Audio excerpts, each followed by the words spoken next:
that mic. Watch out. No, it's working. Watch out, I can hear the noise. The bling bling.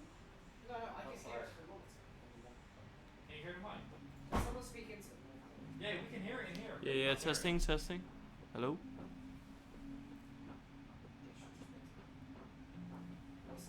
Yes. Apparently, what you need You're to right, do Sig. is put Change the. your... Yeah. So like it? Okay, perfect. Let's go again. Okay, we can start. Alright, nice.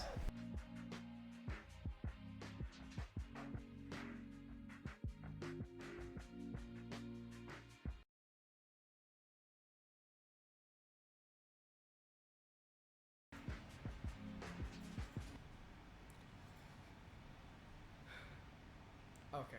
Cool. Hello, welcome back to the 2023 edition of London University Esports Tournament, of course. League of Legends, we're here for Group 2 of today. We had Group 1 last week between 4 unis, and the 2 that did qualify were SOAS and UCL, so we've got 4 more unis coming through. Most notably, of course, we have Queen Mary, who made a pretty damn good run last year. Cambridge, Ravensbourne, and Imperial College London. Of course, joined by myself, Takura, and somebody new today. Skilton, nice to meet you guys. I'll be color casting the first game and the future ones. Yep, we'll see how we go through today with everything. So first game of the day will be between Queen Mary and Cambridge. Of course, Cambridge, yeah, they're not a London university, but they're still coming down here to participate in the LAN, of course. And as for some of their, I don't know, pedigree, let's say, we have some information on that this time for you. So we can go to the OPGGs of the Queen Mary team, and we can see Lunatic, Sonic, Furlong, Huang, and Deaxolite.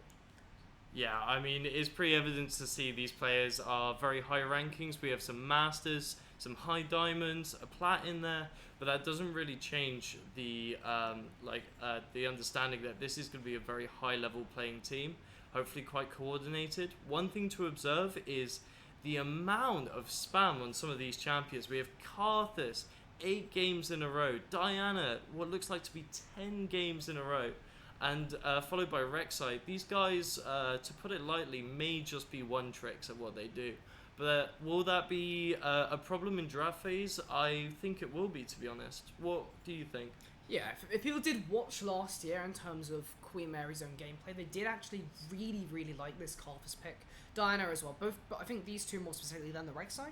But Karthus bot, if I recall, was used quite a lot by the team, and I mean, especially on this current patch with some of the Senna buffs. I mean, Karthus Senna is a nice little combo you could go down there. Not that I'm necessarily saying they've practiced that combo specifically, but nevertheless, a point of flexibility, and we do expect Queen Mary to be doing quite well, to be performing quite well, especially in this first game if we do consider the ranks of the Cambridge team, which we should have a look at in a second.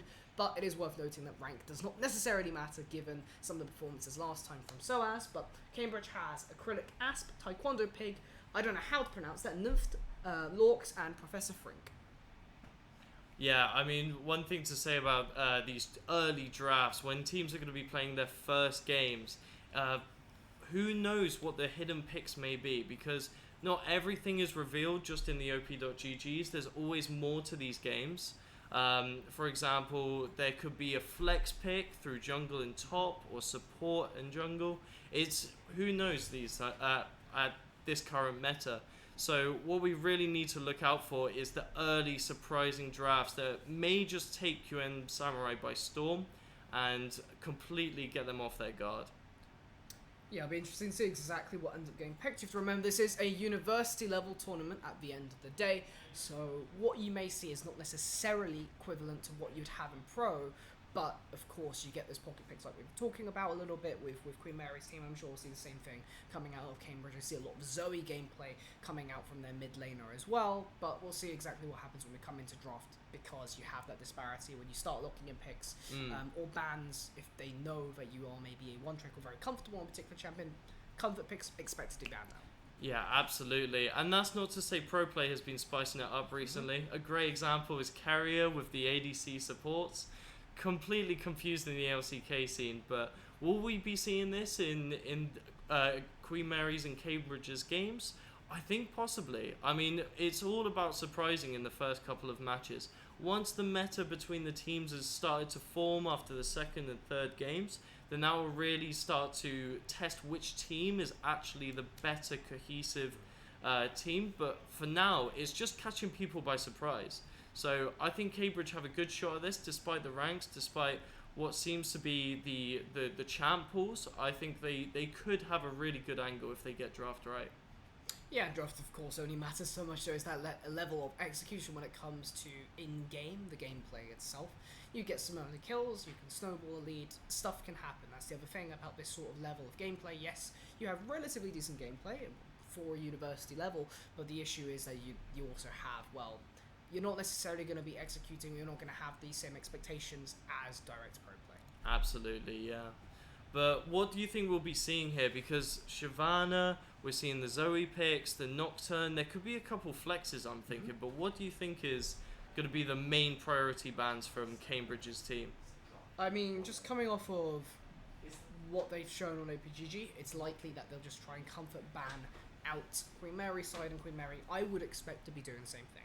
From then on, it's really going to be dependent on what sort of adaptation you make, just judging from these sorts of solo queue statistics. I mean, if you aren't banning like Zoe's, then you might have an issue. As I said, it's really hard to give a precise opinion of what's going to end up happening in draft. Yeah, and not to say I think it'd be quite hard for Queen Mary's. We are seeing 3 jungle priority players on Cambridge's side, which could be bad, but it also could be a strength to their advantage, because for Queen Mary's, who is going to be the top laner they're going to be playing against? What are they going to be banning? Because there are a lot of obnoxious top lane counters that can be picked in draft. And with seeing the Braum, the Shyvana, and the Kayn on all sorts of different players, it really just messes up the draft strategy. But this may change after game 2, but currently we just need to focus on game 1. And from then on, we'll go from there. Yeah, I do think Aurelion Sol should be legal this time, compared to Group 1. Has been a little bit while since, so if you do want to pick the Scaling Dragon, then you are absolutely welcome to. Main thing of ASOL, if you haven't played against it, which I would be surprised, is that by about mid-game, ASOL just goes bonkers and you probably end up dying. Absolutely. Not to say it can't be punished, but as we go on to draft, we'll see if the dragon actually gets unleashed. Yeah, draft lol should be up right now. We're just doing it this way because, of course, not every team has access to every single champion, and therefore being able to do this within a separate tool will be easier for the pick ban, as the first ban is going to be the Zoe and the Karthus Hobbit. Absolutely, and this is completely expected from Cambridge's reaction. That if the one tricks are not banned, I believe they will certainly be punished. But again, it's all about that surprise in these first few games. No one knows what they're playing into. So I would say, as a safe call, ban the one tricks. Always follows with tragedy if you don't. But we see the Karthus ban be locked in for R1. Yeah, I mean, that bot lane particularly was just a massive issue for people playing into Queen Mary last time. Not only just having the AP bot side kind of shifting people off, it's not something you necessarily play into every day. Not that it is uncommon per se, because it still does happen. But definitely not something you might not be used to laning into, as we see Lilia as a response. And then following with the Anivia ban, potentially, from Cambridge, Akali instead. Honestly, I think Anivia would have been a more appropriate ban. Anivia is very toxic to play against right now. Basically has no losing matchups mid. So whilst the Akali is respectable, Anivia might also be a good shout for the R3 ban for Cambridge. Yeah, at the end of the day, it also depends on champ pools. I don't exactly know if Queen Mary's mid is necessarily practiced on Anivia either, but of course, also a matter of personal preference. Maybe a particular member of your team is looking to play something that doesn't necessarily go well into Akali. Well, lane phase wise, I'm sure they will, but of course, later on, stylistically, they may just want to get rid of that. Yeah, and we're seeing a Kayn response from Queen Mary's, very understandable. Being able to mobilize around the map all the time, but at the moment the jungle catch-up XP is really not gonna matter if they pick something more like a Mumu or Nunu. So I don't really recommend it, but I understand why it was picked. Yeah, there have been a few minor adjustments to XP recently, but nothing too substantial coming off of this patch. I think the main thing is the kill XP changes, so you won't get quite as much of an XP lead directly from kills, and therefore your minion waves are going to matter that much more, but nevertheless, kills still very, very important to just cement your lead through gold, etc, etc. followed with the Rek'Sai as well. Very understandable, banning off the one trick, and the amount of pressure Rek'Sai provides early, just for these good Masters players to scale into the late game. But here we're seeing a Queen Mary's B1 Zac. Very promising. I think Zac is very good right now, able to be played in multiple roles, and I think this is a really good flex pick from Queen Mary's. Yeah, I mean, Zac has that amazing ability to just be able to go around and gank everywhere whilst having a decent enough clear. Not that your clear speed matters quite so much. At the moment, the jungle is really about how much map pressure you can put off, just due to the way the econ works. As we see a Shen Zarya response, Shen able to provide a lot of support now currently with the Radiant Virtue build. Way it works is that it triggers after you complete Stand United, so that extra healing that you get onto your allies is going to be that much better. And just like that, Cambridge has revealed the cards already. They are playing for bot. Zarya is very good once she's ahead, and the Shen obviously is quite a weak side top laner. Very understandable. But followed with Nasus and Draven on the B2 and 3. What an amazing response. What do you think of this? Do you think Shen's going to be able to counter this Draven, or...? Yeah, this will be interesting. I actually do think this is going to be Nasus support, personally. Into a Zarya, I would not be surprised at all just to be able to click the wave onto that. We did see in Nasus last week. We saw lethal tempo Nasus mid, which actually somehow managed to win a game last week. But that's a completely separate thing. So who knows? Maybe it will be mid. Maybe they want to replicate the same thing that happened last week, which was done by Soaz, of course, who did qualify in the end. But we'll wait and see. Zarya Lulu again, pretty standard bot lane pairing, just because of the safety that you can provide Zarya alongside the auto attack amping through the E. Yeah, I think Nasus support is very underrated right now. But again, these flex picks from Queen Mary's are honestly overpowered in my idea. You have the Zac jungle top, you have the Nasus support top. There's a lot of chop and change you can do with this, and I think all are relevant here.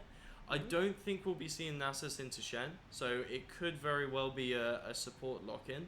But it's just that pressure in the draft phase already, which is really good from Queen Mary's, in my opinion. Seems like Cambridge have the read that Nasus is going topside with their Blitzcrank ban, but we'll have to wait and see at the moment. Maybe they don't have the download on the Queen Mary team. But this is something about Queen Mary that we did see coming into play last season, simply that they were a very flexible team and tended to have very, let's say, off-meta picks.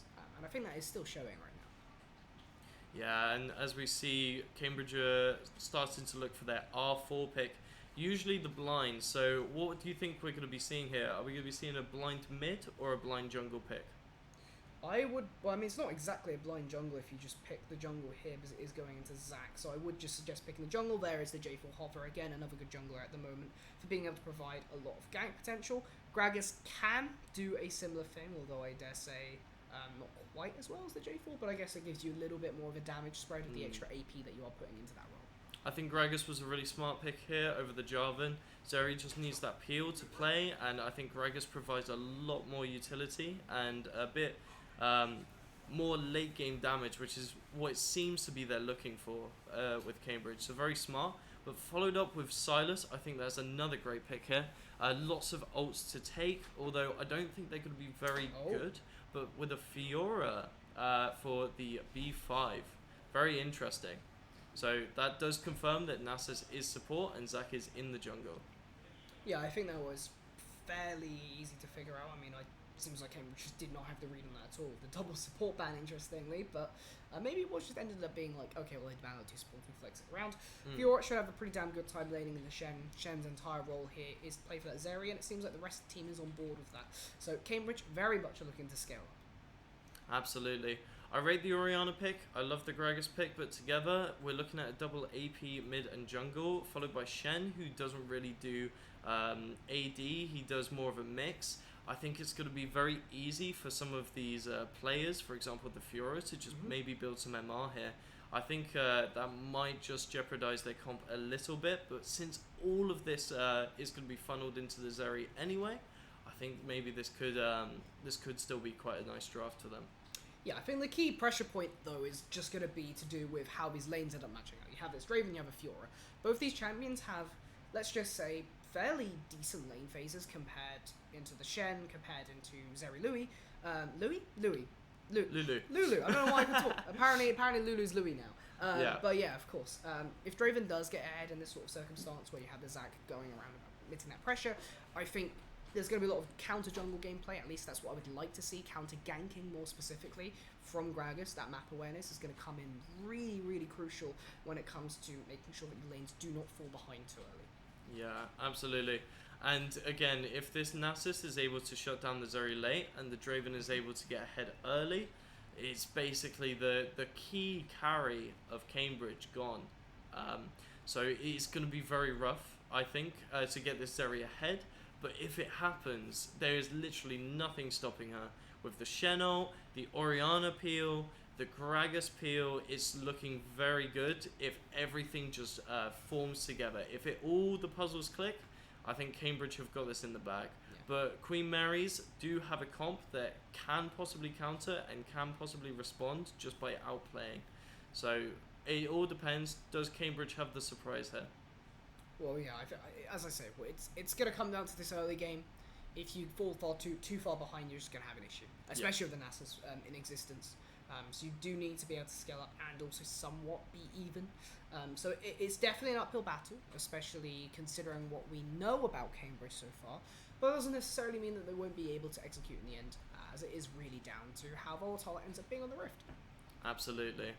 I think what Queen Marys are really going to be looking for is this bot pressure though. So again, Gragas being able to respond, but also not jeopardizing the top pressure.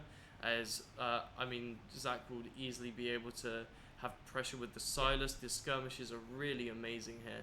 So how will Gragas be able to respond, and is he going to be able to keep up with the constant spam ganking of Zac? That is just something we're really going to be having to look out for. And one nice thing is potentially mid.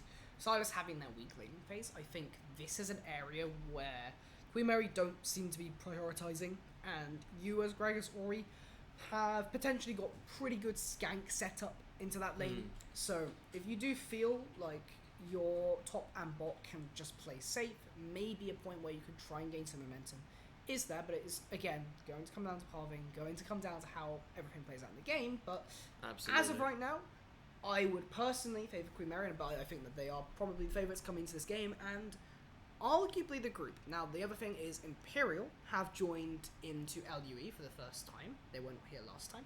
But Imperial's roster has been looking really good. So, out of this group, just as an overview, Queen Mary and Imperial, probably the two big players coming into this. Absolutely. But will Queen Mary be able to snowball this game onto the next games? We're going to really have to see. I mean, playing the first few rounds is really revealing your draft plan, which I think Imperial may have an advantage in that sense. They may be able to scheme something on the fly here in the next couple hours, but we're really going to have to see. I think Queen Mary's solid draft. I think Cambridge also has a solid cohesive draft as well, but we're really going to have to find out how it all goes down, how it plays out. Will Silas get a lead? Will Draven get a lead? Will Fiora have presence top lane? If all these things happen, I think Queen Mary's have sealed the deal. Okay, brilliant. Well, as we're waiting for everyone to get into the lobby and ready up for Summer's Rift, of course, there's also spectators delay. We're going to throw it to a short break, and we'll be back once we've loaded onto the Rift.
Hello everyone, we are back and we're finally onto the Rift 4 Queen Mary versus Cambridge. First time today, so we get a pretty safe start. There was a slight pause as a spectator debating us once again, but it should fix itself shortly. Absolutely, and I think this starting top for Cambridge is really good here. Maybe looking for some punishment on Zach to get some, as he's going to try and get an early ward, right? Baiting in with the Shen. Oh, they've given it away. I think the ward was popped there by Zach, and he's just going to recall for Sweeper. Very smart move, but it was well punished by Cambridge. Yeah, you do actually get the ward kill though, so there is a little bit of XP and a minor amount of gold. Not that the gold really matters, but XP might matter for bot lane, given the way that was distributed.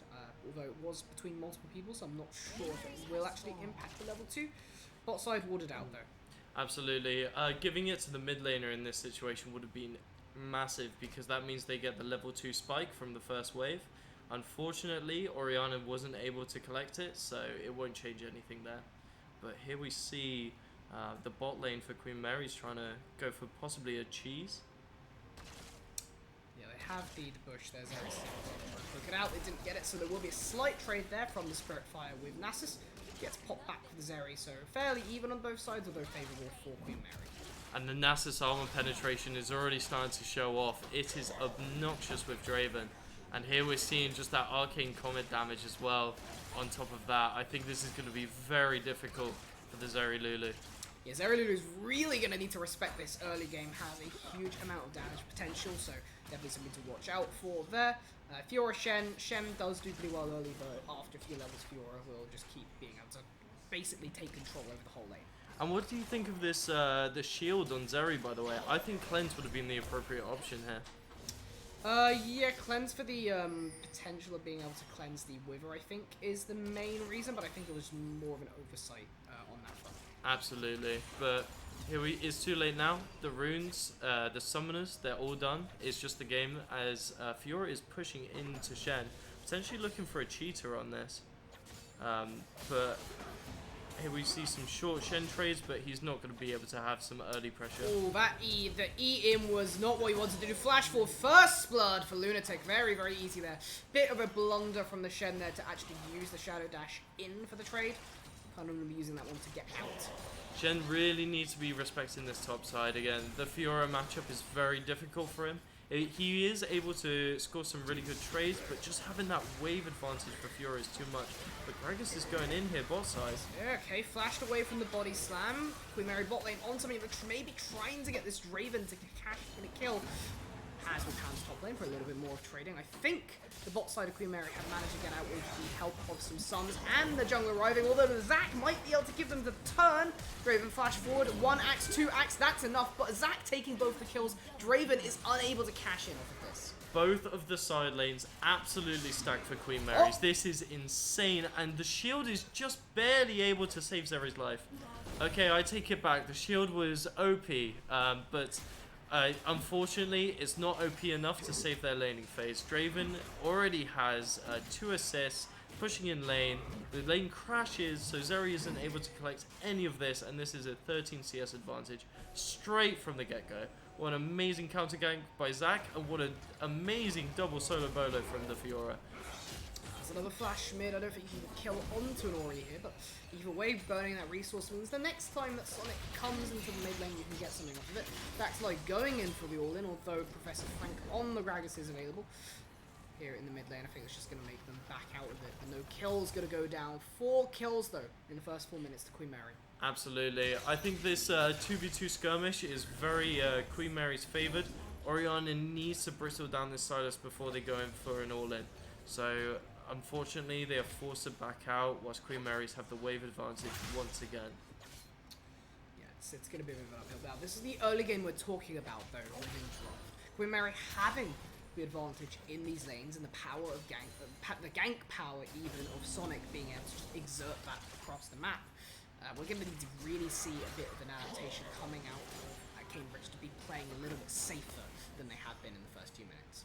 But Queen Mary's is doing quite the opposite. They are standing their ground most of the time, unless there's a heavy wave advantage from Cambridge.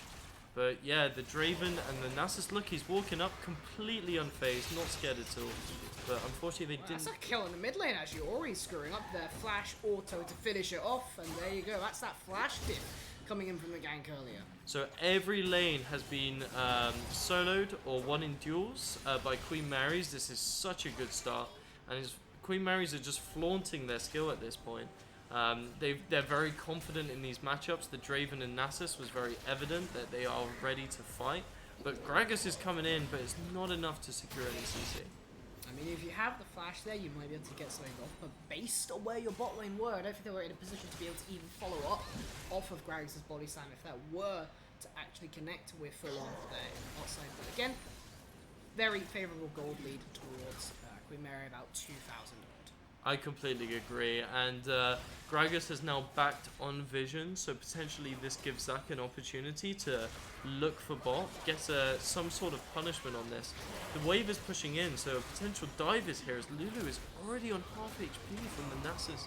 And Zach goes in, and we see this connected, and Draven gets his first stack of the game. There's the adoration, there's the cash in, a little bit more coming through. Really nice elastic slingshot there coming out from Sonic to be able to pick that one up. You might even be able to dive this depending on if you really feel like it. Armor Shred coming out from Spiritfire, one more auto will do the trick. There it is for long, secures another one, and your support tanks it up. Yeah, to trade, but you get a kill into the Draven. Not to mention the wave crashes once again. The CS lead is absolutely insane from Queen Mary's on all states of the lane at the moment. Shen is down 30 CS, unfortunately. Whilst we do understand this is meant to be a losing matchup, I think Cambridge has just dove too deep into this top lane so far. So Fiora is just able to have the time of her life, having complete control of the top side now. Yeah, honestly, part of that has come out to the wave management and the Shen dying really early. Of course, the wave is pushing back into Shen right here, but you can see how long it was actually on Fiora's side. Shen HP all the farm. A little bit of a skirmish here in the mid lane. Yank back to the shockwave and the stolen shockwave, so to speak. And that's another kill on the Silas. Shockwave versus Shockwave. Silas unfortunately wins for Cambridge, as he's just able to get a two-man roam into the mid lane. And potentially we're seeing a dive top lane here, or a counter from Gragas, but it's just not enough. Fiora has too much pressure here to be able to emit any damage, or to be able to dive. Gragas looking for something. Taunt comes through. There's the body slam to follow. No parry in response from Lunatic. Seems to not be able to have it. I think just about. Cambridge might be able to get a kill onto the board. No, Grand Challenge has to use the Stand United. Lunatic somehow making this 1v2 happen. And I don't think Shen's going to be able to get another one. That's a double kill for Fiora, despite how that gang started. One insane start for this top laner. Securing a 1v2 on top of the 2 solo kills she's already had. Absolutely insane. And is looking like Fiora not only has the top side, she has the complete game in her hands at this point, as there's another double kill secured for Draven. Yeah, beautiful execution there from Folo on both ends of that spectrum. Whirling Death nicely landing onto both the bot lane. It's very, very easy. 12-1. Very unfortunate set of circumstances, and that one was of course donated as a trade to be able to get another kill with Draven. So Queen Mary very much in the driver's seat here. Yeah, absolutely. But the game is over when the Nexus is destroyed. There are opportunities for Cambridge to win this game. They're very thin, and they're all going to be based on punishing Queen Marys, which so far have shown to be confident in everything they're executing. So this is a very difficult game for Cambridge, but it can be made. What we need to see if Cambridge do want to win this is a very similar case to what we had on the top side, where we had Gragas caught waiting in the wings for the Fiora to be able to push up a little in a position where Fiora doesn't really want to be. If we start overloading more numbers, maybe more than 2 in situations like this, you can get 1 pick. They have shutdowns on 4 members, which is a significant amount of gold. Keep doing this over and over again, going for singular picks, you can make back that late game, and that's really how you have to play. I do also believe, whilst it could be quite controversial, Cambridge do have the scaling advantage. Silas has an amazing late game, so does Nasus, so does Fiora. Zach has a very good mid lane, but in terms of team cohesion, Cambridge do have the better team fight if they were matched in stats. So if they are able to play for the late game, possibly we could be seeing a turnaround. but it's all about holding out these early minutes as it's looking very painful for Cambridge to hold on to them. The pure Q poke coming out from Lunatic there with the Divine Thunder already complete. It's just a little bit too much. Sonic now here ready to dive to Shen topside. One elastic fling shot should be enough to secure the deal. There it is. Airborne Spirit's Refuge will only get you so far. Lunatic unstoppable in the top lane. Yeah, amazing dive once again. Zach is just everywhere, applying pressure, even though he doesn't need to be. These solo lanes are winning, which is insane to see in such early minutes of the game. But I guess Cambridge just went for those flips. They went for those 50-50 tosses, and unfortunately, they did not land in their favor. Possibly an angle to make something happen here for Gragas there, but I think the positioning from Huang for long are just a little bit there. That will be, Gragas will be seen. On the control ward, I think they have the spacing. I mean, a little skirmish here. Mid, Silas should just win out on that. The gold advantage they have. Huang taking a lot of the damage, but there's the ult from Nasus. Those are the resistances you want to see if you are on Queen Mary's side, and that should be a triple kill for the Draven. 7-0 and 2 at 11 minutes. I mean, just mechanical prowess from all lanes here. An amazing dive from Silas, being able to take the Orianna shockwave and just dive under her own tower. Again, Draven getting that triple kill with amazing backup from Nasus. It's just really looking difficult for Cambridge to hold on to these minutes, but are they going to be able to? As Shen is backed into the tier 2 tower here. This is very unfortunate. The gold lead is over 10,000 at this point in the game. It is 11 minutes, which is absolutely bonkers to see. Shen should be dying another time, although he's putting up quite a bit of a fight. Although Zach tanking the tower, even if he did get past that health bar, still has the death passive available. Absolutely. I mean, a tank is still a tank of the tower at the end of the day. It's going to be quite difficult to dive, but unfortunately, Fiora is 6-0, too far ahead to be able to use those tank stats. And Zach just being able to use his passive to safely and confidently dive under that tower just meant tier 2 crumbles. Yeah, it just feels like a bit of a matter of time now. We really do need to see something coming out of Cambridge to try and overload somewhere. Seeing if a manaless Lunatic can be killed, can be stopped by the Gragas. Continue on, there's the Stand United support from the Shen coming in shortly. A taunt should be available. There shouldn't be a parry to follow since there's no mana at all on Lunatic. And I think finally, that is a 1,000 gold shutdown over to the Shen. But what is Shen going to be doing with this gold, do you think? I mean, here we're seeing a 1,000 gold bounty. All that's enough for is maybe just Bammy Cinder. It's not going to be enough to provide some pressure because Silas is just able to walk into the jungle here. Really nice shockwave taking some more tower shots for the Zac. Won't be able to get the Orianna kill as a result of that Orianna getting very, very low as a result. Yeah, and Orianna's putting up a decent fight against this NASA support. But at the end of the day, it's just letting Silas be able to free roam around the top side and provide some pressure. And Orianna's still getting backed off under her own tower. This is really difficult for Cambridge to hold out. Ooh, like some the farmers, whirling he death gets from sniped. downtown! Folong is absolutely sniping with these Dravenars. There's another stack to the already godlike Draven. This Draven has so much gold right now for this. I mean, 2 items complete. You have that Essence Reaver, i.e. every single axe is going to be doing phenomenal damage. Coming off of this ADC right now, really good farm. 2, it's just going to be super hard to surmount, simply put. Lunatic should be able to take on pretty much anything. Just run down this area at this point. Absolutely. And Fiora is just dashing and dancing as she gets an instant kill with the ult. And he's just pushing on the tower. Lulu ults and is able to counter with a knockup. That was a bit of an overextension. I think we call that limit testing. Yeah, absolutely. I mean, you know, you have to be nice to the enemy team at this point if you're already pushing that many towers in before 20 minutes. And the Draven damage is just immense. Half a health bar just going down instantly. And as we see, they're going for a team fight here. Is Gragas able to even get his own camps? No, he's not, as the Draven stack goes onto it. And it one-shots the Gragas.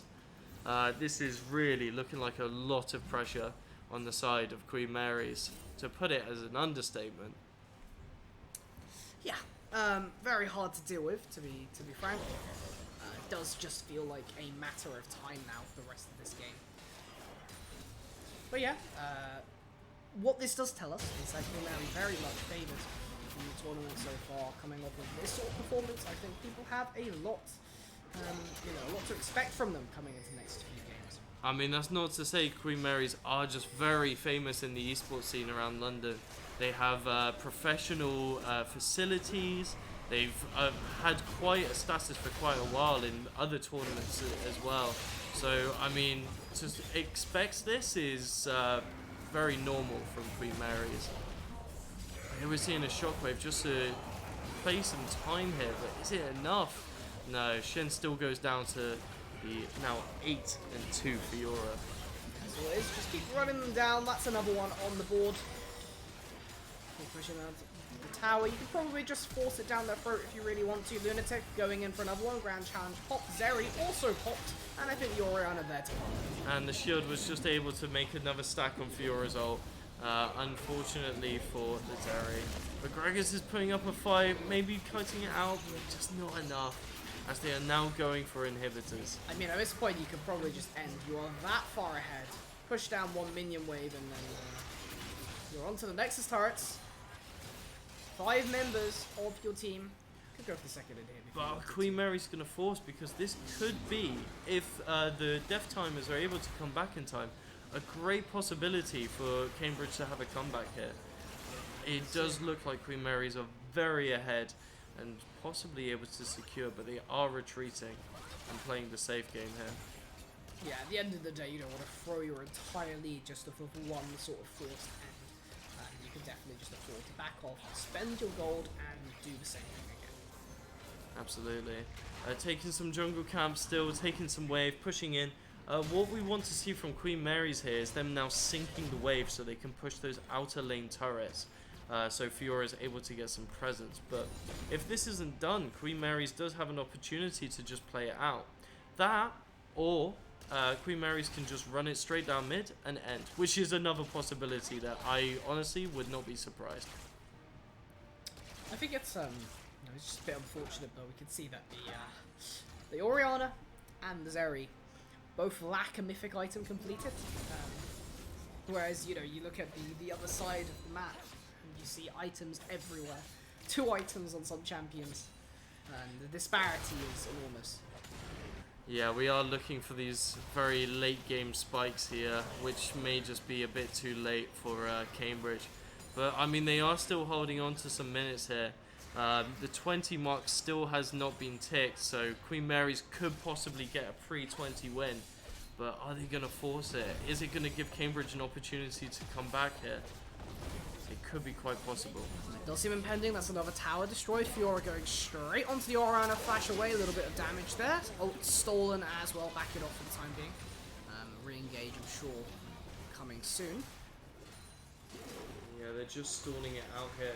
Silas has the Lulu ult to tank into this tower as he's looking for an angle here, but it's not enough. Oh, just barely misses with his chains. There's a Rift Herald. We might be in for a ride, folks. There might be a dancing herald on the screen in a moment. Here comes the death ball of Queen Mary. One will go down immediately as it is quite deep. But they are going in fact, trying to kill behind the fountain. There's the second Rift Herald charge. If you just try and end on the core, I think that's it. Rift Herald should be absolutely fine. I mean, we'll see what happens in a second. Will we get a Dancing Herald? Herald on 76. Yeah, there is the game. There is the Dancing Herald. And that is a sub 20 minutes game. Inarguably the fastest in the tournament so far. A pre-20 win with Skelly dancing on the Nexus. That is unbelievable. Absolutely unheard of even at this level of play. But it's too, well, Queen Mary just had the stats to back it up. They had the game plan to back it up. And there it is. There's the win for Queen Mary's. Just to start the day off. Well, yeah, that is a performance that is going to set the standard for the rest of the games. We'll see if ICL versus Ravensbourne can actually match that up at all. But ICL, again, have been over, you're sort of foreshadowing this a little bit. Another contender, and of course Ravensbourne definitely has a bit more of a even playing field, I would say, compared to Cambridge, just based off of initial assumptions. But we'll have to wait for game 2. Just going to throw it to a break for the time being, and then we'll be back in a moment.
Welcome back. We bring you game 2. I'm Skilton, and I'd like to introduce to you Cookie. We will now be casting game 2, which is going to be Ravensbourne versus Imperial College London. Now, Cookie, we've seen their teams. What do you think is the main key points of both? I think the main key point will be Imperial is a bit better in terms of their solo queue rankings, but 5v5 is not just about solo queue ranking. It's like how you play as a team together. But the thing is, on this regard, Imperial also has a very good track record. Imperial College won the Newell last season and retained 3 of their members in this season as well. So, absolutely, yeah. I think it's going to be the same scenario. Queen Mary's obviously proved that they had the skills to overcome the first game, and history may be repeating itself in this one, but I don't want to bring Ravensbourne down just yet, because they, again, in draft, it could all be by surprise that they have that hidden champion or that hidden draft setup that may counter Imperial, but we'll just have to see how it plays out. yeah, I want to look out for some cheesy strats in the early game, maybe secure the early lead, because it's a best of 1 in these qualifiers. You can, get an early lead and try to snowball with it. Absolutely, and that's not to mention the profile of the support for Ravensbourne is a complete mystery. We don't really know what they play, as they don't have that many games recently this season. So maybe they might be a bit rusty as they're playing into the first game. Maybe they'll get better in the second, but I think possibly they could surprise Imperial with something they may be practicing with in the shadows. So they could be challengers. Could be challengers or Smurf Never know. Never know. But we're gonna find out as we go into possibly the draft when both teams are ready. We can introduce the players maybe. Yeah. So we're starting off with Asian Wannabe in the jungle, possibly for Ravensbourne. We have Skipper Buske, face after face, Shimze, Clumsy, can't see, and second and Sir. So 20 and Sir. There we go. And for Imperial College, we have Future in the top lane, Corso in the jungle, Astromenon in mid lane. AD will be IC Dog, previously LC Dog, but he saw the light. And on support, we will have IC. Let me just check the names. Very much apologies. Should be. Again, yeah, reading the op.gg names compared to their actual player alias is always very confusing to cast these games with. But they do seem to be going into draft now, which gives us an opportunity to see what both teams have started cooking. So, starting off here, both teams are getting ready, but Ravensbourne is going to be making that first ban with the Nidalee. Very interesting start. Nidalee is Carl's most played champion. He loves the Nidalee. Nidalee not being a very much a pro play staple nowadays, is more seen of a solo queue champion because of the volatility. But now we have a very meta ban here, is the Annie. Yeah, absolutely. Annie has been running rampant recently this season as she got buffs to pretty much every part of her kit. And it's made her so obnoxious to play against, but good to see it gets banned out for this game, so it can't be played. Followed by Ravensbourne banning Darius on the B2. I'm interested to see if they follow with another top ban. They could. It seems like very targeted bans. Darius is also one of Future's top lanes pick, and we can see a Sinjao ban actually coming from Imperial side. Very interesting, very interesting. And yeah, Xingdao on the red ban. We have Akshan from Ravensborn being banned. I wonder how Imperial follow this up, as it seems again it is just target banning, playing against or trying to delete Ravensborn's strengths. And yeah, we'll just have to see what they ban. They have 5 seconds left. Are they going to be able to make a decision by then? Yes, Nyla. What do you think of the Nyla ban? Nyla, I haven't been thinking. I mean, honestly, I think the champion kind of dropped off my radar a bit because it just hasn't been seen that much in pro play. But what has been seen in pro play is a first pick Caitlyn. Caitlyn is strong, but honestly, recently kind of felt not as strong and actually responded by Varus and Karma, a very strong poke leg by Imperial. Also very safe as well. Doesn't with the Karma support, it makes sure that the lane doesn't fall out into the Caitlyn's hands, which is nice to see, as long as they play safe and play right. But the Zoe B2 is very interesting to see. Securing the mid lane in early, I think, is a very smart move. Letting the other lanes have a chance to counter. But why do you think Zoe was picked into the Varus Karma? I think what they might try to do is to build a poke and siege corp around it. Caitlyn has a very long range, and but we have a Kali top lane here. I mean, I assume it goes in the top lane, but Zoe, given that it can be in the mid lane, but actually that spots something because it could be the Zoe support. Zoe support with Caitlyn's ADC has a very good synergy where you can bubble an opponent into the Caitlyn trap, and I think that might actually what they're going for. Yeah, absolutely. Not to say it could be very controversial, but Zoe support could be an option here. Again, in these drafts, it's all about surprising the other before they're able to get a grasp into the second game. And I think, yeah, follow with the Zoe is a very smart move. But just waiting to see what they've been picked. They've picked Belveth for the jungle, and they've banned out Lux. Belveth is interesting. Belveth seems to be like a snowbally champion. Hasn't seen that much pro play recently, like after all the frenzy after it's been released. Because we in jungle we usually see the Maokai, the Udyr, the Jarvan. So Belveth is quite fresh, and I think there might be some hero priority given that how well Belveth synergizes with it. And we see some quick fire bans here. We have Lux and Thresh banning out the Ravensborn bot lane, and also the Fiora from Ravensborn. I think, yeah, possibly Fiora might just be a fear out of what happened last game for Queen Mary, is that Fiora going absolutely out of control means that they get to pretty much dominate one side of the map. But yeah, followed by Jax, they seem to be double banning the top lane out, which is very smart, as it's very unlikely the top lane is going to be picked in R4. Yeah, protecting, basically protecting a powerful counter pick from Imperial College having that R5.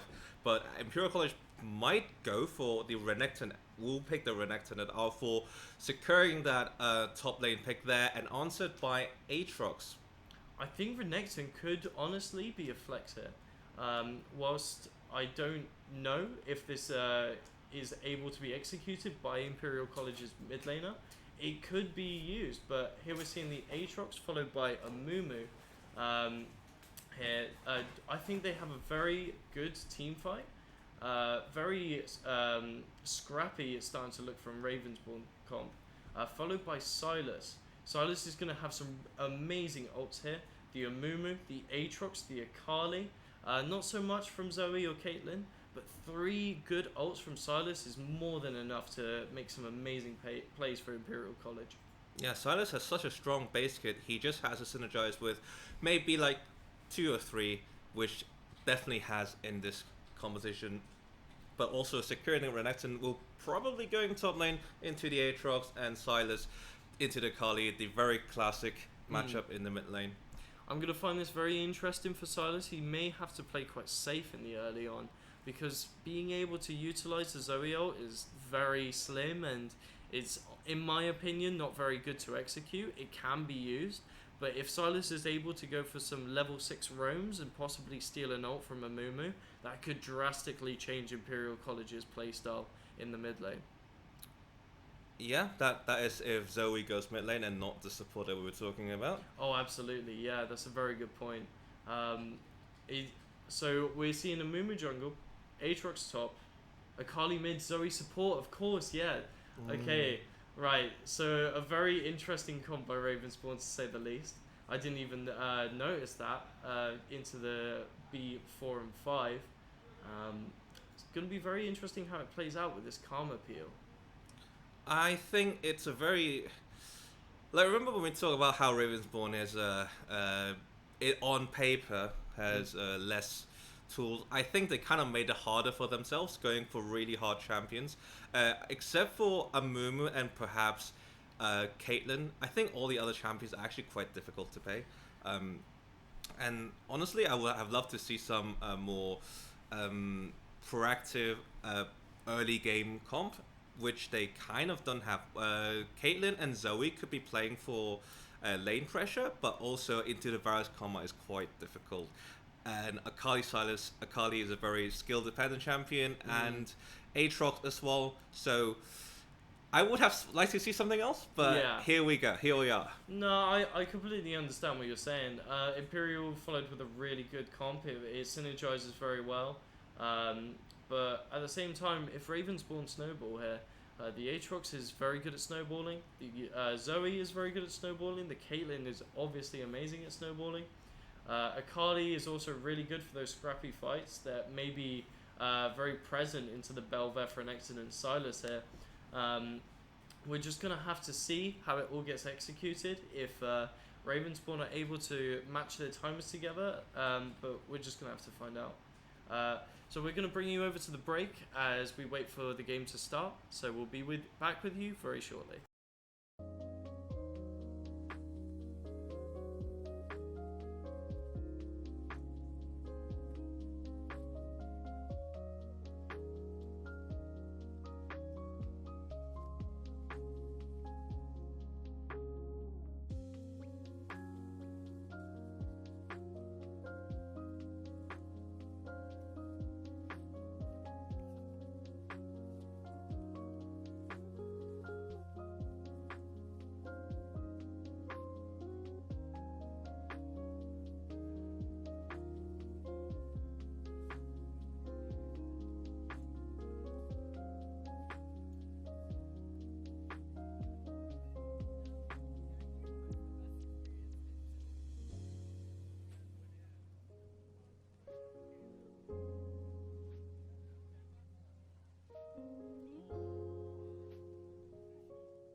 Welcome back to London University Esports qualifiers.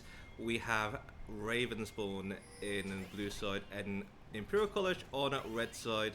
Looking over the runes, are there any interesting things that catches our eyes?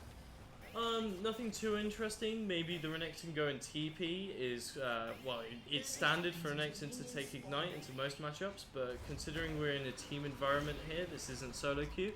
TP is very understandable for those late game team fights. Also, the Varus on Cleanse, very standard, but yeah, nothing too surprising in my opinion. Yeah, also would have wanted to see the PTA on Renekton. There's currently a pause going on, but we can also always talk about this PTA Renekton that I enjoyed so much lately. PTA Renekton is just so fun. You build your Borg, you build your prowess core, and then you just one-shot someone. Exactly. I've played it a couple times myself. Personally, I'm actually more Gore Drinker. I prefer even Radiant Virtue. I think has been really fun with a Conqueror Renekton build. It is very cheese, but yeah, again, the Prowlers I understand very much. It's very good for accessing the backline, one-shotting, and then kind of dying. So you're kind of kamikaze in that build, but it is very good, very high damage, and very good with snowballing. As we now possibly bring you back into the game as the pause is about to end. Stuck on the 0-second mark, so... Yeah, technical issues are always happening when you deal with league replays and... Absolutely, but we're back into the game. And Amumu seems to be starting red here, pathing to the top side. Very understandable as he's got an Aatrox, but are we not going to be playing for these Caitlyn Zoe plays? I'm not sure. Well, because Caitlyn Zoe would want to ideally push the lane, then it actually is not that easy, given that Karma can also help a lot in pushing a wave if he chooses not to try to Q the enemy, try to use the spells on a wave, can counter push the Caitlyn basically. So you're right, maybe should have started topside. Yeah, but it's too late now. Amumu starts in on the red side.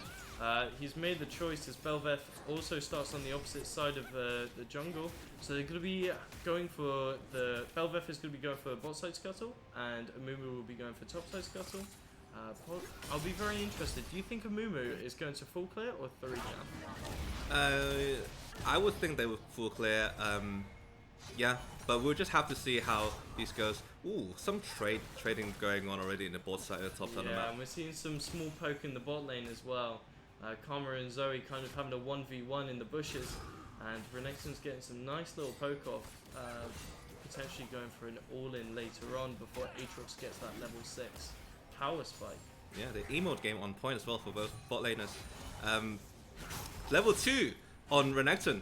As he's going in, Aatrox also gets the level 2 here and is forcing Renekton back out. Not to mention Renekton, once he doesn't have abilities, is very punishable. So very understandable to withdraw there. But Belveth is looking to go into the enemy jungle, possibly look for a skirmish here on the Amumu. I don't think Amumu is aware of this. Yeah, the famous Belveth level 3 shenanigans coming in. The blast gun's over. She's going in. She's missed the W, unfortunately not landing the knockup. And I don't think it's going to be enough as she stomps on the ground, but is just able to let Amumu leave very scathed. And we're seeing the red side pushing in here in the bot lane as Karma and Varus are able to actually have a lot of lane presence here. Yeah, one thing about not having Lux and having Zoe instead is that you lose the lane power, pushing power with Lux. Also, Karsak in the top side readying for a dive. Yeah, this is a lose-lose here for both sides of blue side as Aatrox is also pushed in and is going in for the dive. Aatrox, Renekton tanks but is still able to live as Belveth now gets the first blood of the game. Yeah, the top side is quite important for Imperial College because you want to secure that ability to do Herald with top priority. And here we come to pause again. Yeah, another pause. Very understandable, but given the laning states, where do you think the Belveth goes from here? As we could look for another possible bot dive. I think Amumu pathing top hitter was potentially well punished from Imperial College London. What do you think? Very, very well punished using the strong level 3 from Belveth.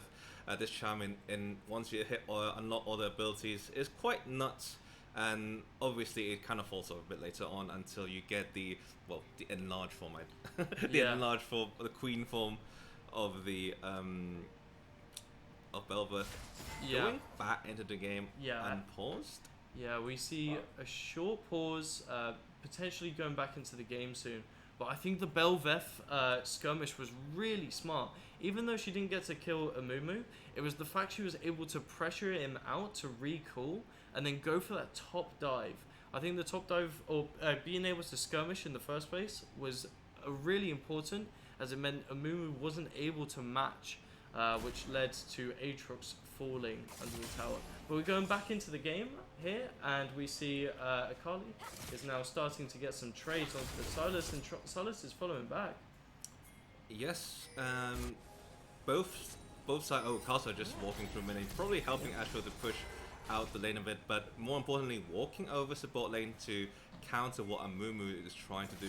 Amumu trying to get for that. Oh, actually, they might meet each other in the jungle. Potentially, yeah. Amumu is on late, and he looks like he's going to try and punish with a gank here on the bot lane before it crashes, but I don't really know. Belveth is lurking, potentially, but she's gone back top, mid lane.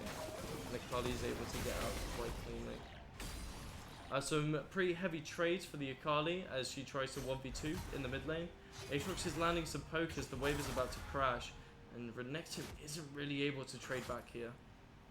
Yeah, actually, interestingly, first item for Fuchsia is actually the Executioner's Caller, which I guess the Aatrox is fine, and more trades coming in, but I think the wave will still get pushed in and the lane will put the reset. Absolutely, but here we're seeing Karma is going in here, trying to land some pretty heavy CC, and Caitlyn is so low. What is meant to be usually the lane bully of bot lane is now 17 CS down already in the first 5 minutes of the game. How do you think this is going to play out later on? Yeah, definitely not what you want to do as a Caitlyn. Caitlyn lanes, your job is to try to push the lane in and then get those juicy platings, and not being able to do that will basically delay your journey to your 3-item power spike on Caitlyn. Yeah, absolutely, and Renekton is forced to back here, even though Aatrox may be able to potentially crush the wave. The same as Akali is now starting to push her wave into the mid lane, and Amumu is just clearing down, as his clear has now been kind of screwed up from that early skirmish. Yeah, not fun at all. If you have played jungle ever, you realize that if something goes wrong and then you're kind of like stopped mid-clear, then you have to like, on those champions who do full clears, you'll feel like, you're like disrupted, and you sometimes you lost your rhythm, you lost your efficient pathing. But it is what it is, and he's not keeping too bad CS, but Casa is going bot lane. Yes, here we see the Belveth go in, trying to sidestep and gets the knock up on Zoe here.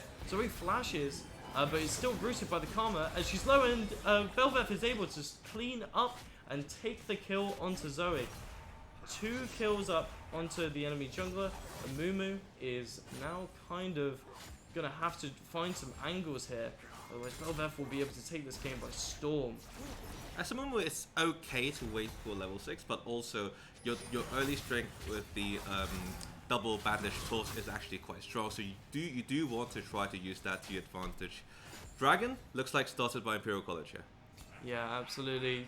Drake stacking is going to be really important if they want to play out into the late game here, which it seems like they do. Whilst the Renekton isn't necessarily an late game champ, it will still be able to provide utility in the late game in comparison to, let's say, the Caitlyn here, who may just fall off later on.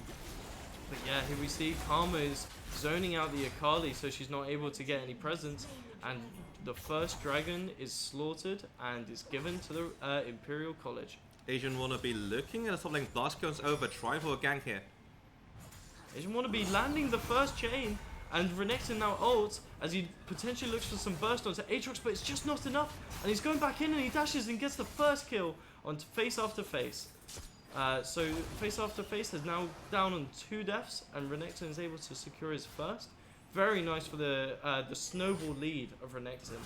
Yeah, basically a disaster. As a jungler, you gank a top lane, but if your top laner is not strong enough, you might just not be able to kill that, and that's what happened. Yeah, as a top laner myself, well, former top laner, I find this quite tragic. Wow, Zoe falling Absolutely. so low. Yeah, this damage onto Zoe is really going to make it a struggle for Caitlyn to land any more CS. Varus is now going to hit double, 2 times the amount of CS that Caitlyn currently has. Icy Dog is absolutely zoning them out, along with Steven. Absolutely. The gold difference is obviously huge, but it's more importantly is the power spike. So Rated Dirk on Varus is very, very good if you go into the fallacy build. That gives you a mini power spike early on in laning phase, which is hard to match by Caitlyn Zoe. Especially when Zoe is such an offensively oriented champion. If you are not able to land the bubbles, not able to output your enemy, then on the receiving end on those pokes, it's not great. Absolutely. And here we're seeing Aatrox trying to get some trades here. But I don't think it's going to be enough for face after face, as Renekton has just snowballed this game. Some short stuns here. Not really able to find anything. Actually, no, this is a big punish. And Renekton is forced to back out here. Well, I guess to be fair, after crashing that big wave, he just wants it back as well. So not a big loss for future. We can see that Karsa going bot lane again, maybe trying to set up something either in the mid lane or bot lane. Yeah, absolutely. But what is next to play for here? Here we're seeing first Drake down, Rift to spawn next. Who do you think is going to be trying to secure this Rift first? Oh, absolutely. Imperial College, they have the lead, they have the top lane lead, and they have Belvet. Never but here we're mind. seeing the Varus ult go off, and the cleanse is popped, but it's just enough to be able to escape the knock-up of Belvet. And they barely scave out of that bot lane gank. Same mid lane, Ignite is burnt on Akali, and Silas is just able to evade without even flashing. Very impressive. Yeah, the 1v1s in the mid lane, trying very hard to get an advantage. But here we see the Belvet come in, sweeping in. There's the first dash, there's the second. Is she able to land the knock-up? She is! And unfortunately, not able to find Akali in the shroud as she flashes out. Caitlyn's running so low, but Karsa now in the mid lane. Once again, pushing the wave out in the mid lane and probably going for a 3-man dive. Here we see the Renekton ult popped, and they're diving 3 under the mid lane tower, and Future has secured the kill on Akali. There's Akali's first death into the game. Yeah, Akali without the perfect execution and the flash can be as vulnerable as any other champion on the Rift you can find. So falls to that, and now that means a lot more freedom for Karsa to invade now that the mid laner has fallen. Yeah, absolutely, and this Rift has been popped for Imperial College. Whilst it was unfortunately not on time to be able to land perfectly on the bot tower, it's still able to be secured. First tower is destroyed in Imperial College's favour, as they now look for a quick skirmish on the bot lane. Varus ult lands, and the chain just barely evades Zoe. Mumu ult is popped, and Mumu barely makes it out. Oh no, he doesn't! He gets absolutely sniped by Dog. An amazing arrow to follow up, and Skelly potentially is able to land a second charge into the tier 2 tower. So much long range damage coming from Imperial's side with a piercing arrow which absolutely pierced through Asian Wannabe and sends him back into the fountain. Absolutely, yeah. The amazing front to back formation from Belvet just charging in, and Varus being able to land these clean snipes onto the low health targets has really made it that bot lane has snowballed out of control. Followed by the Karma pressure. We're now seeing a short trade from mid lane, followed up by Karma, but nothing is found, unfortunately, for Imperial College. So here comes the rotation to mid lane, where the bot laners go to the mid lane and finish off this turret and forces the mid laners to side lane. Not much happening in the top lane since the first couple kills, and looks like... Ooh, an absolute crazy flash from Astro Mammon, and he's able to secure another kill onto the Caitlyn. Caitlyn's first death of the game, And here we're seeing the Inferno blazes, and Belveth is able to slaughter the Amumu in the Dragon Pit. Yeah, very valiant effort to try to steal the dragon away from Imperial. You're behind 7k, that is what you gotta do, but unfortunately that did not work out in their favor. Not to compare, but the tempo isn't as fast as Queen Mary's, but it's certainly a lot. The pressure is still there as they're pushing in the mid tower. There's 3 plates down before 14 minutes. Are they able to take the entire tower as Akali just watches? Caitlyn is coming, able to potentially get some clear off, but it's not enough. And they're able to secure the 4th plate of mid as they now back off. Still land some poke off actually, as they try to collect the minions for Ravenspawn, but this poke is insane. Caitlyn is now on half HP. Castle top lane? And we're seeing Belveth now go for a gank on top lane. Aatrox barely flashes out. Face after face is now looking for a return, but is able to find nothing as the dash is absolutely insane. What do you think of Belveth's mobility in these ganks? It can be quite good at some situations, and looks like it's going back to the top lane again, forcing face after face off the tower. And we're seeing another invade, and face after face is really looking for an outage, but he's unable to get away as the infinite amount of dashes Belveth has is able to secure another kill on the top lane. Is it what they're looking for? A perfect game? They're looking... It's looking like a perfect game. Slow, steady, but the tempo is really fast actually for Imperial College. Ravenspawn have not been able to keep up so far into the game. Yeah, it doesn't, from a spectator's angle, it doesn't look like Imperial is doing a lot, but actually they have secured themselves like a 9k goat lead, and 8 kills doesn't sound like a lot, but they have taken all 3 out of the turrets already. I mean, 8 kills doesn't, but when you're meant to be the scaling side of the game, 8 kills over 0 is absolutely huge. Ravenspawn just have not been able to find the snowball so far, and will they be able to find the snowball for the rest of the game? We're just going to have to find out here as Future pushes in the top wave and looking for potentially for a back. The Herald is up, and Corsa on Belveth obviously likes the Herald, like to spawn more Void Remoras to the little Belveth army, trying to take down more towers with it. Asian Wannabe couldn't really challenge that at all.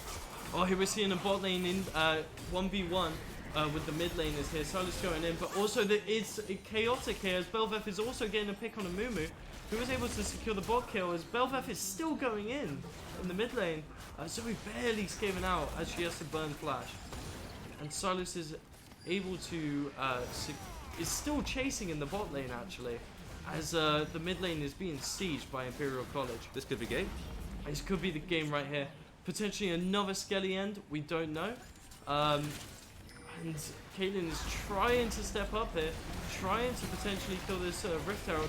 It's not enough. They're looking for a response, but Imperial College is just able to lead. They are backing Oh off. no, maybe not, as Asian Wannabe gets the ult on Renekton, but the ult is popped. And Belveth is going in again along with Renekton. We're seeing another push from Silas here. And they just go down 1 by 1. 2 down so far for Ravenspawn, 3 down for Ravenspawn, 4 down for Ravenspawn, and we see potentially a 5th. Just not enough. Yeah, and looks like this is actually the game for this Ravenspawn Imperial game.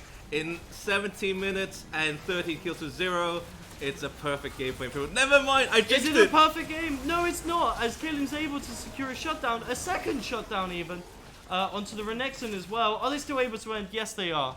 And that is game for Imperial College London. Another sweep. Absolutely mind-blowing. How fast, how much tempo they had over Ravenspawn here. Well, I mean, what do you think? I'm speechless.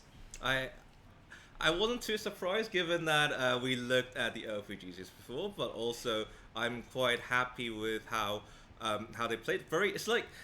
It's not very fast-paced, very explosive, but also they're just like inch by inch pushing the ground, and that just happened really quickly after the second Herald was spawned. Absolutely. I mean, it's the fact they were able to fight on top of. There were no coordination. They were just getting kills after kills. at all parts of the map, it was just pure chaos for Ravenspawn to be able to react to anything. And yeah, that is the secured game for Imperial College London. We will now have a short break as we get ready for the next game, Game 3. Before we do a short break, a quick thanks to our sponsors, New Meta, for providing us with the venue for this London University Esports Spring Tournament 2023. And now, let's go to a break.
everyone, and welcome back to the 2023 edition of London University Esports Tournament.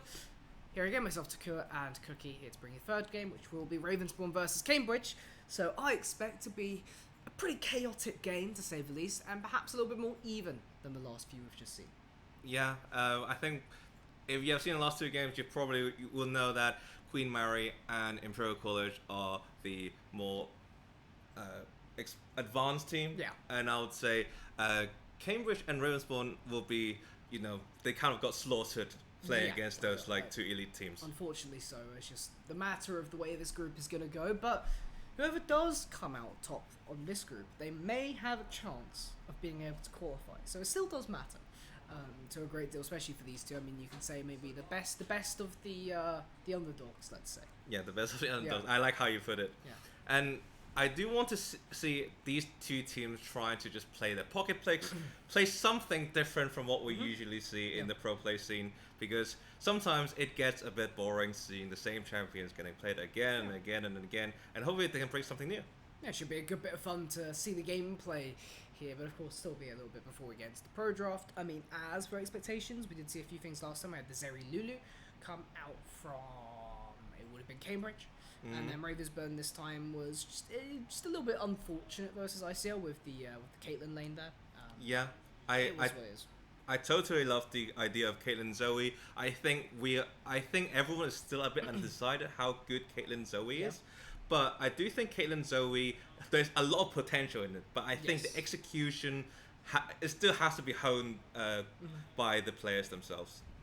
Yeah, I mean we'll see what happens when the draft pick comes up. But I guess Ravensbourne put up a little bit more of an initial fight versus ICL, but of course it devolved very, very quickly. Almost had a perfect game come by the end of it. A little bit unfortunate there, but it is what it is. Very fast game, two very fast games to start off the day. But we'll see. Maybe this one will be a little bit longer. I would hope so, to get a little bit more action out of Summoner's Rift. Yeah, I do think it will be. I mean, given that these teams are closer, and as we were already saying that, just want to see some nice League of Legends, nice pocket champions. That's the plan. Both chaos, teams. A lot of kills. Go for the Blood Gods. Go for the kills. I mean, they should. I mean, probably after these two games, because it's the kind of like, it's the mental, isn't it? Yeah, like when you first came in, and you'd be like, oh, maybe I could like win against this in this tournament or something. Then you realize, oh, actually, they're two really strong teams that we might not be able to win. Then maybe this game, have some fun. Yeah, that's it. Play.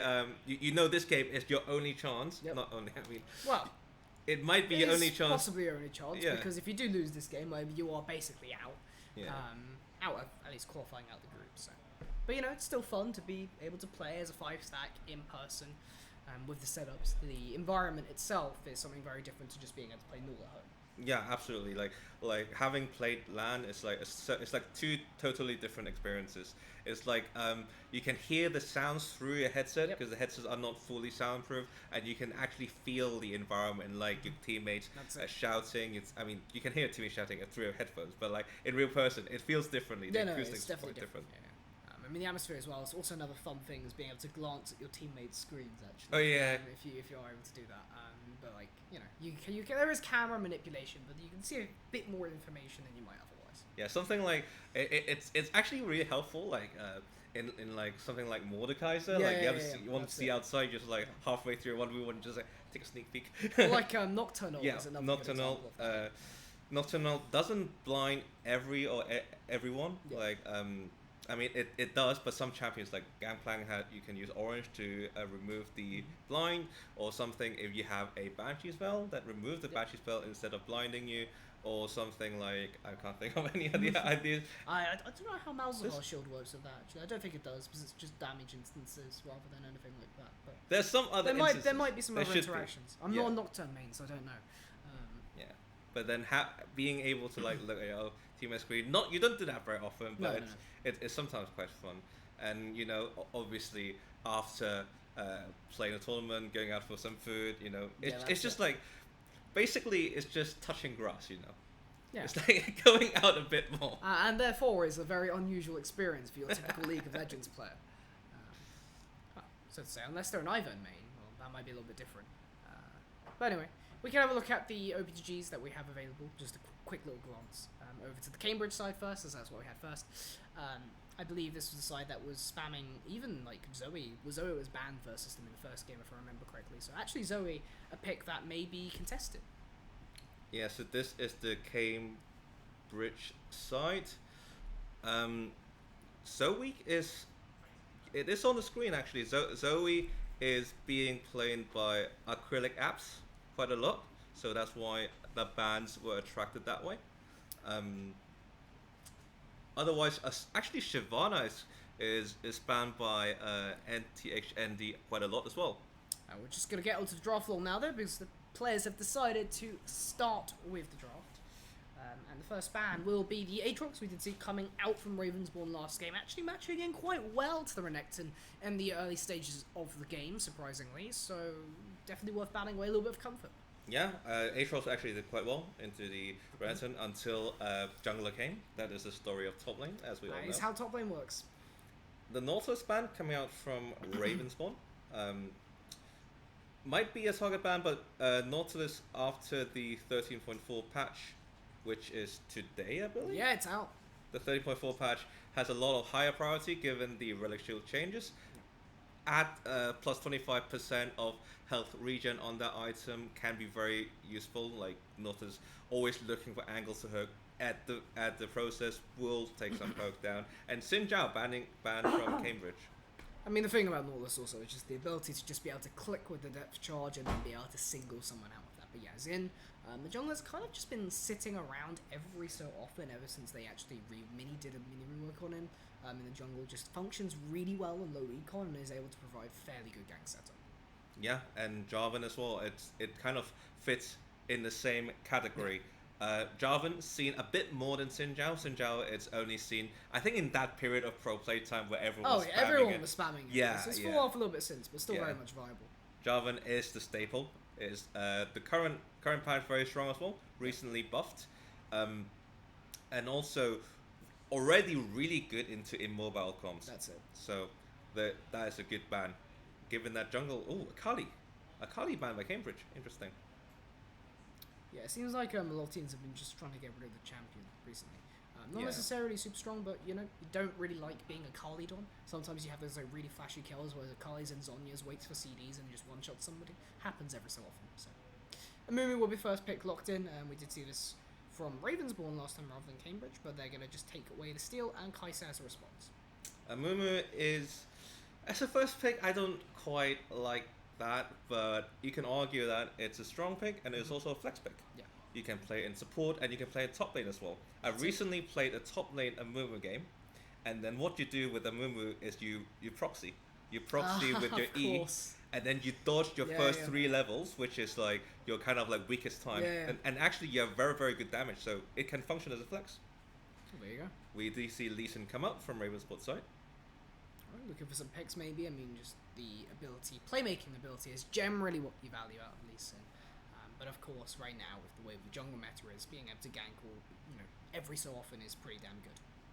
Yes, Lee Sin is a good champion. It's very fun, and you will make a lot of mistakes on it, but it's still very fun. And responding is Shen and Kalista. Wow, I love the Kalista pick.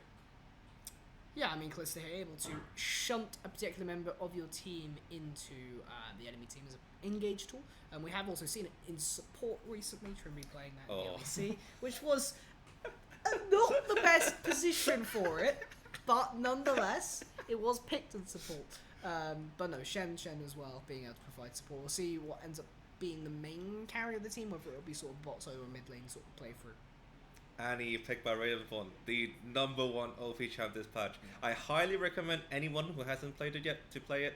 Annie is so OP in both the support and mid lane role. And there are also other builds other than the standard one-shot Luden's Electrical build. You can build in lanes where you can stack up, like you can poke easily, maybe into melee matchups or champions with short range. You can go First Strike, and you go Rod of Ages, where you have extra durability and also more money, actually. One of the good things with Annie going with the recent runes is that you can proc Electrocute with your E, you can also proc First Strike with the E. Ah, well, the there you Molten go. Shield, yes. Yeah, that's pretty beneficial. Although it has been slightly toned down this patch with the base health numbers and the Tibbers cooldown. The E adjustments aren't that significant because of the way the max order is, so you can kind of avoid that one out. But the Tibbers cooldown later in game, you won't have quite as much uptime on that. But nonetheless, that is still very strong even after the adjustments. Some bans coming up. We have Kane banned by Ravensbourne and Camille banned by Cambridge. Lilia, so jungle banned from Ravensbourne, try to limit the jungle pool. So they probably think I think it's a Mumu support. Yeah, they think it's a Mumu support. Which does have the inherent synergy of the Callisto to be able to shunt the Mumu in, to be able to get the Curse of Sad Mummy down as an engage tool, perhaps. It does make sense, but of course, you know, as you mentioned, the Mumu being a flex pick, they could really change that, the snap of a finger, and kind of avoid the bans there towards the jungle. A lot of top lane bans here. 2 top lane bans. The two ladies with the blades. One on the thighs and one on the hand. Probably to counter. Well, basically because having draft either Shen or Mumu. Well, I say Mumu top. Probably Shen top. Yeah. You don't want those being able to build Sundra and just demolish you in the mid game. Karma is the pickup for Ravensbourne on Alpha. Okay. Likely going down to match with Kai'Sa, giving Kai'Sa a little bit more shielding. Fairly decent pickup. I mean, it'll do the job as far as bot lane parrying goes. Maybe not the most potent, but then damn, still pretty good. Echo, interesting. Not necessarily what I expected. I'm assuming that's going mid, but again, it's a plus pick. Yeah. Again, it can go jungle. Mid lane Echo can be hard to play. Jungle Echo is kind of more like you don't have to deal with the laning phase. You just go into finding opportunities to one-shot people and snowball ahead. And Jay's pickup, again, a flex pick. We have all flex pick of Cambridge. Right, yeah. So we'll have to wait until in-game to see exactly where everything goes. But now looking at the Jace lock-in, I think it should be, Shed top? Echo jungle, Jace mid, and Mumu Callisto bot side. I think that's what I'm seeing. I think that would be the most... Yeah. Common, I would say. Oh, the Cassante! We haven't seen this champion in this tournament, and lovely. Welcome back, Cassante, with your 45% win rate. Welcome to the tournament. Cassante, it was quite good when it released, and then it kind of just fell off. It kind of happens a lot with the tank champions that Riot releases. Like, it doesn't start off strong. Yeah. But still, like, the champion is actually quite strong if we just look at the kit itself. There's a lot of things going on, as with, 2023 champions.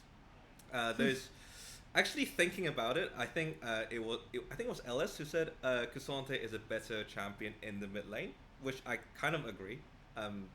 Cassante in the top lane kind of can get beaten down by other meta top laners. Yeah, absolutely. I mean, I think Gwen was a really big one that you just kind of couldn't do anything early, and you couldn't do anything late, and you were just sat there basically not really, bring much value to a team comp when you had that matchup. So picking it last, I mean, here and into the Shen, that's absolutely fine.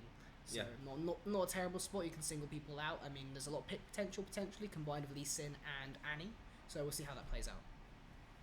Yeah, looking at these two compositions, I'm just thinking which one do I prefer. I think I might prefer Cambridge one, except for Jace. Because Cambridge comp is very coherent, where you want to achieve dive comps, and then you have a Jace just standing in the sidelines. So it's like, maybe you do a 1-4 with it, but otherwise, there's that kind of discontinuity in the composition. Ravensbourne comp is also a bit of a mystery to me. I think pairing Karma with Kai'Sa is not my choice. Yeah, it gets the job done, as I said, but it isn't necessarily a inherently synergistic pairing. I think that's the key point. I think it might actually just be better to have Karma mid lane and Annie support. Like, that would make more sense to me. Yeah, potentially. As a bot lane, you have the stun from the Annie. Which is actually absolutely possible. We'll see what happens when they actually come into champ select, whether that does go in the middle support, as you say. A lot of flex fix in across the board. Yeah. I mean, maybe it's only me who sees it. Maybe it's only me who thinks Amumu top is not a troll. I mean, I'm sure it's out there. I mean, someone's played it. Yeah, someone's definitely played it. I mean, I'm here who's played a Furthest top a few times, but that's actually, I think, a fairly decent pick into certain matchups. But it's been experimented with. it's fun. I mean, I suppose I haven't played it, but I definitely have seen streamers play it. Topelios is one of the famous ones, I think, in the top lanes. Absolutely. I mean, what else is there? Samira, Draven. Samira, Draven, Tristana is played as well. Kalista, Lucian. That's it. Is there any ADCs that have maybe Jinx? I don't think Jinx. No, I don't think I've seen top Jinx. I'm not sure about that. Or Ezreal, I haven't seen that. I think Ezreal could probably manage it. You have mid Ezreal, so surely. And you have mid Jhin as well. Yeah, mid Jhin. Although top Jhin, I feel like is just worse because of Jin's kit. I don't think you can get as much use out of it. But. People do like playing ADCs in solo lanes, and again, well, we haven't seen it today, but I would like to see Tristana mid. Yeah. It's just very strong. A lot of bursts coming out, and it's just that time of the meta because Tristana mid goes in and out of the meta. At this point, apparently, people think it's strong, and then it comes back in. And personally, I'm not too sure why. Maybe it's the rise of all those raw champions who's being meta, like Anivia, Kassadin, Aurelion Sol. That kind of champion. Actually, come to think of it, what kind of counters Tristana mid though? I don't know. Surely Lissandra does quite well into it. No, Lissandra you'll be on the end of taking a beating and waiting for a jungler. I think that's true. Yeah. But as soon as jungler's there, surely it's just it's so easy to punish. Easy, yeah. But no, I'm not sure. I'm not too familiar with the matchups, at least on Tristana's end. So. But no, I think the one big thing with Tristana is your E has such high individual scaling, probably the highest multiple scaling sources in the games. You have AD, crit, and other things. And I think, arguably, I don't know the exact build path right now, but it seems to me that if you go Navori, your E is gonna do a ridiculous amount of damage. Yeah. I think Navori is the new item that everyone should try to abuse. Not just ADCs, you have the Tryndamirs, you have the Gangplanks. Yeah, Gangplank is the main one, really. Hey, you know, maybe Viego now with the change to his Q, the change to his Q, he can now crit his Q, so maybe Navori may go. I don't think it's gonna be good, but who knows? Shieldburn Navori, maybe. I think someone said Jax with Navori. Okay. Yeah, Jax with Navori. That basically just gives him a lot of it's basically Shojin but crit. If you think about I see. Maybe that'll give you a lot of uptime on your counter strike too. Yeah. Interesting. So there's that. But otherwise, this meta is so fun. I think people sometimes complain about it too much. Meta. I think the current meta is quite fun. A lot of things are maybe not as diverse as they should be, but I think sometimes if it's too diverse, then it's kind of it's too many random stuff that you have to play against. Yeah, too much. I know. Too many things that are unexpected. Let's say. Yeah. Although I think for the most part it's quite fine. I think jungle meta is probably the least interesting. Yeah, because it's like Maokai and I haven't seen Udyr played in this tournament. I don't know why. I guess people not playing up Udyr. I don't know. I quite enjoyed playing Udyr. I think they did nerf the there was a slight nerf to Udyr. It was toned down, but still very good jungler right now. Regardless of that. Yeah, does make sense. Shen support, good flex, maybe. I played Shen support for a long time actually. Not a long time. I mean, we actually do have the stuff available. It'll come through onto the Rift soon, but it is actually Annie support color mid. Yeah, and, great. As for the other side, it is great. As we expect. They probably hurt me. Yeah, maybe it's oh yeah, you know what? That's a good idea. We're gonna do this instead. We're just gonna take it on board. Yeah. That's it. But no, that works better. You have the sort of the kill opportunity versus Kalista with the Pyromaniac stun coming off of Annie. And of course the infamous Acathian Rain from Kai'Sa. Always love getting hit by isolated ones. Yeah, it's like just 12 missiles after the evolve. 12 missiles after evolve, yeah. It's a lot. Yeah, it's a lot of damage that isolates it. Going into game now, I think. And we have a pause. Yep. Seems to be the theme of today. Pauses everywhere. Pauses and quick games. Yeah, pretty much. Let's see if the trend continues. Yeah. People really wanted to abuse the Fnatic pause hack today, for whatever reason. Is Annie support really bring Eri? Yes, it is. I mean, I can see why, but I also don't think. I also don't think it's correct. I can see why though, because you can abuse your early game autos. Also versus a Mumu being melee. I think that's kind of part of it. But it is hard to say for sure. Not necessarily the right route to take, but yeah, we'll see. I mean, I can see why. I mean, I'm by no means an anime expert. Like, I'm not criticizing the players. I'm just saying that this is different from what I expect. Because I would expect to electrocute. Yeah. Come on mid also reign the area, but this time it's probably correct. Like having that, having shields is good with Eri. Also helping the laning phase a bit. Extra poke damage versus Jace. Yep. Jace with the face strike, Echo with the first strike. Oh, I just said face strike, didn't I? But anyway, Face strike. face strike. Yeah. Okay, and the game has started, and I want to expect some invades, but looks like we're going to another boring 5-point. Yep, classic spectator debate, but we'll be back in a second. Nothing too spectacular, as you mentioned. As far as jungle clears are going, I mean, it seems like Lee Sin might be starting top. Who knows? Maybe back in a second. I would like to see Lee Sin go down towards the bot lane though. Regardless. Yeah, bot lane is the volatile one. Top lane is not very interesting. We do see the Ghost on Cassante. Ghost, I mean, all the power to you, Ghost Cassante. Run down people in team fights, I Yeah. guess. I mean, the extra movement allows you to get some more autos off, I suppose, as you start moving into things. Yeah, I think that's what I can see there.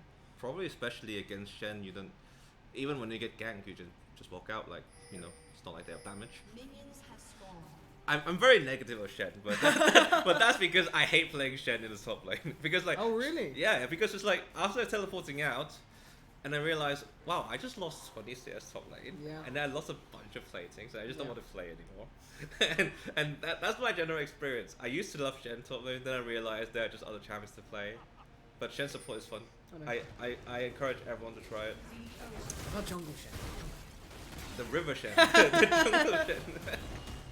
I need to try that more. Like, just like, especially in this meta where you just just get your level 3 and just run around. Oh, there Wow. it is, immediately flashing on. That is a very aggressive level 1 tree, gonna do a shitload of damage onto them, and Callista gonna get first blood immediately. Wow, that was a lot of balls, and it ended up working out. Ooh, might be in trouble though. Your response, Kaiser doesn't quite have enough AA range, but it's gonna be stacking up lethal tempo. I feel like maybe, just maybe could have got the kill. What did I just watch? The lethal tempo. We did not expect that. No way. Oh my god, this game has gone to a good start. You know what? This is exactly what we expected. Exactly what we expected. A little bit of chaos, 1-1. Well, I'm not sure exactly that's how I expected it to pan out early game, but nevertheless, a lot of chaos. 0 CS Callista backing and then buying a Vampiric Scepter. That is just funny. Like, it's like, I don't need kills for minions. Top lane hitting each other again, maybe some trading going on. Just a little bit of a slap and tickle from both sides. And then backing off to their sides the way it's just how top lane is, especially in this matchup. Just want to sort of proc your grasp, get a few autos off, and then leave it at that. Yeah, I think it's just bot lane that I'm watching. Asian wannabe already in the bot lane, ready for more action. Okay. A few slaps down. I mean, Shen's just going to keep on the wave. Here it is. Lee Sin in position. Only just hitting level 2 the Callista has. Lee Sin now going in. And Mumu has already used the engage, although I'm not sure about 1v1 the Callista here because the Ren's going to come out in a second and the Callista gets the return kill. Will be a 1-for-1 in the end, but nevertheless, 2 versus 2. Yeah, it's 2 kills to Kaiser though. I mean, even though Callista has the kills, Kaiser also had the kills. So I'm not sure like who actually benefits from these fights. I mean, I'm happy to see the action, but yeah, not too sure who is actually getting the upper hand in these fights. Yeah, it really seems completely even on that front at least. I mean, Lee Sin, I guess, dying kind of means that like Echo's been having a little bit more farm now coming to the bot side. Ooh. That is actually dies there to the red buff burn. Echo gonna pick another one up, and there it is. 2 kills immediately. Going straight over to Cambridge. Okay, so finally securing that kind of like lead we expect a Callista should want to have in the early game. But yeah, well, it all comes down to that level 1 really good level 1 play. Really heads up knowing that you have the double bandage toss from your Mumu and obviously Callista, very famous for really good level 1 damage. Yeah, I mean, it's that Rend in particular, really, being stacking those spears, pocket tempo, rend them all out, cash in the damage. Outside for the rest of the lanes, I mean, Echo, of course, being a bit of ahead of Lee Sin based on the pathing earlier, and the fact that Lee Sin did die in the bot side, but again, nothing too much of note. Yeah, otherwise, everything seems quite normal. Like, there's just a very peaceful, like, lane and top lane, and it's just like the bot lane just like going at it. And yeah, I want to talk about Jace. Like, the current Jace, why it's like played mid lane is because like Riot kind of tuned it towards this mid/late game carry, where when you have the 3 items, you are very strong in those like soul dragon fights or elder fights, where you just poke out your enemy first and then do your sieges or get a baron and then do more of that. So really want to see if the game goes into that point, and then we'll see like the power of Jace in this game. Otherwise, on your screen is the top laners slapping each other to not much of an end really. Yeah, of course, Xante has used the teleport where Shen hasn't, so that's probably part of the reason for the HP disparity between the two of them. But again, Shen can sit on the tower extremely safely, Shen being one of those characters you just do not want to tower dive unless you really have a big advantage based on that taunt. Being able to force tower aggro onto you. Yeah, I had an Olaf think that he was the king of the top lane and just died me with full health. Ends up with no health because I press W, I win. Like is that really ability of Shen blocking autos and also has some like really funny interactions when you, like with something like God or something like Belfast. It's very interesting. Quite an underrated ability, I would say. Spirit's Evoke is extremely useful. Also being able to block a lot of stuff in fights because you always can stand in it as well.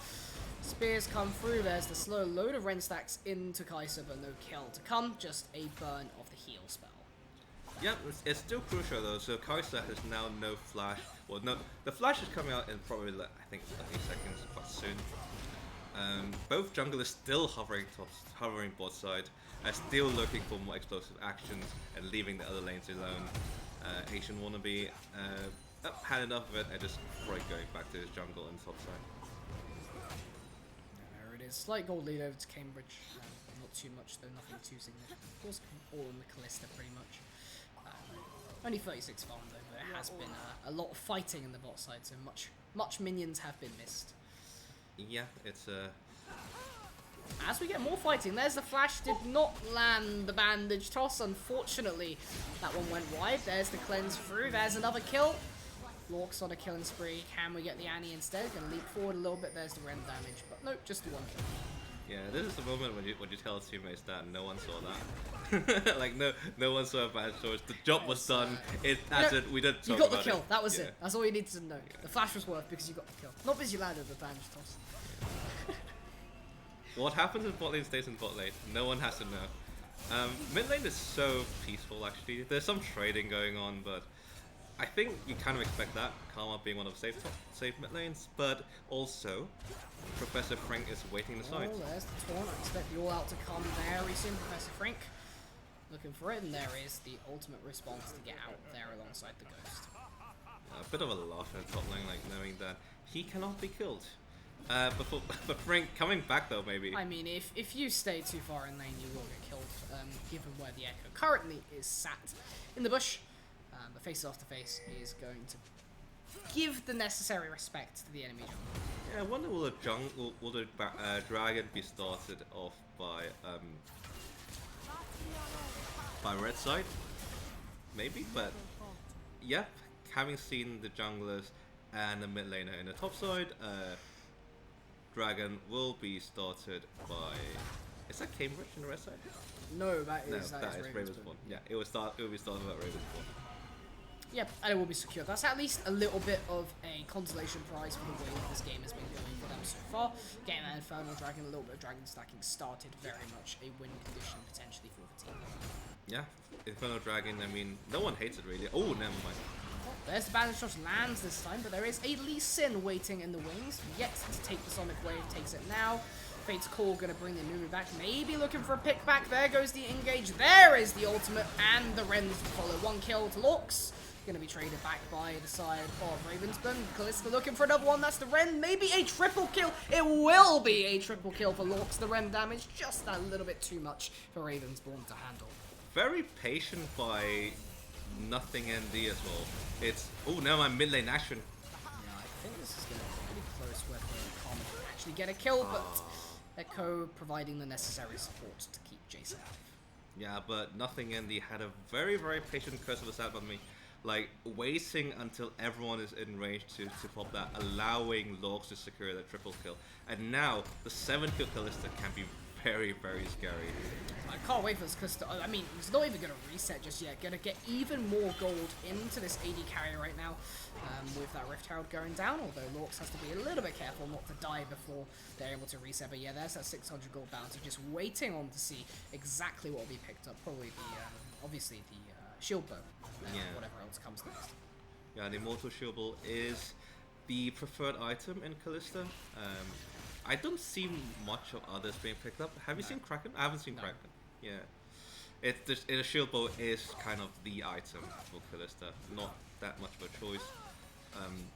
Otherwise, looks like the first item for other champions in this game is quite standard, I'll say. Kasane going for the new Iceborne Gauntlet, which I love that item a lot, and I'm happy it's back.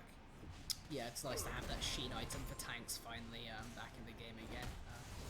One of them is Ilaoi, actually. Yep. Ilaoi, amazing synergy with Iceborne Gauntlet, being Ilaoi do like the Sheen, usually. Actually, wow. Kasane tried to cancel it back, but wasn't able to. But yeah, Ilaoi loves the Sheen item, and then the slow actually helps the tentacles to land as well. So you're not forced to having to build Sundoor or Trifle. Yeah. So we have a little bit more build diversity on those champions. It's always nice to have. But yeah, there you go. Kalista gonna get that first turret all nice and down. Huge amount of gold. I mean, also ahead of CS as well. So. Ooh, we have a roam. Okay, here it comes. 2 people being overloaded. And he does have stun available, so looking at the same ground and the back, I think they will get pincered as Cassante trades onto Shen. To little avail, there is the kick, Dragon's Rage coming through. Fate's Call to block, Lord staying alive for a long time, Shilpo finally getting propped. There's the Ren through, but I think Lee Sin will just about manage to scrape the kill back. Stand United going down, they're actually waiting for the Shen to come down, because I think they want to try and kill the Shen as well. Although that's going to end up in the Lee Sin dying, although I think the Shen will nevertheless end up falling. Just a little more damage than the tower will do. There is the Karma Mantra Key to finish it off, and a double kill for Ravensburn. Yeah, and it's... Ooh, Frank coming to clean up. Yeah, there it is. You get something back. There is no way out of this. It is inevitable. One more bonk. Professor Fink, like the second coming of Thanos. He is inevitable indeed. And overall, even though the 1,000 gold goes to Asian Wannabe, the gold lead is still like around 5k, 5-6k actually. Yep. So it's still, it helps, but also it's still a very strong Kalista, and actually, crucially, Echo is becoming more fed as well. Yeah, there it is. I mean, Mumu, you're only 1 level above Lee Sin, and there is a Kalista here as well. 1 or 2 more Rens will do it. Did it slightly early, I guess, but Mumu should actually be able to finish it off. Maybe you can get that spear in. Oh, lands the bandage toss, flash under. I think you're going to take a lot in tower. Cassante, though, lacking in range. Yeah, Jace's call up Taekwondo pick, trying to dive, maybe? This is a really high health champion, all out. Not available. Extremely low, about 20 odd percent. Taekwondo pick going for another one. Gonna get donated over to Lorx. Yeah, even as Kassan, as Tank is constantly not be able to escape death itself. A very aggressive trade coming from Acrylic App, but you know Karma can't kill you. Yeah. But Karma also knows Shen cannot kill Karma, so there's a trade of health. More tower plating going down. Will you get the plating before the plating timer collapses? Yes, you will. Just about before the 14-minute mark. a lot of gold from Callista, and Ocean Dragon is up though. I'm wondering if Ravensborn will try to secure it before Lorx rejoins the team. Interesting. Just had a little screen back there. I mean, we have spectator delay, but I'm waiting for 3 minutes in the future for some interesting moment to happen, seeing as that came through into our little recording room over here. 20 surrender, a little bit more of a bush setup here in the mid lane. Gonna leave instead. Dragon available. I imagine that's the next setup to be had. Asian wannabe. A little bit of trouble, just gonna ward hop over. Yeah, Ravensborn still hanging around the area. Still looking to maybe secure Dragon, but I think when Locke shows up, everyone just gonna disperse. This is my prediction. No one wants to fight around this strong 9 and 2 Callista. Doing the camps, back to doing the camps and farming up to get more gold. Oh, looks like they might need to get the mid tower alongside the Ocean Drake right here. All the setup is secured. I think it's a fair decision to just say, you know what, we'll cut our losses, let them have this one. It's only 1-to-1 Drake. Let's get ourselves a little bit more farm and then maybe play at another time where we are in an advantage point to be able to fight. I don't agree with what Clumsy is building right now. I don't think that's the Annie build I would go for. Like, you do need the damage on Annie, but nevertheless. Dive. There is the bandage. There is the second kill. Very easy. That looked painful. It's one of those times when you are staying in mid lane trying to clear wave, and never mind top lane fight and calling in Shen United as well. Shen should be able to help you take the kill there on Sante, I believe. Hopefully. Sante's still alive. One more Shadow Dash will do the trick, I think. A few more autos. Wow. Actually still alive somehow. Jace flash forward. There's the Shadow Dash to finish the kill. Yeah, and Cassante not having a good time in this game. 0-3 and 0. Not having any kill participation so far. Hopefully we'll be participating later on. But it is very hard game for Ravensborn right now. Around 9k down. Actually, no, more than 9k down, so 10k down. Yeah. And usually in this position, you just kind of want to turtle and then like look for picks together as a team. And I think they do have the tools to do it. You have the Lee Sin obviously can go in with the Sonic Wave. You can have Karma with the to speed everyone up, and also you have Annie to do a flash stun. You can also have Kaiser flying in from 2 screens away. So they have the tools to do it, but will they do it? That might be another. Yeah, you do have to group, make sure all your tools are lined up and ready for firing everything off to get that pick. At the moment, none of that is currently happening. That is another bandage toss, although Lee Sin just gonna dash out to safety. Yeah, another thing to point out is that obviously that kind of like comeback playstyle is available, but also with Shen on the board, it might be a little harder because you have to break through the Shen shield as well. Now Cambridge just gripping around this tier 2 turret. To see and gesture for what they could get. There is the engage from Echo. Really nice parallel convergence to seal the deal. 2 kills, 3 to follow very soon. As Taekwondo pick goes a little bit under the tower. Cassante teleporting down. Only the 2 kills so far, with 5 still alive. Maybe looking for Cassante now. There's the engage from the Amumu. All out to follow. Maybe they can get the return kill to the Amumu. Somehow Fate's called to save the day. And a 3rd kill and a turret donating over to Cambridge. Very unfortunate for face after phase. It seems he's trying so hard to secure like to help the team to get a kill, but unfortunately the Amumu is not the target. Very unfortunately, with face call on cooldown and not on cooldown. Yeah, very easy to just say, yeah, I'm gonna yank you into stasis, and you're gonna be absolutely fine, buddy. Yeah. 21 to 6, 14,000-ish in gold. I'd say it's quite a lot. Yeah, not the worst. I mean, I've seen teams come back from that, but that usually involves some late game carries. Maybe Skip a Boss can get a lot more fed, but that will require 2 or 3 more items at the very least, which will be a long time in the future in league terms. 19 minutes. You got to do some soul searching right now. Look for some picks. But Cambridge grouping around the entire time, keeping themselves safe. Safety in numbers, as they say. Yeah. Although Echo is one of the most hard champions to stop when they're ahead, because with how Echo works, all the burst is coming from his basic abilities together with the Lich Bane, and the ultimate is just for escape, so it's very, very hard to catch this champion now. Look, this Jace looking really, really low. Very juicy, but no flash available on Clumsy, that's why I didn't go for the flash stun.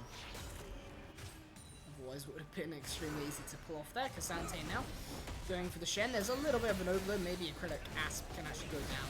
I think there's a little bit too much CC available for them to try and stand United out of there. TP response comes in from Taekwondo Pig. Gonna look for the turnaround. It's Asian Wannabe, and they will get it. Although Dragon's Rage actually gonna delay the kill for a little bit. Lee Sin still staying alive. Asp getting very, very low, but Professor Frink is here to help. And yeah, I don't think Asian Wannabe is gonna be around for much longer. Yeah, just the damage just wasn't there, unfortunately. Even the Lee Sin with no defensive items, having that lifesteal on one of his abilities can just do the job just fine. Baron's being started. Unfortunately. Not that it matters. No one's there to steal. Yeah, it's just fine. Not a problem. And they'll probably group up with the Herald in the top lane to get that push going. There it is. Another wave. Just one more. Yes, I can Herald charge off here potentially as the pivot play is to go down to the bot and make sure your Drake is secured, preventing any sort of form of soul stacking that Ravensborn can try and get. Yes, and looks like they tried to look for Professor Frank, but a very slippery target to catch, unfortunately, Echo. Dip, dive, and dash all around the place. And reverse time and look through. Mondo Pig pushing in the wave, making sure we have multiple lanes pushing. Although actually right now is taking a lot of damage coming out of 20 and surrender, but there is Sand United to save the day. Shen coming in to save the life of them. Looking at the pigs in the game chat, it's just hilarious. It's usually what I would do in solo queue as well.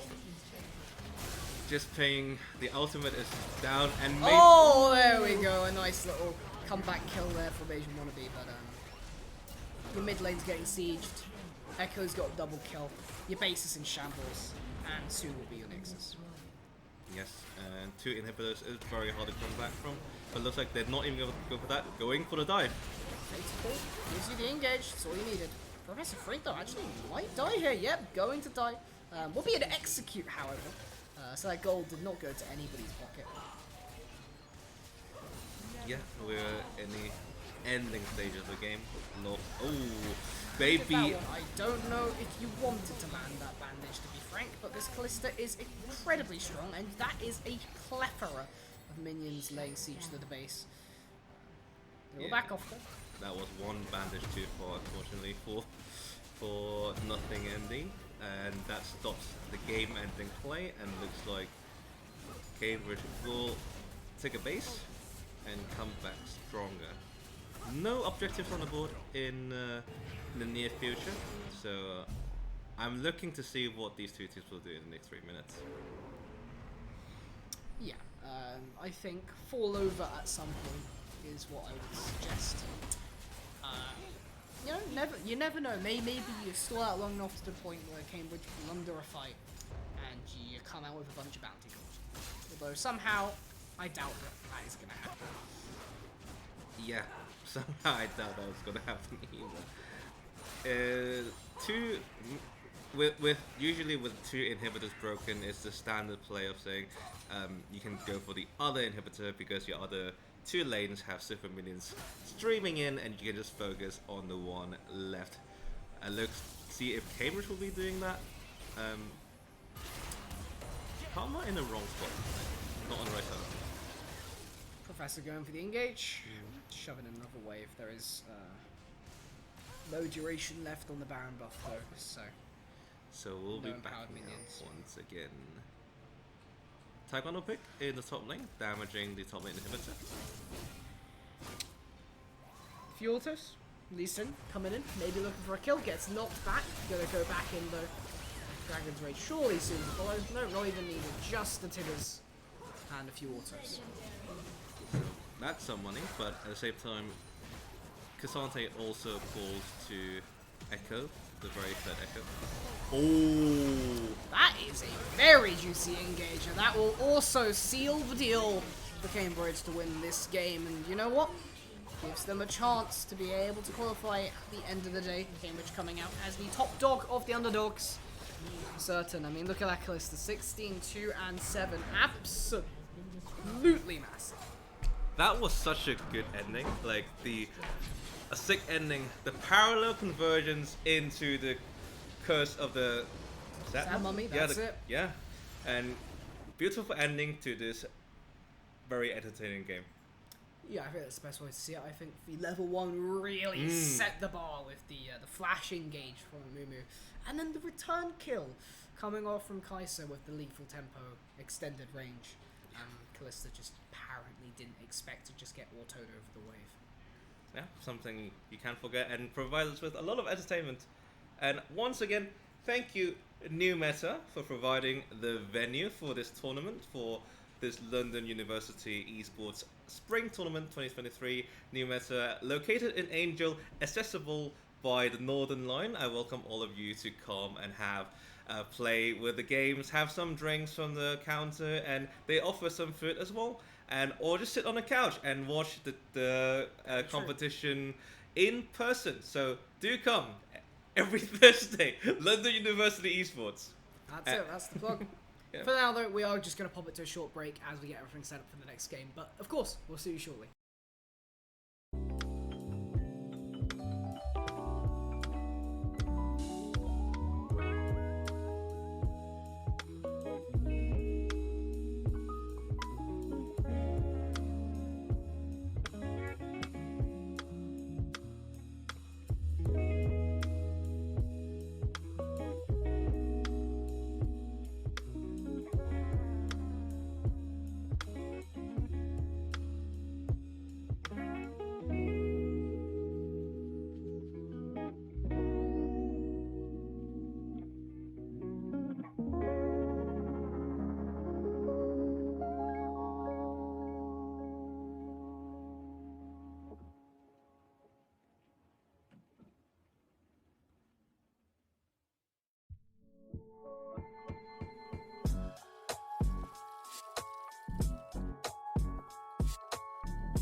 Welcome back to London University Esports Tournament, Spring Tournament 2023. I am joined by the ADC of Cambridge, Laux, here to cause with me, and of course I am Cookie. Yep, they say those who can't play coach and those who can't coach cast. So here I am, descending 2 tier. No, I'm joking. We got a banger of a game on our hands, haven't we? Yeah, we got the 2 top performing teams in our groups, Queen Mary and Imperial College, and both teams are doing very well outside of a tournament as well. Queen Mary is currently the number 2 in Newell, and Imperial, as we were saying before, won the Newell 1-all last season. So it will be very interesting matchup between the 2. Yeah, I mean both teams started off their first games respectively, absolute domination. The Draven pick for Queen Mary, and then the Varus Karma picks for Imperial looked really strong. I think that bot lane could be a hot point in this matchup. Well, speaking of bot lane, well, Laux, you have first-hand experience the bot lane from Queen Mary. So how do you think they will fare into Imperial's College then?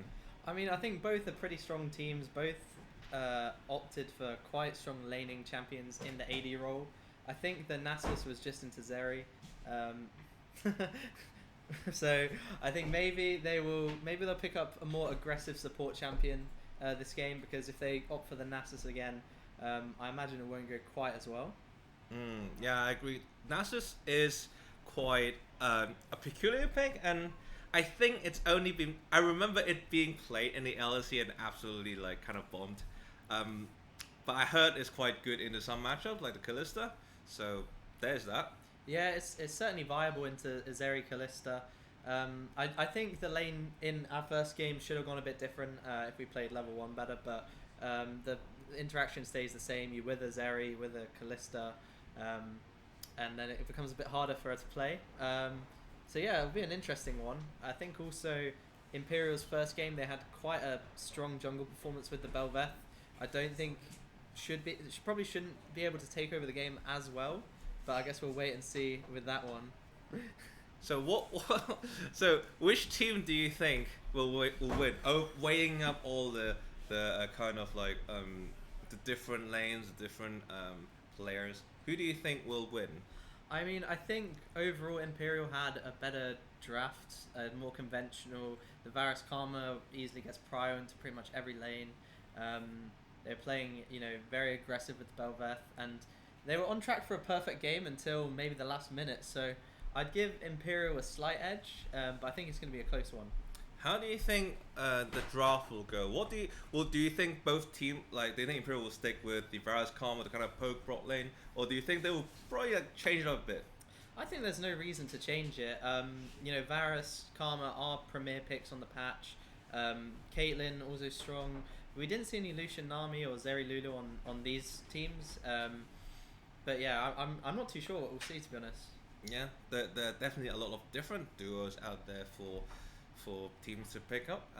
It seems that the game has kind of shifted towards this way where the pairing between the ADC and the support is so important. It's like the importance has raised a lot. So we see maybe even a Syra Khan can come out, or Kaiser Nautilus, the kind of classic stuff, given that melee support has been buffed a little bit in this patch.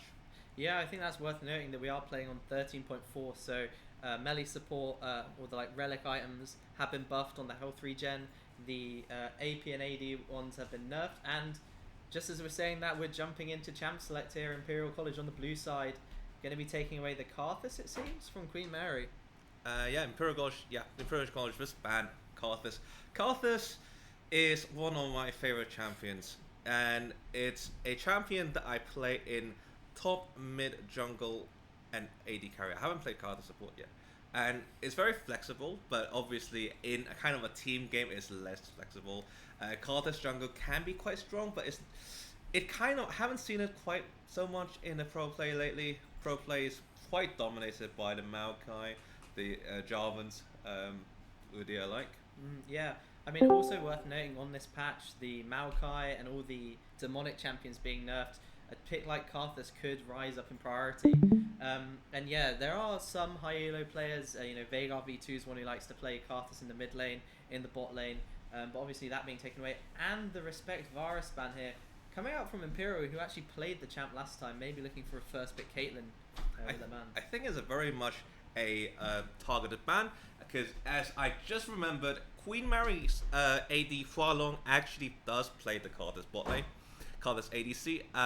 The Varus can be one of those maybe meta bans, but the Nidalee takes away, Queen Mary takes away Nidalee, which is the Cast's main champion, and Belvedere is probably the champion that, you think, he played last game, let's not see that. Yeah, I think that if anything, it comes across like they're a bit nervous. They're taking away these champions which are known for the early invades. The Nidalee, very strong skirmishing champion early, Belvedere gone, and with all these bot and jungle bans, I see Caitlyn up, I see Ashe support up. I'm not sure if either team plays that, but we see first pick Caitlyn from Imperial. I think best pairings up right now. I mean, Jin is open, Lucian Nami's open, but I'm not too sure what we're going to see. Yeah, a bit of throwback of a previous draft where we have a first pick Caitlyn and answered by the Varus Karma. So we have to think what Queen Mary is going to do in this scenario, and obviously maybe not pair it with Zoe, maybe pair it with a Lux, or other pairings are available. Morgana are available. There are quite a few. Draven coming in though. What do you think about it? Yeah, I mean, with the Belvedere and Nidalee bans also, a pick you might want to think about is the Elise jungle coming in. And if you pair Elise with these diving champs like Draven plus engage support like the Nautilus, it certainly could be a good top 3 for them. I imagine this makes Imperial a little bit nervous. Maybe they're not going to go for the aggressive pick like the Lux. Maybe they want the Morgana now for the Black Shield. I think that's certainly a good option for them.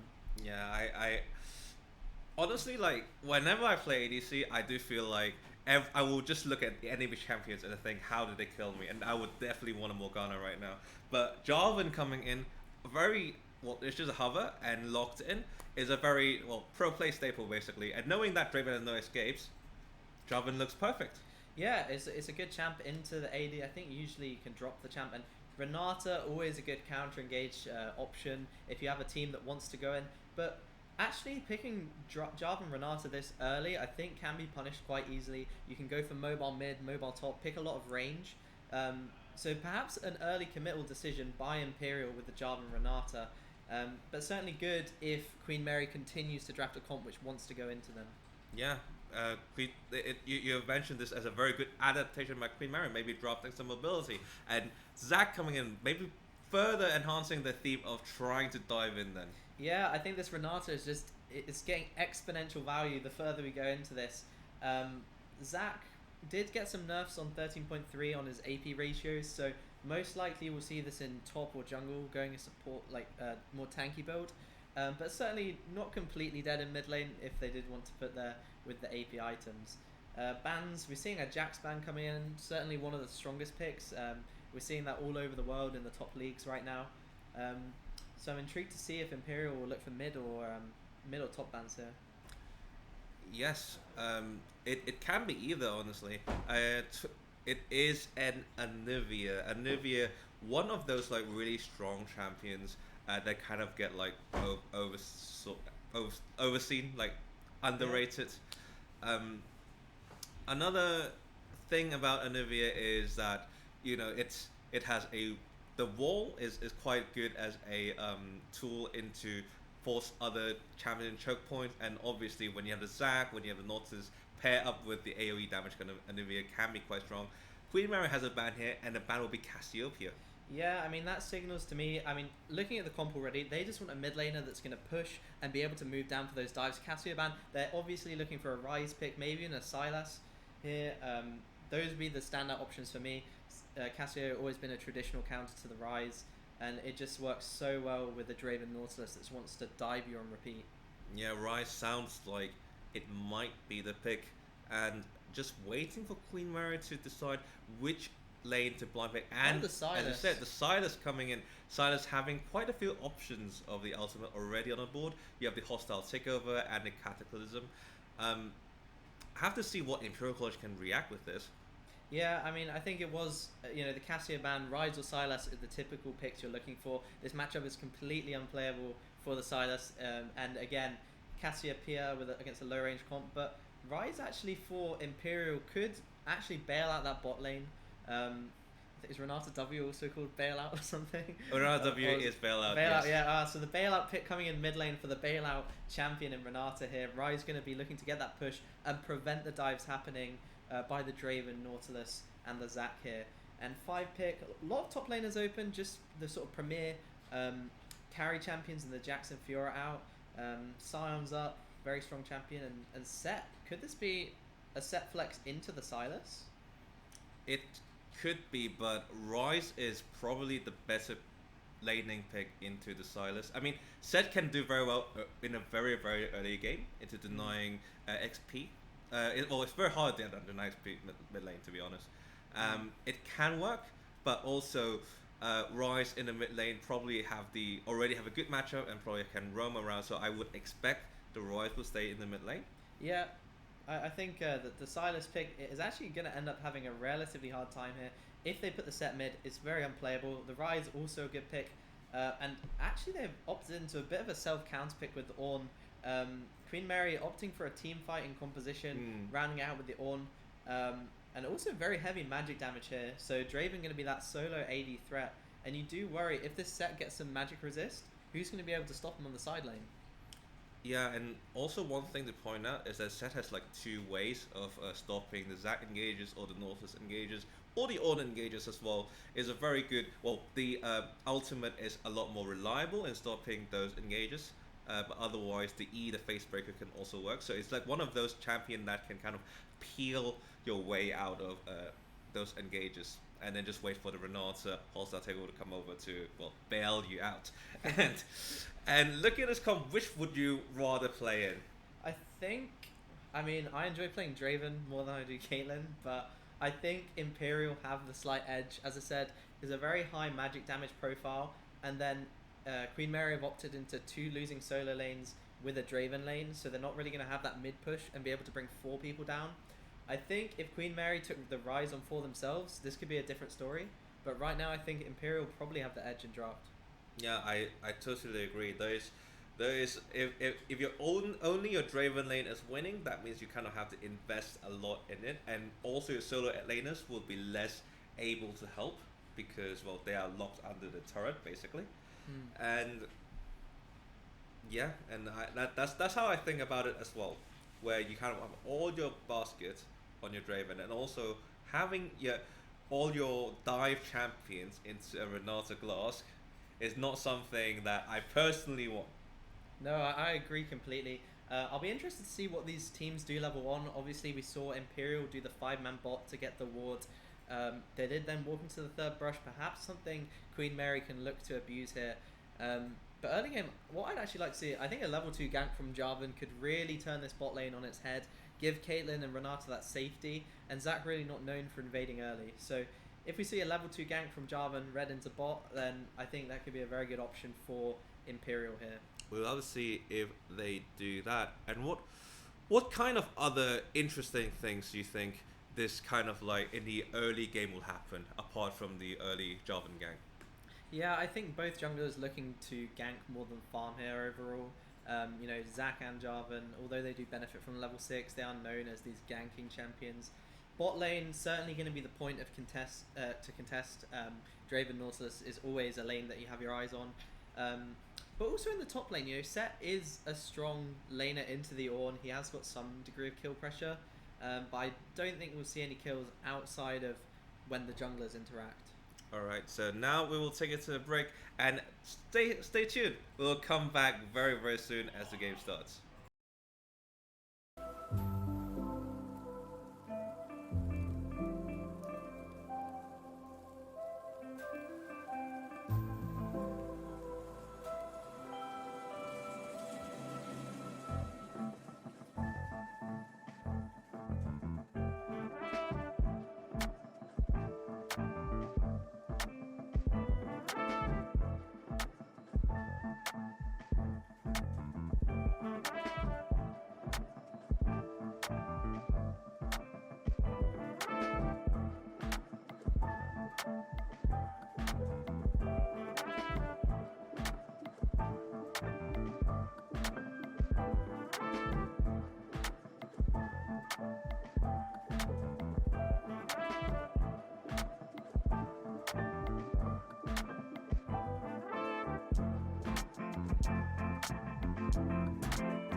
Welcome back to London University Esports. We have Imperial College on blue side and Queen Mary on red side in our qualifiers. I'm joined by Lux, ADC of Cambridge, and it looks like both sides will have a scuffle in the bot lane. And who could have seen this coming? The 5 bot happening all on Moxie's skill. He's skilling in into 4-man knockout.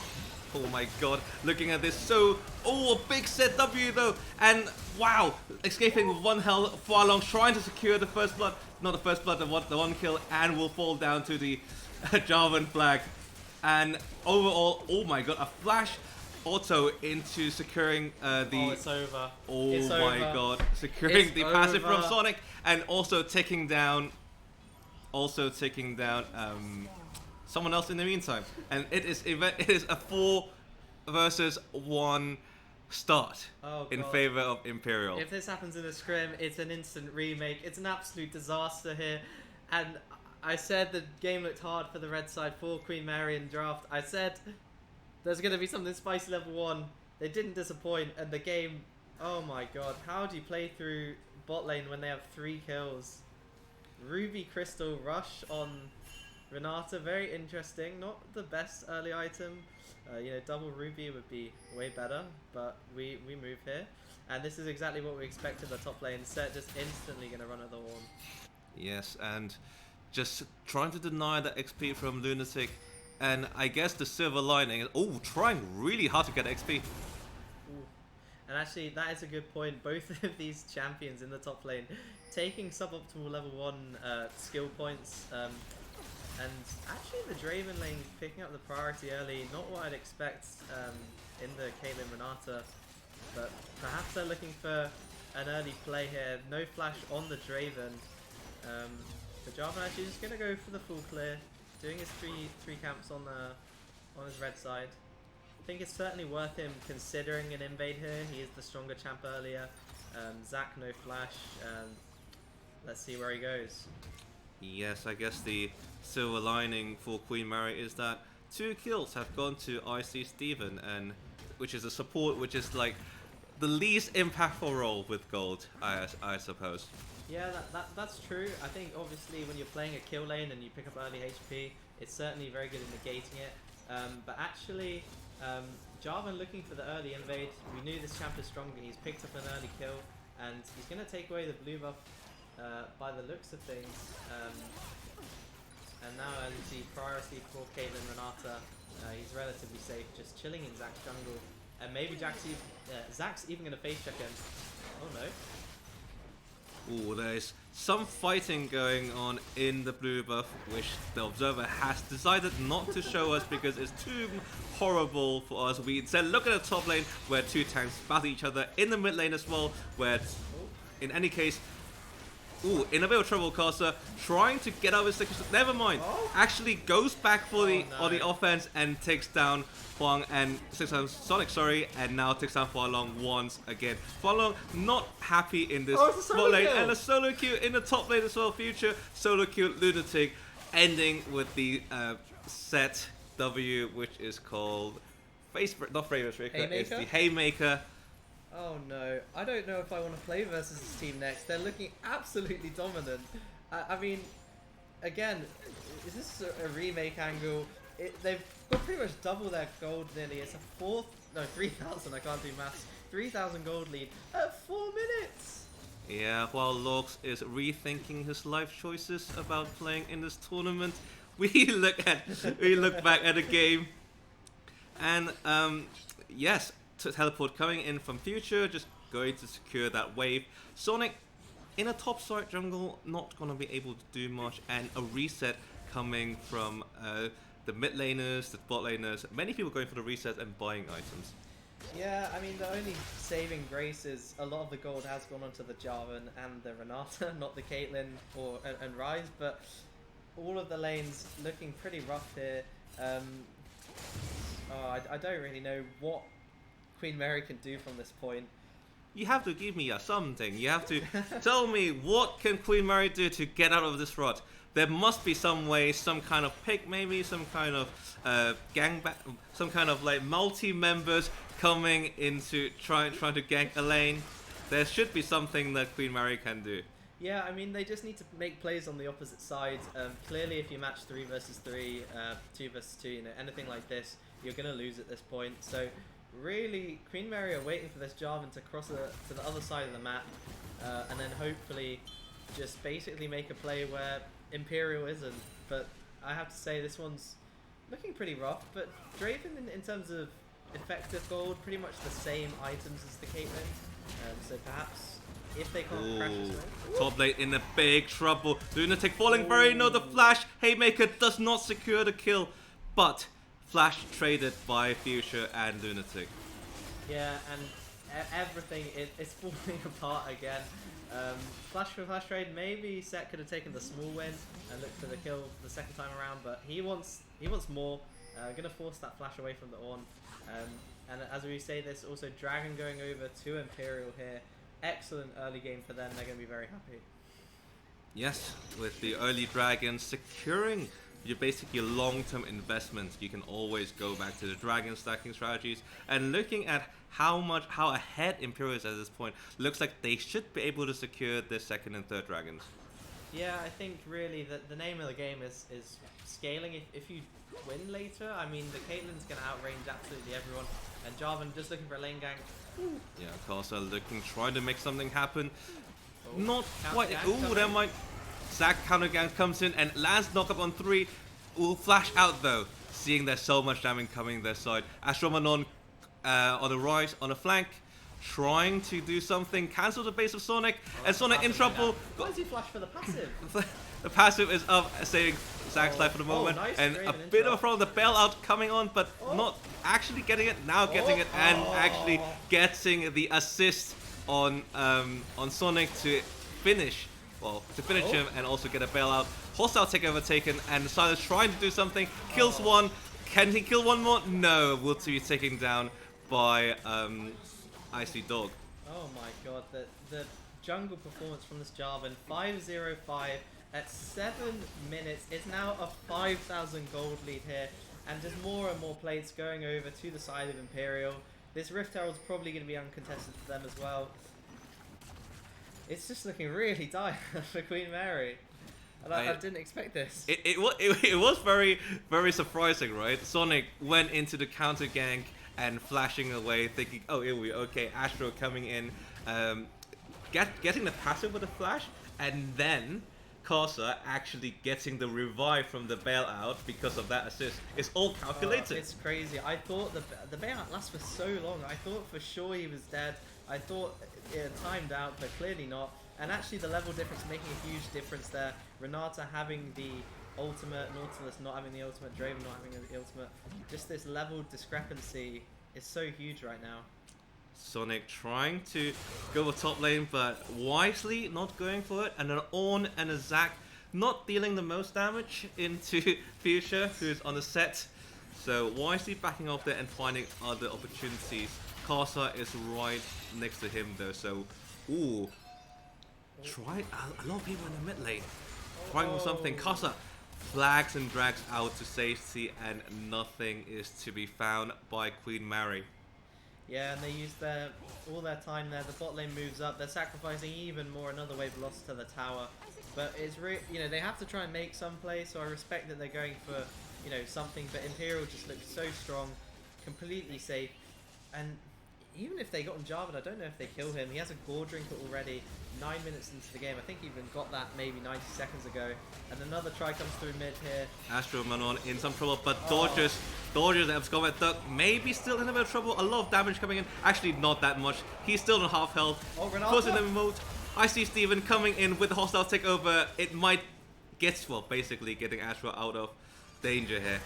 Yeah, flash invested though by the Renata, so she will be vulnerable to this Draven Nautilus. But Draven out of mana, not going to be able to follow up those Axe auto attacks. Yeah, now I think we're going to enter to a bit of a quiet stage, but not so quiet. Corsa coming in with a flag red doesn't hit. Wang still in trouble, couldn't hook out to safety and steps on a trap, sealing his fate. Yeah, and I think that's pretty much the first tower in bot lane going to go down with that. Draven, no mana, he can't look to stay at all, or he's going to go down. Jarvan now invading, taking away another blue buff. and they're not able to get anything done in the top lane either. It's a losing matchup. Yes, it's looking, as you say, very dire, and it could be a solo kill angle for Future here, trying to stack this wave up, trying to go for a that's dive. a kill. Oh, that will. Looking at it, oh yes, that is the how the set versus on matchup goes. If the viewers do not understand that, if you use your W early, your Bell's Breath on, then you will just die to set. That ability has to be saved for the last moment.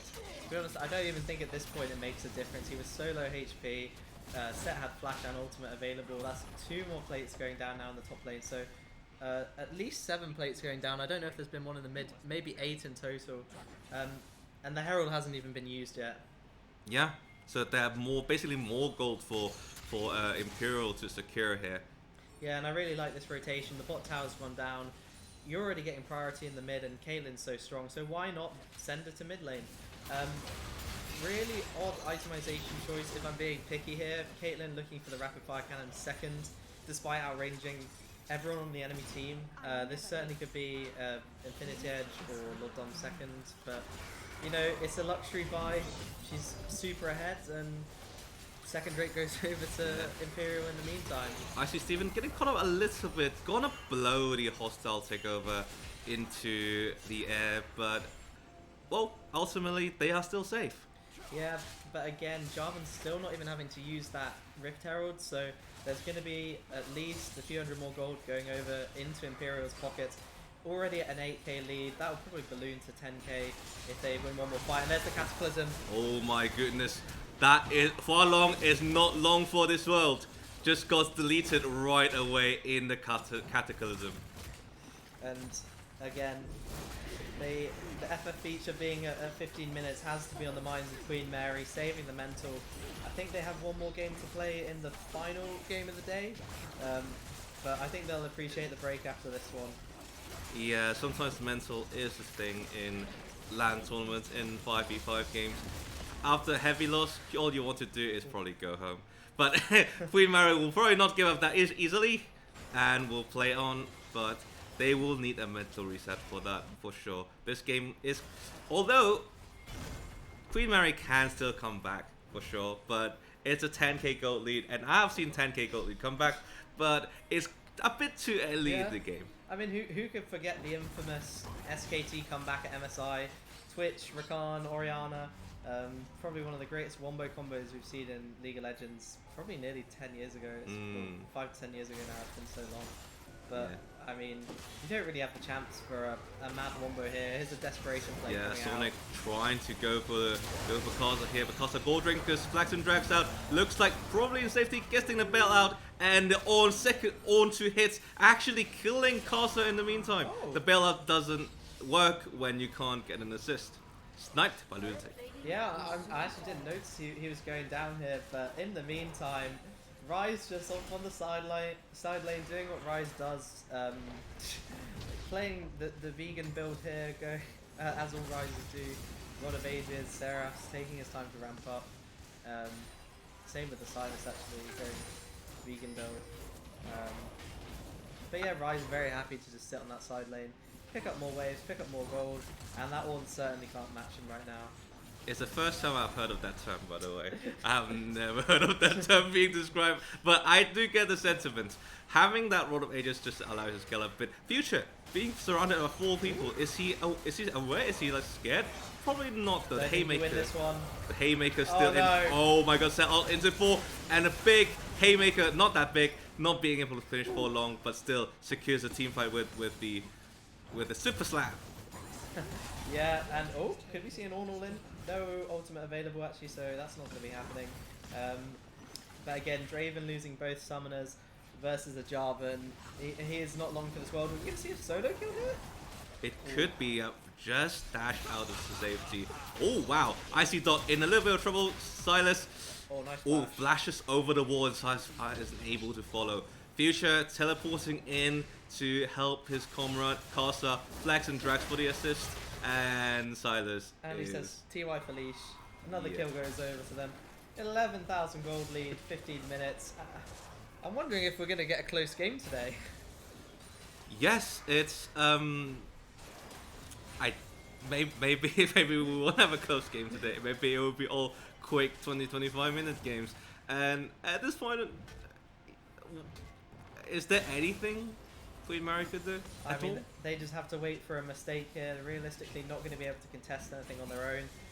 The positive sign, I guess they have a Zac who could jump over the Nash pit and look for a miracle steal, but Nash not even up for 4.5 more minutes, so there's not really much to do. So there's basically like no Nash yet. So if there's no Nash, you can't steal it. Exactly, and the Herald's gone across to Imperial again here.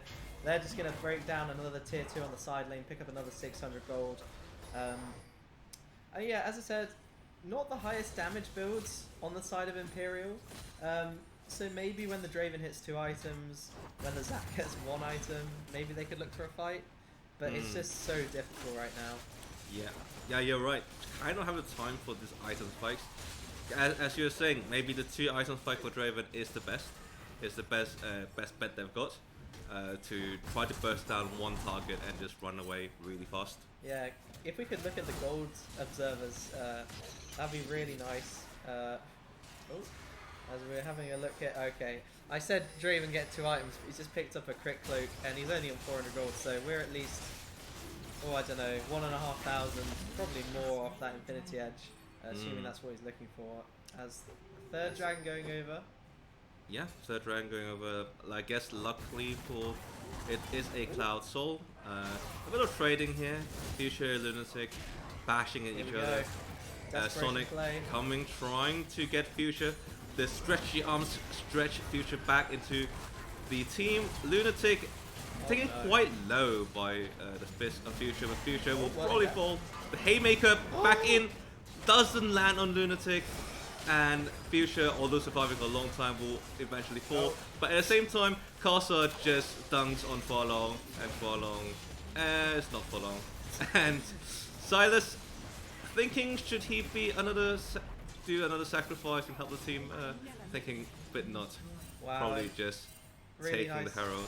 Really nice move here. Just gonna already taking down that mid inhibitor. Gonna rise up to the side lane. Don't even need to go for this tower, but they're so strong they can. 2 items on the Jarvan, 2 and a bit on the Caitlyn. It was a nice try by Queen Mary on the side, but if it takes 3 people and you're not sending any of your damage dealers, the amount you lose on mid, you already had a flashless Draven. Just not. They have to try something, but it seems like every option is a losing option.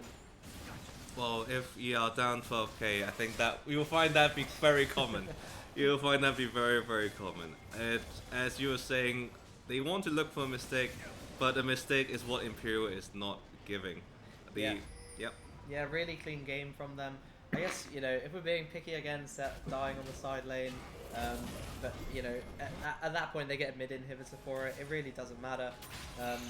Double Radiant Virtue now completed for the side of Queen Mary, so they'll be a little bit stronger in the team fights than they were previously, but Ryze, as we said, has been allowed to free farm. He's at over 10 CS per minute here, got 2 items, and versus a full melee team, it's just a Ryze's dream. Yeah, just perfect game to play the Ryze here. Yeah, we can see all that blue circle thread and all the melee champions. It's a Ryze's dream. Lots of damage can come out, and Ryze completing 2 items. The needed Rod of Ages and Seraph's Embrace, the very standard ones. Looking up to siege the inhibitor turret on the bot lane. Top lane, a bit of a chase trying Flash to do a solo available. kill. Oh, with one missing, but he's not going to go for it. I'm pretty sure if he just flashes on him, he probably has the damage to kill, but there's the flash. Ooh. And he gets it anyway. And secures the kill, and Silas does what Oliver would do, pinging the Ryze flash, saying, why does he still have flash? Yeah, I mean, you have a Zac, you have an Ornn, so at least now with the flash down, no stopwatch or anything yet on the Ryze, maybe you could look on him. But, we're being very hopeful there. And a 4-man siege, Imperial just know if they group that they're going to win every fight. Yeah, I don't see how they lose a fight, like a proper 5v5 fight. The Realm Warp goes into the Baron, and this is one of those pro play things where you have Ryze teleporting the team everywhere, and that's the Baron gone. I mean, I said about a Baron steal from the Zap, but not any room to breathe here for the side of Queen Mary, as just the Baron dies in a complete instant. Wow. Looks like Imperial has like a few options to go for. You can have go for the top lane inhibitor, you have the bot lane inhibitor, or you can just smash into the mid lane and try to end the game and the suffering from Queen Mary's side. Yeah, I think Imperial are probably enjoying this one. Maybe even, honestly, their 2 games so far, maybe even the 3rd one against us, maybe their journey here would have taken longer than their game time. Just so dominant in all the games, and I think they can open on any lane and they'll just probably end the game. Yeah, as a fellow West Londoner, I do complain about journey sometimes, but still, our venue is... Oh, never mind, the fight's coming on, and a lot of Cataclysm comes down, but doesn't grab the important members. Whole hostile takeover takes on 4 on Queen Mary's side, and On comes in, but immediately super slammed by Set. Silas returns the flavor, and shut down. Castler falls down first, and Future is in no man's land, is in the back line, and getting taken down by Hualong. Oh, Huang actually steals the kill. So actually it's a 2-0 in favor of Queen Mary, but with all the health bars missing, they will lose the inhibitor and the inhibitor turret. Every flash down, every ult down. I think Imperial are still probably feeling pretty good. I mean, I wouldn't be surprised if they win this. Ooh, Icy Dog headshots Sonic, and another headshot into Silas, and trying to go for the penta kill here. Triple kill, and on the Lunatic Rise, but no. Astro Manon takes a kill on Juan, and only a quarter free for Icy Dog. Wow, the penta steal coming in from the Rise. Another dominant game. 17k gold lead by the end of it, and wow, what a game. It is a tremendous game, and almost we will have seen our pentakill, but well, Astro just had to take it. Has to take it from Icy Dog. Yeah, I mean, you gotta keep your teammates in check. Gotta give them, a reason to keep tryharding. Maybe he'll go for a pentakill versus Cambridge next. But what a game! I'm very nervous now. Lork's just looking at the camera. It's like, what will happen in the next hour? I just see my fate. It's just unplayed. Right in front of my eyes. Just wow, very impressive from Imperial. This game does surprise me because, Queen Mary was a very, very strong team, and probably we would think it would be a closer game, but it does snowball out of control very quickly. Yeah, I mean, we did say we thought Blue Side had the better draft, and also the level 1. How do you come back from that? 4 kills to 1, flashes blown across pretty much everyone. It's pretty difficult to come back from that one. And we will now turn into an ad break, and thank you for Lork for joining us, and he'll be playing in the next game against Imperial, and we wish good luck to Lork and hope he will not be eaten alive. And now, see you audience, see you in very briefly after our ad break.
Hello everyone and welcome back to the London University Esports 2023 season. We're here for another game of ICL vs Cambridge. We got some new guests here today. Do you want to introduce yourselves? Yeah, sure. Hello. I'm Nick. I was the LSE top laner. Not this tournament, the last one. And this is Hi, I'm Tom. I was the MVP for last Yeah, year's yeah. tournament, honestly. The LSE guys. You remember the guy who said fuck you on the stream? Oh, That's yeah. me. Yeah. Oh shit. Did it again. Oh, That's okay, fine. anyways. It's TOS, but Back we to don't them. care. That's alright. Other thing for the chatters out there is that ICL, we made a deal with them, and so we got to choose every single one of their picks for this draft.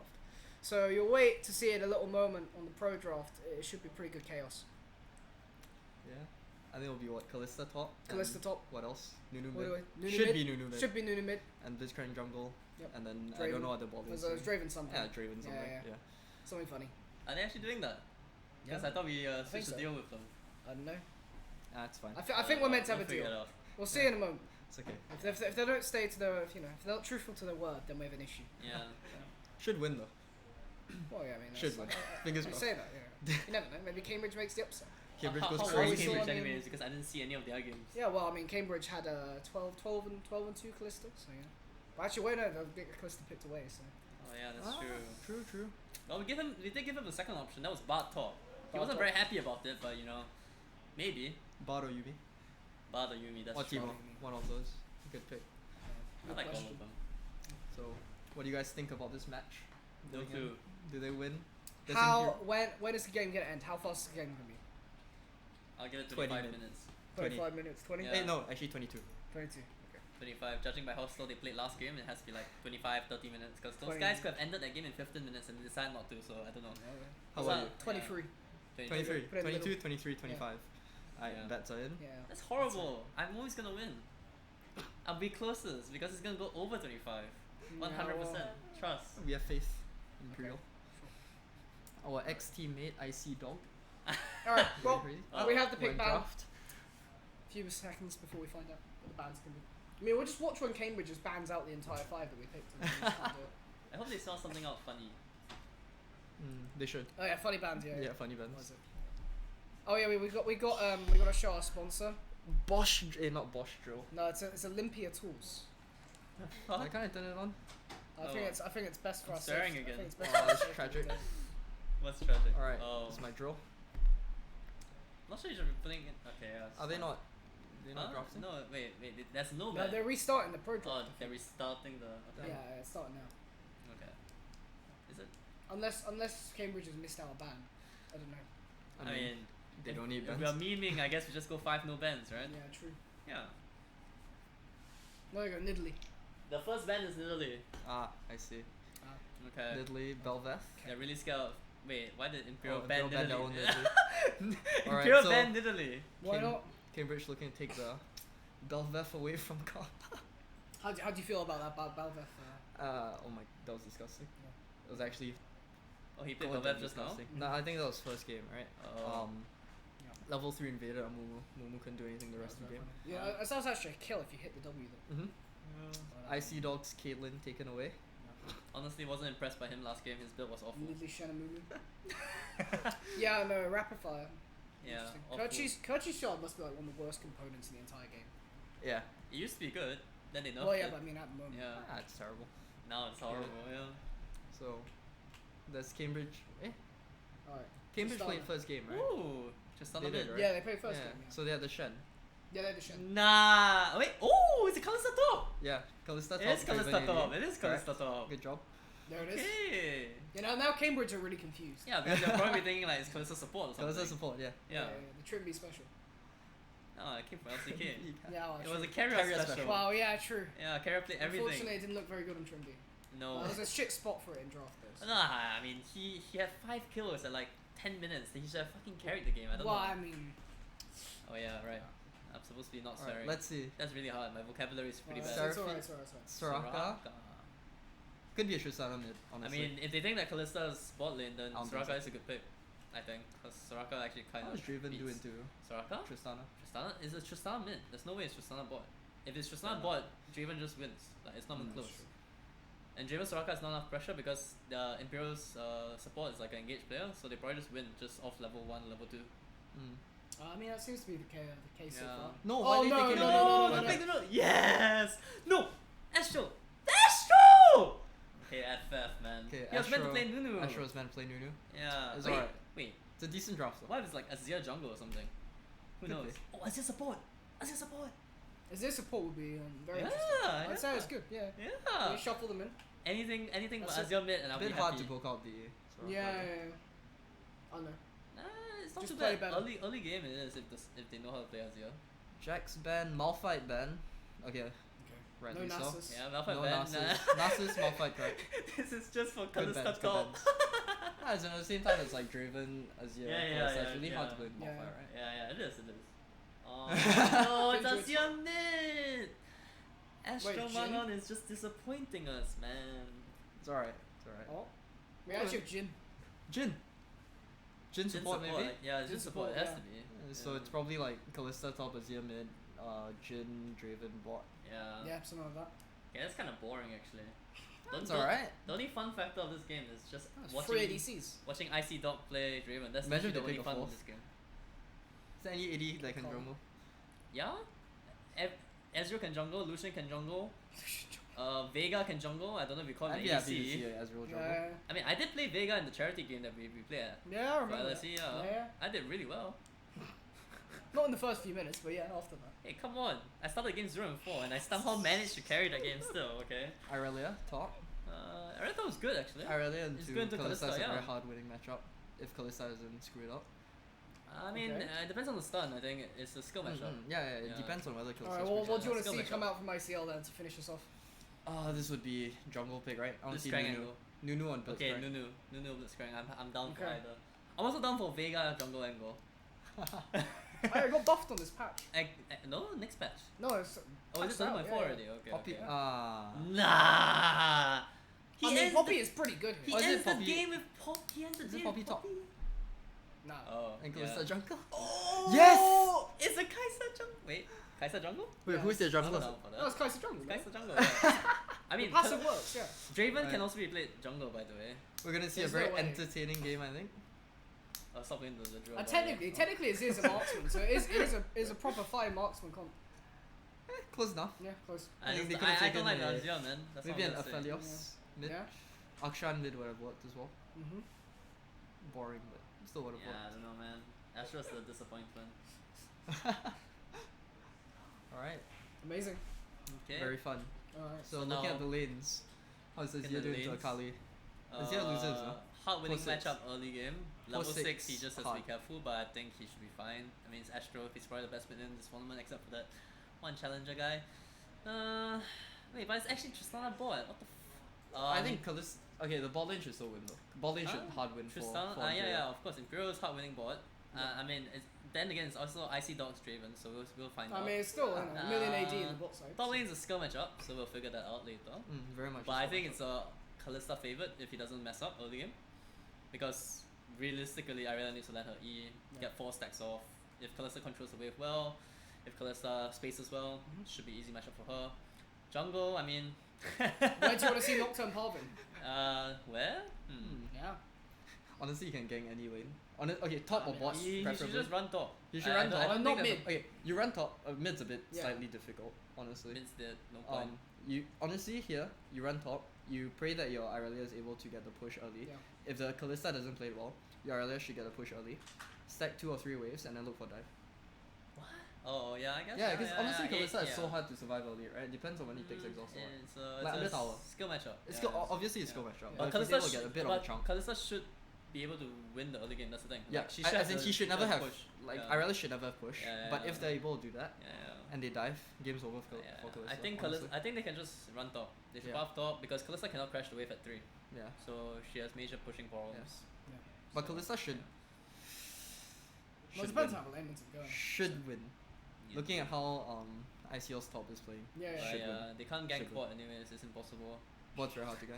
It's impossible to gank bot, man. If they somehow manage to pull a gank off, that just means it's IC Dogs Draven. Just blame that guy, honestly. There's no other reason, I mean, right? Unfortunate. But then again, I think if they were to win bot, it will also be down to the Jin screwing up.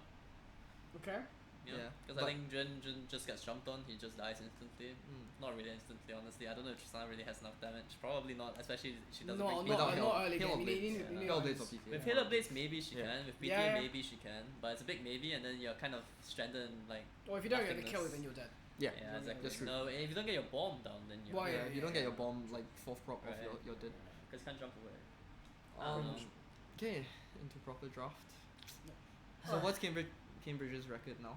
0-2 Cambridge or- record. The 1-1. 1-1. Yeah. So I mean, Imperial's made it through. That's why they're doing this. in theory they could still go in. Yeah, Imperial made it through. Yeah, but like, Imperial through. In theory, Cambridge could still make Can it in. still go in, yeah. If Queen Mary loses to Ravensbourne, Yes. right? Yeah. So Yeah, it's might possible. be difficult. That's not likely though, right? No, it's not. Yeah. Okay. Possible. Possible, but not like. Possible. It's not like. Highly improbable, but plausible. But I mean, you know, everything's possible now. That's what they say. Everything. It's League of Legends. I don't Game know, isn't actually, over I mean, until the when- Nexus is Yeah. destroyed. Wow. Look at the draft again. Honestly, like I think in the mid game, that's when Cambridge has a chance. If they can survive the early game, that is. But Honestly, Cambridge is a yeah, I mean, the mid game's good. It's just that Imperial's early game was so dominant last game that maybe they can still pull something off Mm. even with this weird ass draft. Yeah, well, I mean, I think- early game last time was Especially- interesting yeah. level 1. Yeah. But I mean, with Karma's playstyle, the guy's a perma ganker, so Mm. and that's all you can really do on Perma Kai'Sa Gang anyways. Kai'Sa, yeah. Yeah, I mean, Again, can I that's say? the only way Yeah. you can. I mean, it's get- current jungle yeah. patch, isn't it? Yeah, exactly. Yeah. Just go red buff into mid or something. Mm. Yeah, honestly. Mm. Red buff into mid, Azir just insta wins lane. And then you can run around, just What runes form you and go bot. in jungle, like what? Hail Blades Hail for Blades, sure. yeah. Nothing Kai'Sa? else. Hail Blades, Yeah, yeah. there's nothing else you can That go. was- If you go Lethal Temple, you're trolling, I think. Yo, completely true. Actually, if you go Lethal Temple or you go PTA, and It's a you bit go hard to and play though. no, you don't even fucking you don't jungle, you just invade the Nocturne. Because Nocturne is not that strong early game if you space him No, properly. Yeah. No, but I swear if Nocturne gets if he gets his yeah, Conqueror or you- Lethal Temple you have fully Lethal stacked, Temple then probably. it's Yeah. doomed. But it No depends on one how the will. Nocturne plays it. If the Nocturne flashes on Karma instantly and lands the fear, I mean, I guess Karma's Karma should be dead. dead, yeah. But I mean, I'm saying that he just goes red buff and straight invades. So the Nocturne will be level 2. He'll probably be Mhm. hitting Grom or something. Yeah. And he just dies. Mm. I'm 100% sure of that because Nocturne goes QW, Mm. so he won't have his fear. W for the attack speed. Yeah. So when his E should be able to win the one. I mean, that's what I would do if I was Karma. Just flash for a Dragon Pit wall, avoid all the wards. and just go straight to Yeah. his. Who cares? And then even if he doesn't get killed, gets Grom. Then after he just That's psychopath. Yeah, just psychopath gang spot because as I'm sure you know, Draven's gonna fucking. I mean, Draven's gonna win lane. yeah, Yeah. supposedly. Should smash lane Yeah. in theory. Should. Especially if ADC Yeah. bot lane, right? Yeah. Well, fun game we're going into, I think. Should be pretty fun. Yeah, we have great casters too. Our casting team is amazing. Yeah. When I say that, I only mean Dan. So how do you like your casting so far? That's pretty good. Pretty I good. mean, Yeah, nice. good- We got good an official games review on today. stream. Yeah. Not bad. I like this. Yeah. I like this. Good stuff. I mean, every game today has been like sub 25 minutes, so Ending pretty early, good no? and chill. It's like what, 10ish? Only 10. That's good. Yeah. I want to go back home, man. I got work Yeah. tomorrow. There you go. That's on you. Yeah, that is on me. Why am I here? Honestly. You're gonna go play Doki after this? Play 1 or 2 games. Honestly, I'm done. Yeah. Because you hate yourself, that's why. Oh, Yeah, I wanna get back to Afterwards, D1. Yeah, I have to go to buy meat in the market tomorrow at 5 a.m. and I'm here. Mm-hmm. It's okay. Casting I'll fight a back to game. Masters. Yeah. Time back to Masters. Yeah. Why are you now? D2 75? Mm. Okay, not too bad, not too Okay. bad. I'm D1 5 LP. I've been playing top lane. Yeah. I've got an 8 how game is loss that? streak. So you've achieved depression then by playing No, top no, lane. no, no. Top lane is fun. It's more fun than Mhm. jungle. The jungle is so boring now. You literally It's just actually- you Jungle Bear is just really get level stale. 2, run in mid lane, pew pew pew, and then after it, you get level 3, sit in bot lane bush for the entire game, and then just don't play the game. Like you just hit That's people. true. It's There's so a fun. comeback XP as well with jungle. Oh yeah, comeback XP is Yeah, so you just gank and then you bullshit, bro. Yeah. XP. Yeah, You comeback just XP can't is so even like stupid. out farm people anymore. Yeah. No, but that's why you look at like things like Silas and Echo. Well, yeah, That's why they're doing yeah. so well. I mean, right? it looks Jalvin so as well. yeah. I mean, I think the meta's more exciting in that sense because of comeback XP, but at It's, the same it's time more it's exciting to watch, it's just less exciting Yeah. to play. yeah, but it's like for jungle role, it's so boring because like the cerebral junglers, the junglers Yeah, who, yeah, yeah. like you know completely gap the other jungler. Like that doesn't exist anymore. You see Mhm. Canyon? There's no Canyon. He's like I don't know, a little small jump instead of canyon. I don't know what that is. A gap. A gap. Yeah, a gap. Yeah, Just yeah, a that's gap. what it A is. crack it's in a the gap. road. Yeah, he can't be called canyon anymore. He should just be D plus Kia A little gap. crevice. Yeah. No, but tell you what, that's why Karma's I like doing that. so well. Yeah. Honestly, I think he's sitting at like GM 200 500 now. LP. Yeah, 500 LP Yeah. GM now. The meta suits him. I think it perfectly. suits him very well. That 'cause- guy is a degen. He's a really good at this role. I'm not gonna Okay, say historically he just plays like Yeah. Nidalee, Silence, yeah. like that. Nearly Elise. That's hard- his two main champions. Yeah, Nidalee, Elise, Jarvan Belveth as well. even, Yeah. Jarvan, Oh, Belveth is a bit- super hard ganking junglers. Yeah, we Aside just from get away Belveth with maybe. it. No, Belveth is a gigantic jungle now. Yeah. She has no choice. Yeah. But the thing is that Belveth is so strong early game that like it just suits his playstyle completely. Because he just runs in like a maniac, kills everyone. Oh, yeah, he's your 1v1 Yeah. people as well. So Yeah, I got to exactly. talk to Yeah. some of ICL people and they were like, actually the way Karma plays is like he tends to gank a lot. Yeah. Like he hard ganks, he doesn't clear very much, he hard ganks, gets his lanes ahead, and he's like disgustingly ahead, stack shakes and then they win. Yeah. So I think Snowball it. But I think Hard that's not a great playstyle to have in like more competitive games. Mm. In these games, I'm sure it works really well Mm. because they are just mechanically worse. yeah. But in like actual games where he's playing against people like well not off his standard because he's probably one of the best players around there, Yeah. but of similar standard or if his teammates can't get as hard as well, then that will be a big problem That's there, the issue. right? Because he's gonna be down levels, he's gonna be down farm, he's not gonna have as much gold if the opponents don't screw up. But yeah, I mean this is a Cambridge game, so I'm sure he'll be fine. Alright. Game now. Hey, it's not me, okay? Cambridge showed themselves they're not much of a team. Well, actually I don't know. I haven't Alright, actually seen their and games. here in-game audio. There you go. Do you want it? Nah, No? Alright. Cool then. I don't know. I mean, I think if I wear the headphones, I'll Yeah. probably be That's too loud. weird. Not gonna lie to you. Alright, we have Sure, why not? ICL stacking 5 top.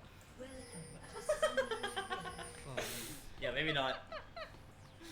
It's okay. I'm okay. Alright. I don't need it. I don't think we're gonna meet anyone though. nah, they're just gonna go 5 and 8, right? Yeah. Try and get some vision down, protect the Kalista Nah, I top. think this is a good invade. As it works, because they Yeah, can yeah, see no, where no, the it's good. they can see where the Nocturne clears through. I mean, if I were Protect them, the I would Kalista. split top as well. If Mm. I were them, I would split top because Northland can't really gank early game, and also like if the bot lane doesn't play bad for Imperial side, they should never be low enough to be ganked. They could, Yeah. in my opinion, they should win the 2v3. Trista Soraka should not have enough pressure. Yeah. In They theory. should win the 2v3. If I, Alright. Anyway, so we see ICL splitting the map. Minions have spawned. Actually, not splitting the map. It is they're just interesting getting that vicious. Astro went Conqueror though into Akali. I think that Conqueror into Akali is a bit weak Might be a bit difficult. because into Akali you really You want don't to bully. hit. It's You just didn't poke hit very trades, no? much. Mostly. Sorry? Yeah, You go should go first Comet strike or or Aerie. go Comet. Yeah. Comet, Right. Aerie, or No, you never go No, not Aerie. Aerie? Always Comet on. okay, Comet or On Azure, I don't First know Strike why. then. I mean Aerie would be a bit more pressure, but I think Comet is just better on Azure because you can proc it on auto like just your W. And it's really easy. Yeah, Yeah. it's so easy. But as in like, it's just that Conqueror just has absolutely zero pressure. That's first of all in lane. Second of all, his team is a team full Okay, of ADCs. He's we not gonna. see- Oh, it's a Oh, good cheese. wait. Whoa, Wait, whoa, I realized whoa, it. whoa, I realized just did. Yeah. Okay, man. I don't know what to tell you. It's a disaster. I mean, he might not be dead, but he's gonna his lane's get- over. Oh, Very, yeah, very, Very, very close, close to yeah. being dead. He does have TP though, so he just TPs Oh. back. He's the upper Okay. summoner. It's not too bad. This is Auto? Yeah. interesting. Okay. Alright. Pretty normal stuff. I don't know, man. Fairly expected, I mean, coming from this one. All I'm gonna Oh, say there it is is. Aw. Unfortunate. Misses the W. he did start W though. Interesting. Yeah. Interesting. Still works. All I'm He gonna hit say is that Draven's skin is ugly as hell. that isn't. That is base Draven. Yeah, That's big. base Draven. That's I don't know, man. Ugly as hell. What's your favorite Draven skin? It has Gladiator. to be Gladiator, Gladiator. by far. Yeah. That's decent. But then if you want a meme, just go Draven. What could be worse than having 2 Dravens, you know? Okay. Alright. Okay, and then you have to go to Draven 1 as well. Let's see. Stacks. Yeah. Anyways. So we see Karma has gone red, wolves, blue. He's not Nothing level 3 yet straightforward. though. Oh, okay, Lork's Oh. coming in, top Yep, side, flash okay. away, Fine. flash response. Nice. Well, I mean, as we said, they should be ganking top. There's no reason why they wouldn't. Oh, they're diving? Wait, they can't Uh, dive. Oh, wait, actually, Oh! oh! Wait. Wait, wait, Okay. wait. Apparently can't Yeah. land a single W, but it's still no, gonna be first no, blood. No! Ah, the Fine, exhaust! fine. Okay, but like how broken is Tristan? I mean, not Tristan, Soraka. Also, oh Okay, no, well, he's actually, just dead. He's no, dead. He's dead. He's dead, he's dead. Okay. Alright, first blood to Aurelia. They can't dive. And Imperial screwed it up. I think they Imperial. can't dive anymore. There's no way they can dive. They got hit by the Soraka Q as well, Oh, so he missed another they just one. get free health regen. Yeah, it's over. It's bot very lane. difficult to play bot now. I wouldn't say it's difficult, but it's just bad. Ireland does yeah, get the crash though, so I don't know. Yeah. it's gonna be quite difficult for Callisto now. Yeah, especially without the. I mean, she Without went combat exhaust sum and as flash. well, right? So Yeah. yeah, no flash, no exhaust. She's just gonna get ganked again and again and again. Not gonna be great. I think the key here for him is to manage his wave, trying to freeze it somewhat outside as far as possible. Oh, And I mean, Kama's game plan. this W hit rate is cool. And that is And- potentially dead Draven. Wow. Oh, No way Also she's gets out. out No, alive, she's I dead. think, She has to- just about wait, there. he can do. Okay, nah, nice. nah. No. The minions run away from the range. Won't get the kill. Well, that's actually really bad for Draven though, so... Yeah, it's Yeah. a 1-for-1 and loses stacks. But the wave is good for him, so honestly, I wouldn't call it a loss. Could be worse. It's so formidable. Yeah, The could be stacks worse. weren't that much. And also, right? like, you're feeding kills into an ADC, especially one that's lane dominant as Jhin, is not the worst thing in the world. So, yeah. Actually, Jin can actually make good use of it. Okay, I really don't like the Sheen buy from this Draven. He should just go double longsword, honestly. Mm. The Sheen buy is a bit noob friendly, maybe, but it kind of is because you, It's alright. you get- Historically, Icy Dog doesn't really play Draven. doesn't really play Draven. He's never touched Draven Yeah, in he his life. never touched Draven in his life. The But closest he's been to is like a 10-foot pole. it's alright. Well, mid lane's going well. Top is Top is dead again. dead again. I mean, Skank again. I don't think Oh, Costa- he jumped into this the- was okay. That's very I really unfortunate. First time okay. You know what? It's fine. It's over. And I Yeah. think they get the freeze as well. So No, I think you should just push it in. yeah, he should. Yeah, you just push it in. Just take a reset. It's great. Yeah, push Spend it and the take a gold. reset. Yeah, let spend him the goal. Yeah. slow push for back sure. in. Because you really want boots in this matchup because look, Kalista is not going boots, so with boots in this Boots matchup, advantage you is just, so yeah, huge it's crazy in top for lane, the especially for spacing. melee into range matchups. Yeah. So yeah. Well, at least mid is going Well, well. mid lane's a great fun lane to watch. I mean, it's expected with the Akali's. Yeah. Yeah, pre-6 Akali might be a bit difficult. I would still say that I don't like the Conqueror this year. He did bring Scorch though. Tab is broken. What is tab? Oh, his tab Yeah, tab. Yeah. Not sure. key. There you go. Well, at the moment, good old Fnatic pause hack. Like to see it. Yeah. I think we've had at least one pause Every game. every game. Amazing. So No, expected. great. So what Well- happens with lands? no, I mean it's better than the previous location we were filming at. I mean not filming at, playing. Yeah, at. the That one original was a location. disaster. Yeah. Oh, That I was think interesting. we are. Are we Alright. back? Oh, that was Yeah, that we're was back. quick pause. Are we? Alright. Yeah, we're back. It says 0. It says 0. It's just But- oh no. Okay, it's just broken. Whatever, man. The spectator decides Shit off game. itself. Shit game. Honestly, Riot Spectator client is really impressive. How many times it just decides to just not work properly. Yeah. I remember there being a while back where you had a bug where you just loaded in after like a pause, and you just go to black screen, and then you had to leave Spectator Oh, and yeah, hope you're yeah. able to rejoin. Yes. Here we are. Alright, we're back again. Oh, we're back. Well, it's gonna debate ourselves in a sec. It's gonna freeze. Hold on. I'm waiting. If it doesn't this time, I'll be chuffed. But you know. Actually, okay. Huh. Well, okay, top lane is gonna be really difficult play. I'm not sure I like the Northland's build too much. I feel like he should just gone Iron Spec Whip instead of the Heartsteel Axe. Heartsteel X, the stats on it are subpar. Subpar for sure, Honestly. and also like you want to. The move speed, yeah. move speed is irrelevant in passive jungle. is irrelevant in Yeah. jungle, so doesn't matter. At least if you play it in top, right, you can use it to. Yeah. In top lane it'll be great. Also, I don't like the fact that he went green pet this game. He should have just gone blue pet. Blue pet is 100% the best pet in the game right now, and also like Wait, why didn't they jump on him? into a bunch of ADCs. Yeah. Blue pet is just really good. You get so much extra movement speed for no reason Speed, yeah. whatsoever. It's insane. Mobility. Yeah. Yeah, I think- it's just broken. Looking at this bot lane now, honestly the Tristana should skill quite a lot better, considering that he has the Soraka beside him. Because typically what you want to be doing with the Jhin and lane is you poke them out and then you get exactly. plays, right? I mean, they're not really winning lane Yeah, that so hard. it's a bit difficult. It's a 10 CS advantage, not the worst. Yeah, but still. It was Yeah, mostly true. because of the wave state after they They traded hit that 1-for-1. dive. But so Kalista into Irelia now will be really difficult, especially after the steel caps. Okay. 2 axes. That's the root. So it's being really critical of Ice Imperial's bot lane. They are not playing Okay, they're very looking well. for the Available. dive. There They're it looking is. for the The dive. Emperor Shuffle. There it is. Straight off Alright, Tristana, Ice cash Dog out for Draven. Finally gets generation stacks. Amazing. Oh, okay, well, I guess bot lane's over. Well played. But maybe, no. They're actually doing a strategy. They're funneling the Soraka now. You look at the huge wave she's gonna get now. Wait, is she actually staying? She's not even staying for the wave! They're very- He has the XP at the right. FF! Hit the minions! It's okay. Well, now ICL is more of a win Oh, for yeah! Okay, plus one Got cannon. the cannon. Got the cannon. Yeah, Plus one and then cannon. she misses everything else Yeah, because that's yeah, what a yeah. support player Oh, does, no, right? go another one. Oh, got another one? No, Okay. two. But with the that's relic relic shield, shield. It's yeah. cheating, it's cheating, it's cheating. I think, yeah. Okay, Kalista is. Celebrating, there goes the ult. Yeah, Here Kalista's comes dead. Nocturne, Well, that's a dead Kalista. Yeah, nice flash. It's alright. Good try. At least he did dodge the stun though. That's true. He dodged the stun. It's alright. It's a very difficult matchup to play, especially since. You know, I mean, After the honestly, steel cap's in not this doing case, you just call jungle grab, no? Because Karma literally has been sitting bot, has got one kill, top lane's like got ganked like 4 times. He's going lethality Kalista. That might Yeah. just be for lane because. Oh no. He sold it. He There undid is it. a Kalista one trick that always goes straight to dog and then just doesn't complete it. It is good because Kalista's It's just attacking really power good is just stats, so no? yeah, It's really good stats. it's literally the for best game. AD item in the game at early levels, of Yeah, course. just as a one item. Yeah. Gives you like nice mini low pulse. but It's not, insane. right? Broken Is that item. better? Yeah. Okay, Akali going in. If she had ignite, I think she could have gone through because I don't think. Oh, Oh, no, okay, actually he's going still now. gets the, yeah, still, should Oh, he has That's flash. it. He's just dead. Oh, Oh yeah, he's on his flash. Yikes. Ah, that was close. That was close. Unfortunate. Alright. He Go didn't have. instinct, there it is. No shroud, A few more no autos, one more. Oh, alright, no. Flash away. Flash out from Akali. Might have needed the flash, but it's okay. Nice try, anyways. Yeah, nice try. Nice try. Okay.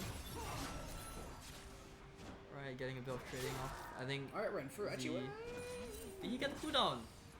Also, like, look, like honestly, jungle gap, like I don't know, man. Imperial's top laner is actually gapping Aurelia, even though he's been ganked like 5 times. 3. Okay, shut up. You gotta exaggerate a bit. alright, round for round two. Okay, Yeah, decent just a little trading.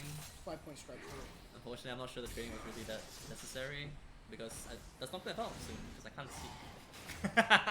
You can see that. Yeah, Nocturne doesn't have out anytime soon, I think, right? What's it up? Should be kind of soon. Yeah, it's up soon, yeah. Oh, but look at bot lane though. Draven has excellent Driver and Tristana has barely, not even close to a mythic. So, let's hope that the Draven knows his build and he goes IE second. Because it'll be a shame if he doesn't from his spot. Still got the cash out. Ooh, big damage. He did indeed. So hopefully he goes for IE. Because last game he went rapid fire second, it was not great. But this game he can definitely go IE second, there should be no excuse. I think something IC can do is just hard play for the Draven and try and funnel him. At this point there's nothing else to do, Yeah. nothing else you can do. Oh, there's Paranoid. They don't. Flash away. But he still lands though, Yeah. unfortunately. Really doing a lot of damage to Tristana. Putting him on the side. So we get one kill maybe. No, the wish from Soraka. This healing from Soraka too much. Ridiculous. Well, yeah, good alright. gank by the Nocturne. It was a good try though. I think Yeah, it Draven was. did quite a lot of damage there. Oh, Pretty good healing dude, also. look at this Nocturne's build. It's disgusting. It's disgusting. Try-breaker. No, he went Ninja Tabi first. Then next try. Like the Tubbies was actually the reason why he like didn't die. He was actually gonna die. The whip was actually very late. Does give him quite a lot of value though. Yeah, it does. Ended up For sure. working out. 4 4 ADCs, ADCs, right? Yeah, 4 ADCs. Hell yeah. But at the same time, if he didn't buy the Ninja Tabi, he would have his mythic. He Kaisa would is have farming Track quite well though. Like surprisingly. Yeah, surprisingly, like Karma has been farming this game. We just talked about him being Oh, a no. degen who just ganks, but he's proving us all wrong. And Actually, yeah, Aurelia He didn't get a rend. I read only that. one tower shot. With the triumph as well, no way. And just as we praise Karma, Casticus, I guess. The classic Casticus. Block for her! Okay, nice. Well, 82. Only about 1.5k gold lead though, in favour of Kim. So not actually that much. Haven't actually taken very many plates though. They haven't taken a single plate. So I think their lead's not as big as you might think. Oh, go in, you have to. I feel like you get killed though. He does. But you know, it's for the ego. Yeah, yeah. You have to show that you're better. And with, I don't know.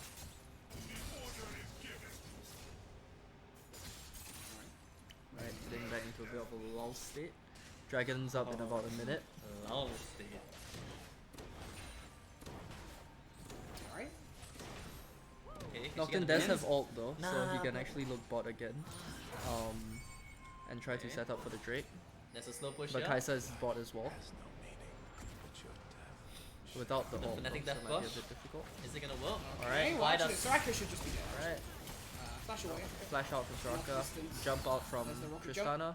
And we're seeing a trading topside. Ren should come down and slow exhaust. Get some more stacks in. Does need to get expunged at some point. Come on. Oh! Wow, okay, I didn't actually expect that to kill. Oh, that was big damage. Very well played from Callista. Nicely sort of spaced, but that was nice. Yeah. Gets a plate as well. Also horribly played by Aurelia. Irelia has no TP, can crash another wave. Big swing top lane. We'll get another Drake. Wait, Aurelia's rushing Strikebreaker. Does she not know her one item completion? Where's her Vamp Scepter? She's not champ. One item power spike. Yeah, where's Full build after Where's her Vamp Scepter. 900 gold full build? Hello? My friend, buddy. Vamp Sep. Oh, but actually Imperial not in a bad spot. They're only 300 gold, 200 gold down now with 3 plates in hand. That shutdown was huge. They got plate top, they got Yeah. 2-3 waves, and Two, I three mean waves Draven's top. cashed out. I don't know, it's looking Draven kinda cashed out looking for another plate. Yeah, gold's completely even now. Not bad at all. Big swing in ICL favor. Yep. Nocturne does still have ult though, so you can look for something soon probably. Ooh, how are you liking this Gale Force completion on Tristana? I don't know. It's fine into 4 ADCs. It's fine. It's fine the 4 ADCs, but Yeah. like how weak is she now Compared to Draven? she's so considerably weaker That's now true. in Yeah, lane, yeah. right? True, She true. actually can't do anything until she gets at least 2 or 3 items, maybe even 3 items, I think, at this point. Because she's Like- so far behind, she has none of damage. Oh no. There's no Maybe, exhaust. maybe. Probably not enough.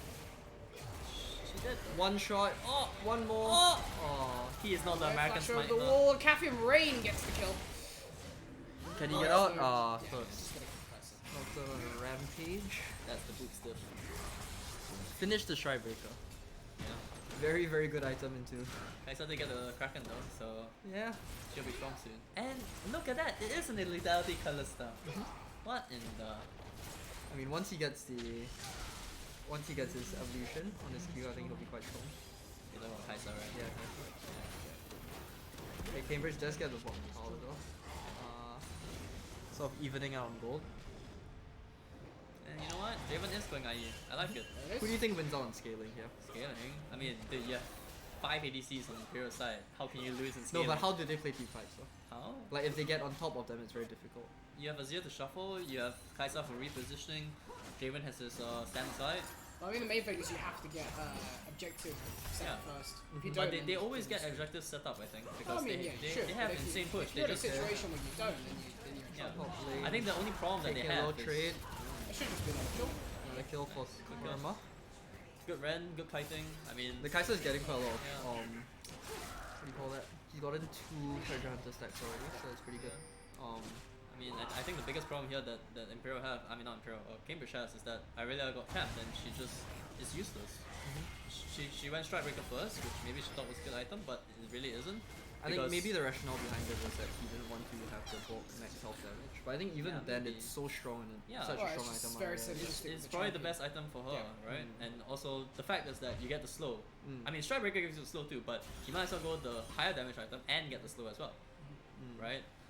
It's the same cooldown as well. I mean, not the same cooldown, but similar cooldown. So it's like it just doesn't make sense. Now her kill pressure is 0 because Kalista just kites out and she has no chasing power. So yeah, It's alright. Well, the next I think power spike coming in for ICL is when Karma does get his evolve on his Q. yeah, after you should be his, pretty near to it. Yeah, probably next base. Yeah, As well as looking for that Draven IE and maybe a next cash out as well. yeah. I mean, I think Dragon's up in a minute. So okay, you know what? So We we're just gonna get another kill here, should be. Oh, it's We- okay. He did have to flash though. I need to stop caster ghosting this Kalista. Man. Well, stalled out, but not quite enough. Nocturne ult coming out, going bot lane. Great onto Kai'Sa. Kai'Sa's He dead. should be enough to get the kill. Oh, big just shuffle. about the shuffle, but quite. Molly's there to follow. And I think this does spell the end of the day for Azir as well. Oh, very hopeful flash. Oh, maybe. Oh, it's close. Well, I think what ICL is trying to do here is I sort mean- of try and capitalize on top lane a little bit. Yeah, I think it's little perfectly bit of a fine. cross map. It's okay that they died because now Cambridge has to reset. They don't get any possible chance of setting up a dragon. Now all they need to do is just push in this wave, reset, take the Hextech gates, and then you're back in mid lane. You have complete prio because Akali overstayed. She stayed for what? One auto attack on the turret? Worth. Good job. So Now ICL gets mid push and then they can set out for Drake, which is something Exactly, they really need for their comp to work into the dive of Cambridge. I think not going for it. Why is their bot lane? Oh, okay, no. I thought their bot lane was running top. So the Irelia has gone back top to catch that wave with no TP. Yeah. So this looks like it might be a 4v5 unless the I mean, Nocturne has no unless the ult either, Irelia goes so straight it's in. not great. Right? Nocturne has no ult. I think a pretty big win con for ICL here is this Hextech save. So Yeah, it would be. makes it Yeah, so it much easier for them to play. Gives them a lot of power, a lot of stats as well. And that kiting, especially that kiting, right? Nocturne now has Paranoia available, though, so 6,000 health on. Irelia is Irelia coming is down just as gonna Go well, down before, yeah. but it is Charge, slightly though. weak. Yep, Karma yes, wins the secure. smite fight. And he gets pulled Gets out! Kalista ulted out. Okay. They win this Shuffle fight, I onto think. Two. I think there's enough damage coming through. No one dead just yet. Has mana features going. The first one to go down. Karma to the Very, next, very and then difficult to third play. for Cambridge. Nice. ICL get the secure, but they lose. It was a nice shuffle by Zia, but I think they just didn't have much of a front line to play against Akali and Irelia and stuff. So That's it. Yeah. yeah, I think all they can really do now is try and turtle, look for their 2-3 item power spikes. Maybe fight for the next Drake, assuming they maybe get a pick or something. But I mean, once again with 4 ADCs, I think it's quite hard to have very much pick potential, right? Yeah, and you just play off Azir. Yeah, you play off Azir shuffle. I mean, and- Azir soft shuffle, or you can get maybe a Jin W and then into Kaisa out, and that's really all you can do. Mhm. I think the only game plan is Alright, they're just looking here. Kaisa has the flank with the curtain call coming out as well. nice kill. The Tristana shutdown does go to Draven. There's no chase. You can't get the other two. No cash out though. Yeah, but this allows them to set up for Baron here, right? I I think the only game plan they can really do right here is because they have no TP, especially is they can at the very most play 4-1. But I think that what they should be doing is just trying to force 5v5. Well, not really 5v5, but Irelia gets slowed, rooted up. Flush lands down. that's it. More damage coming through. Irelia should be Healing dead gets here. shut down by Draven. Shut down by cashes out Draven. on Another that. big shutdown. Nocturne taking a lot of damage as well, so chase. Going to stay forward. Soraka should be going down, and there you go, 3 kills. That's Baron. And they could actually just turn onto Baron here. That's just Baron. That's Um, Baron. Nocturne's no I way of mean, entering the pit. Nocturne is up, but he has no flash, he has no paranoia, so might be a bit difficult. Sure. And yeah. And this Baron, this is huge for Nah, I ICL. don't think that. It's it not might good be a for bit it. difficult. It's a bit early as well. Too late. They have a bit of difficulty That finding Blister is dead. It's it. Oh. No, I think that they had to go for it. That was their best opportunity. They have 5 ADCs and they can't really do much else really. It's alright, I mean, Draven did get a couple big shutdowns there. He can base for his IE and possibly start carrying fights a bit more. But he sounds so doubtful of him. Have some faith in your favorite person on this team. My favorite AD carry. Exactly. Have some faith, man. Look at There it. it He's is, huge purchased. now. Don't you think he doesn't? Free. Oh. Okay, all goes onto Jin. I see Steven is in a lot of trouble here. And Brother he's Big gets dead. the kill. Okay, but like, okay, whatever. I'm not sure I'm liking this Black Cleaver from Nocturne too much. Realistically, I think he should just gone full AD, lethality, lethality. assassin, Lethality. just one shot people. Like, Good stats, no? yeah, great stats. Yeah. Probably the best item on every single bruiser now. But I mean, this is not a bruiser Most game. gold efficient. This is the item. assassin game. I mean, the lethal tempo is also really impractical. He has lethal tempo, right? I'm not blind. Yeah, he Yeah, does Steven's have okay, lethal Yeah, tempo. so the lethal tempo is very impractical. He forgot to use Hex again. I mean, okay, I can't flame too much. It's alright, they're winning. So. Are they? Sort of. Kind of. I mean, nine Gold-wise, 900 gold, yeah. versus the. Yeah, but considering they have 21 kills, 900 gold is not a lot, you know? No, it's not. Yeah. I think that comes mostly from the farm differentials, right? I mean, Farm look at differential. mid yeah, the bot. laning prowess of mid ICL 60. is just better. And of course, the Draven. Yeah, extra Draven aberration. pressure as well, right? Yeah, Jaden's broken. And he's in no man's You land. know the Akali The is Akali going your in jungle. Wait, what he the? back Can gets Frank spotted get on a kill? pink He ward. looks like Frank He looks to can one-shot get a kill. Draven and gets the shutdown. Right, he doesn't have cooldowns, wow. but the Nocturne coming in as well. Does he get the stack? Yes, he does. That's one. Big shutdown, That's 1k. Okay. 600. Oh, Baron, Baron, Baron, Baron, Baron. Oh, they're going for Baron. Please. Makes sense. Yeah. ISO still alive. I'm not. Available. Yeah. Heal coming out from So Soraka. they're actually gonna back off of this. Oh, Damn. Where's Arilla's on the way. I don't know why they're backing off. Was a 2v4, so. Yeah, it doesn't make sense that they back off here. Yeah. And they have a pretty fast Baron take with Nocturne, Tristana, and the Aurelia. They have infinite sustain as well with the Soraka, so it doesn't make sense at all that they just abandon the 2v4 Baron. Even if they're come, you could just turn on them. It makes no sense whatsoever. They're playing it too safe, I think. Yeah. Well, 2 items has come out of Draven already. I think And going into Kai'Sa's the pacing as well for her player Rune King. That means she Kraken gets evolve E, as evolve well. Q. Oh no, he goes for the Nash's Tooth instead. Oh, interesting. Going hybrid Kai'Sa or on hit. I mean, that gives him all his evolve then. He gets Looking Q for a W. pick onto Aurelia. Kill, gets- there's the shovel. Going for back, not dead just yet. Actually gonna Did, live uh, low. I see Paranoid against your Uncle Turkey Dog, and there it is. As gets that one. That's going on to the next one. Will be a shutdown donated goes to Tyson. It's still actually a 3v3 now, 2v3. One more kills. Pain 1 gets another one, but there's just too much damage between the 1v2. Oof, Well quadra played. kill. Yeah, Going over to Tristana. well played. I I mean, think- this Arilla's build is actually crazy, right? Like, me, Starks. I was flaming her non-blade, but she's essentially just playing as the tank of a team. She's just being the bitch, literally. And now they are able to get Dragon, deny the soul. It's looking really good. Because even though I said that they outscale, and Imperial technically does outscale, the fact that they don't have a front line means that they're too easy to Very get killed. difficult. Yeah, Very, it's very difficult to play team fights. They can't play 5v5s. They are very reliant on getting picks, but their pick potential is absolutely Subpar. horrible. Not very good. It's basically all in the zip. Maybe Jin. Yeah. But I think even then you could see you could see in that last fight, right? Draven couldn't play. He had No. the Irelia and the Nocturne on top Yeah. of him. Jhin doesn't Oh. provide much appeal. And They the are going for the flip of the Baron though. Okay, but Kalista missed Not the quite Q a flip. off the There's wall. two. Cambridge did delay their reset, so they're going to be very, very late to this. If they even know it's happening. So it's just a classic And the T1 Baron is up. No, Baron's it's gone. happening, but it's gonna go down. It's gonna get secured. Arilla 1v5s, pentakill! Kali. I mean, yeah. Actually gets Pentakill! one kill. Kali gets the trade onto the Azir. Close enough to a penta, I think. Okay. Arilla, I mean, Soraka's frontlining. Well, recognizing how quickly they Baron's take stolen. Baron. Yeah, Very I good. mean, this is exactly why I said they could have forced Baron just now. But yeah, good play by them. They recognize that they want Dragon, they want the resets. It's just good timing. Yeah. Launch completely even again. Yeah, I mean, Baron's just really important. Now they are able to push us 5, and they won't get, and they are able to play around their waves, which is very, very good.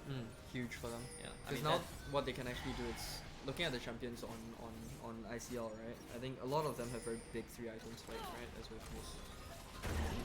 yeah. Oh, that is Oh. almost Oh, extra that was starter. so- Very, very close. The Killer Instinct was really, really vibing there. Oh, and that bye is a bye. I see dog Good getting night. caught out by 3 people backing.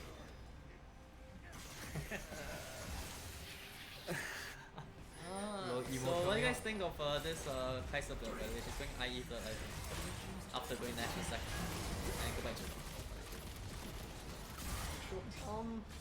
I mean, they have very interesting builds in general. Like, this Kalista build is strange at best.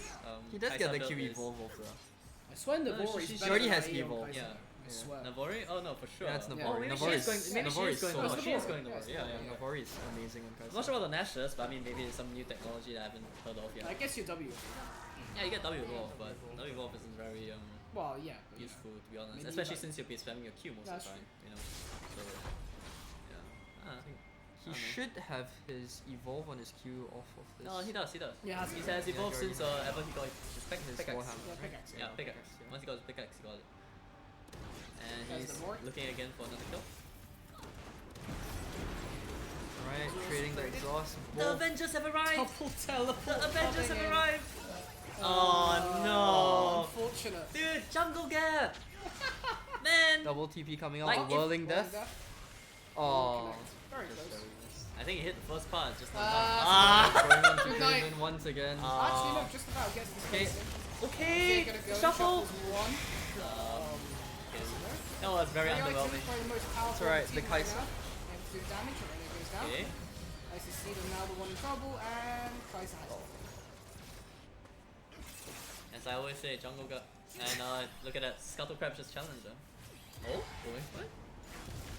Smited. Team's turret has been destroyed. Alright. Still 3 minutes in Baron, they're just clearing a little bit of vision. Look at this Ireland's build, by the way. This guy is actually just Deadman? insane. Yeah, he's going damage third. This guy just doesn't want to do damage. He just wants to live, I guess. Kaisa going in for the 1v1 against Akali. Big damage. Or maybe I'm wrong. The W cooldown is non-existent. Okay. Okay. I'm really waiting to see what happens when Tristan gets an IE because Oh, gets a kill. there's a really Big good shutdown. Good catch, good catch. 700 onto Kaisa. Oh, is she getting turned on? Where's the knockdown going? Hello? No Just open vision. for fun. No vision. Yeah. You know what? It is jungle gap. I'm just not sure which side now. There's about 1 minute till the dragon is up. Yeah. More important, and and just- security get the soul. He goes for the stopwatch. Yeah. I believe that there will be a stopwatch coming onto this Draven as well soon, so he doesn't get completely as Offer some safety. yeah, from the offer some dive, safety right? for him. Yeah, doesn't get as blasted into oblivion. You know. Yeah. Like he has been, you know, in the last like 3-4 fights. I mean, Feeling the paranoia. yeah, he is feeling paranoia for sure. I mean, this guy went shield. This is an Oh, interesting okay. face check. This is the 500 Oh. LPGM stopwatch. Okay, he Stopwatch does get the flash. stopwatch. Okay, and he's out. Fate's call. Fate's call out. And he does somehow get You're out. alive, but used like 3 resources to be able to stay alive, so. Yep. It's gonna And be Soraka's just gonna heal them all very back up. difficult for them to play Drake now. Well, they did get the paranoia out, so I think they might have to. Yep.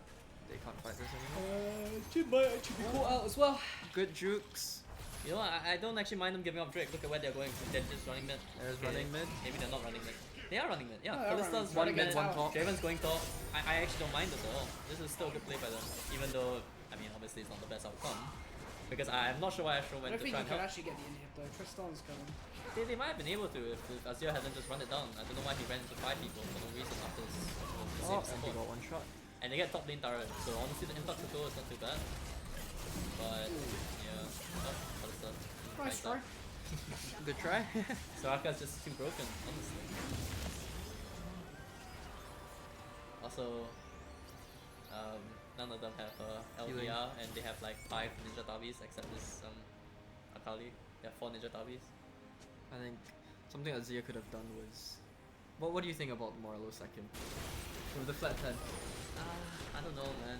Maybe. I think coming in from that Yeah, change, like a maybe lot of we- people have started doing Yeah, Morello second. I right? actually don't mind that for sure. Yeah. I mean, looking at the Irelia, the Soraka. I mean, the thing is that I feel like Imperial's just not playing the waves well enough. They've just been trying to monkey and just fight, which, I mean, all well and good. They are trolling this game, but at the same time, if they actually wanted to win this game, They are should still play more only- with waves. There's still only 1.8k down though, so Yeah, that's alright. Good viewers. yeah. Um, Okay, goodbye. Why are you guys doing the river? No. Unfortunate situation to be in. It's And setting Baron up just for came the back up. Baron. Yep. Well, I think this is just gonna be a victory push for Cambridge after they get Baron. Well, not victory push yet, but you know, they're on the waves and just win.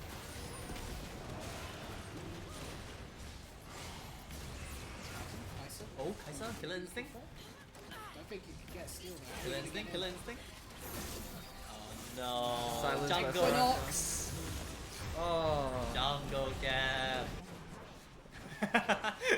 Callista trying to get an inhib, unfortunately. Just gonna do about 20% of its health. Killer's also going Edge of Night, but not sure what that really does, honestly.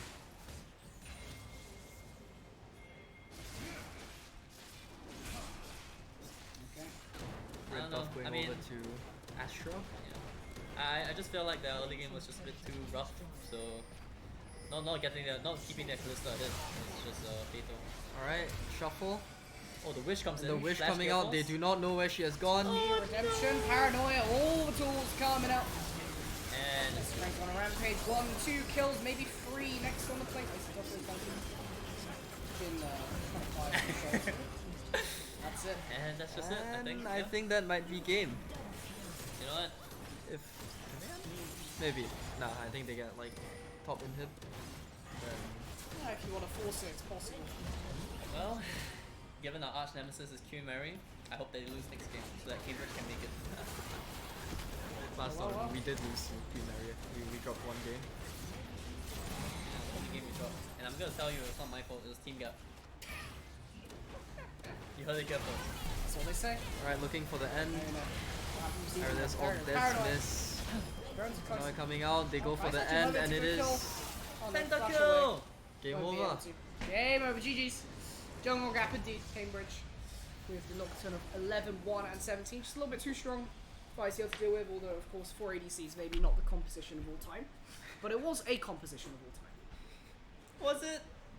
It was. It was a good try. It was a fun game to Yeah. watch, I Yeah, think. yeah. Yeah, 60 kills in like, what, 25 minutes? And by the way, I won the bet, I told you, 25 minutes. True. Ah, Went to Bet 32. someone close, yeah. I think we all lost it though. 32 We didn't minutes. say Imperial was gonna lose, so. That's I mean, true, was gonna actually. win. Yeah, I mean, yeah. we all said Imperial was gonna That's- win. That did not happen. Well. Good stuff. Well, still have one more game in for it, so we're going to throw it to Frake in the meantime, and then we'll be back. Alright, bye. Bye.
And we're back for the last game of today for the 2023 edition of the London University Esports Tournament. We have Queen Mary versus Ravenburn, and I believe we're actually going straight into pick ban. Yeah, and I mean, what can you say about these two teams? It's the top dogs of the tournament, or the second best, should we say, if they're falling behind Imperial College, and the underdogs, Ravensbourne. Haven't really had great success today, but that's not to say they haven't put up a fight, and who knows what they're going to be picking in this last game. As we start off with the B1 for Queen Mary banning Aatrox. Yeah, there it is, off the board. I mean, Ravensbourne did play that one earlier. Matched up pretty damn well into Renekton, so banning out Comfort, especially in the late hours of today, definitely worth going on. And then this is followed up with Queen Mary's banning Xin Zhao, and then Ravensbourne seem to be banning the Rek'Sai. So Karthus and Rek'Sai are pretty known for QM Samurai. They are literally one-trick ponies with these two champs, so it's very smart to be banning these two. I'm curious to see how Queen Mary respond and actually want to see who they're banning. I think maybe it would be followed up with Echo, but I'm not too sure. Yeah, anything in terms of Comfort is worth taking away in these sorts of last games. I mean, it's mental, of course. Ravensbourne wins this, and then Queen Mary are actually not able to qualify to the next round. So it is actually do or die for Queen Mary, even though that they are the favoured ones in the match. Absolutely, and that's not to mention we're currently about to hit 11 p.m. today, and everyone, the players included, are starting to hit their limits.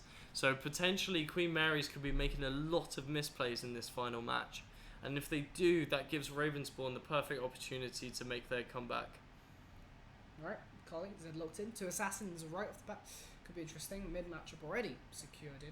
Definitely a skill matchup between two of them. And Caitlyn as the bot laner of choice. Yeah, I think these two picks from Ravensbourne, I mean, the Caitlyn is always a standard within these drafts. She's just so good at the moment. The Zed I find is very interesting. Putting such a skilled champ against these Masters players, I think, if he is able to pop off, then it will be really surprising and entertaining to watch. Right, Karma Ezreal, historically very, very safe bot lane. You also take the Karma away from a Caitlyn as a pretty good pair for that side, of course. Being able to play really, really well on the tower, being able to resist whichever type of Caitlyn lane, great as a matchup. Absolutely. And 6 seconds left on the clock for Ravensbourne to find their R3 pick of the match. And it's followed by Seraphine. Very interesting. I know Queen Mary are not very fond of this champion, especially their mid laner. So seeing Seraphine being picked is probably a sign of relief for the mid laner, not knowing that they don't have to pick it themselves.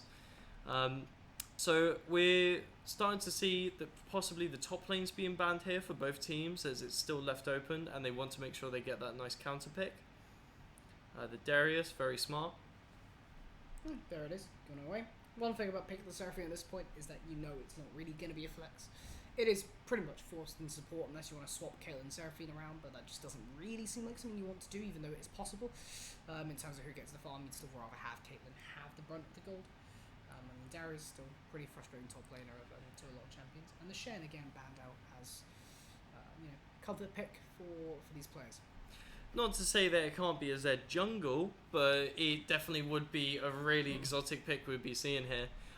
Zed jungle has had some success in matches, but to actually see this pop off in the very last match of the day, I'd be very surprised. But again, it would be really exciting to see, as they finally ban Echo as their R5 banner choice. Yep, there it is. Dish out some damage. Not something we want to deal with. The parallel conversions can provide pretty good setup for ganks between Zed, Caitlyn, and Seraphine. All 3 picks locked in can definitely make use of what Echo has to offer when he is ganking. Kayn going to be the last one. Absolutely, I think the Kayn's a pretty wise choice, considering their jungle is very comfortable in Kayn. And not to mention, it actually could work here quite well. The Rust and Seraphine combo is always nice to see. But the rest of the champs, I don't see it. But, comfort is king in these type of games, especially late into the night. Yeah, it's keeping that mental stability. Being able to be on semi-autopilot at points in the game is always helpful. Vida going to pick up the Enforcer duo and that single target lockdown, really, really good when you have that Zed and Caitlyn in combination. Just to be able to pick one target and say, no, I'm going to CC you and I'm going to take you down.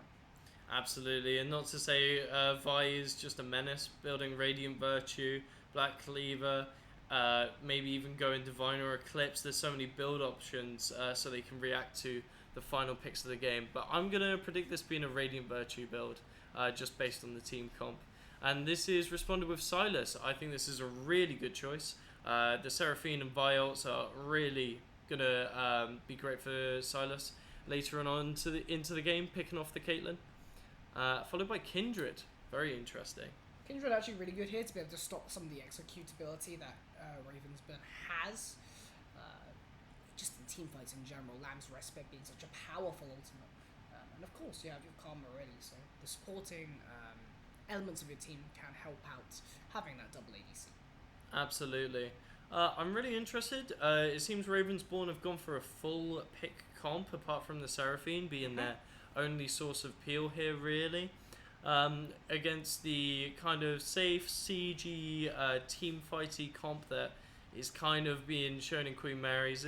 It's looking very scrappy, very picky, very all over the place for both teams, which will be very interesting to see how it escalates in the game. But if one team snowballs, it seems like it's going to be pretty much the end of the game. Yeah, it does seem fairly set in stone. You know, you put the gold onto the carries on one side, and the expectation is that they will be able to push through with that and destroy the enemy team. Simply put, I mean, you don't want to deal with Fed, you don't want to deal with Caitlyn headshotting you from across the screen, and likewise, you don't want to deal with Akali and Kindred getting those stacks up on you. Absolutely. One thing to note about Queen Mary's is that there is no frontline apart from the Silas and Akali. I don't think these champs are actually that strong as a frontline. But again, I think it could be these are appropriate picks considering there is a Camille that does 1000 true damage, a Q, the Vi, which has really good armor shred. But again, some more beefy appeal for frontline would be appreciated in this comp, I feel. I think the key issue though with Queen Mary's comp is that yeah, you have the Karma around, but your engage in general, I mean the Karma around to be able to support the frontline with the shielding. The problem is that the engage in general is absolutely pathetic. It is pretty much just on Silas. That's the only sort of proper CC you have outside of maybe getting to root some of Karma, which is incredibly unreliable. Yeah, we're definitely looking for scrappy, skirmishing, with a little bit of poke for Queen Mary's, but I don't think it'll be as solid if Ravenspawn are actually going to be able to hit these vials, these Camille ults, which are going to lock down. And if Zed is able to get these picks here and there, I really feel like the formation will crumble for Queen Mary's. Yeah, there's going to be a big roaming element being able to watch the map for where these rotations are coming, especially out of that mid lane, both Zed and Silas respectively. They're able to add a lot into whichever fight you decide to overload. Absolutely. And what do you think will be the general team plan? Where do you think Queen Mary's is going to be spiking? Because we can clearly see that Queen Mary's don't want to win instantly. Like the Silas is a very needs to survive in lane. Can't necessarily push a lead into Zed. Kindred is the same, just needs to get some early skirmishes, build her marks. Akali again doesn't win straight away, needs to play for that mid game. And Ezreal and Karma, very safe but not strong enough to push a 2v2 win.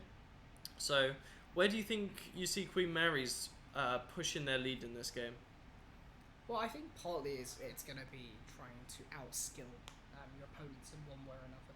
Yeah, you have fairly safe lanes. You're able to say, okay, well, we can farm up a little bit, outplay them here and there, and that can eventually get to a point where we can maybe take a Baron, get a Soul, get a late game win con, and then push it through there. It's very safe in this regard. We're not expecting any sort of, you have to win at one point in the game to be able to win. You don't need to get an early lead. Whereas on the other side, because of the absolutely atrocity that is Vi's scaling, for example, yes, it is sort of compounded by the fact you have a Caitlyn, you have a Seraphine, you have things that might offset that, but Vi's scaling is just absolutely awful. So that's going to be one issue you have when you start getting to late game. But, as we say, if Ravensborn does get those picks, like you mentioned, could be a different game. Absolutely. It all just depends. Are Ravensbourne going to be able to find the opportunities they need to set this game in stone for them and move on? But again, Queen Mary's are at death's door. They need to win this game, the same as Ravensbourne.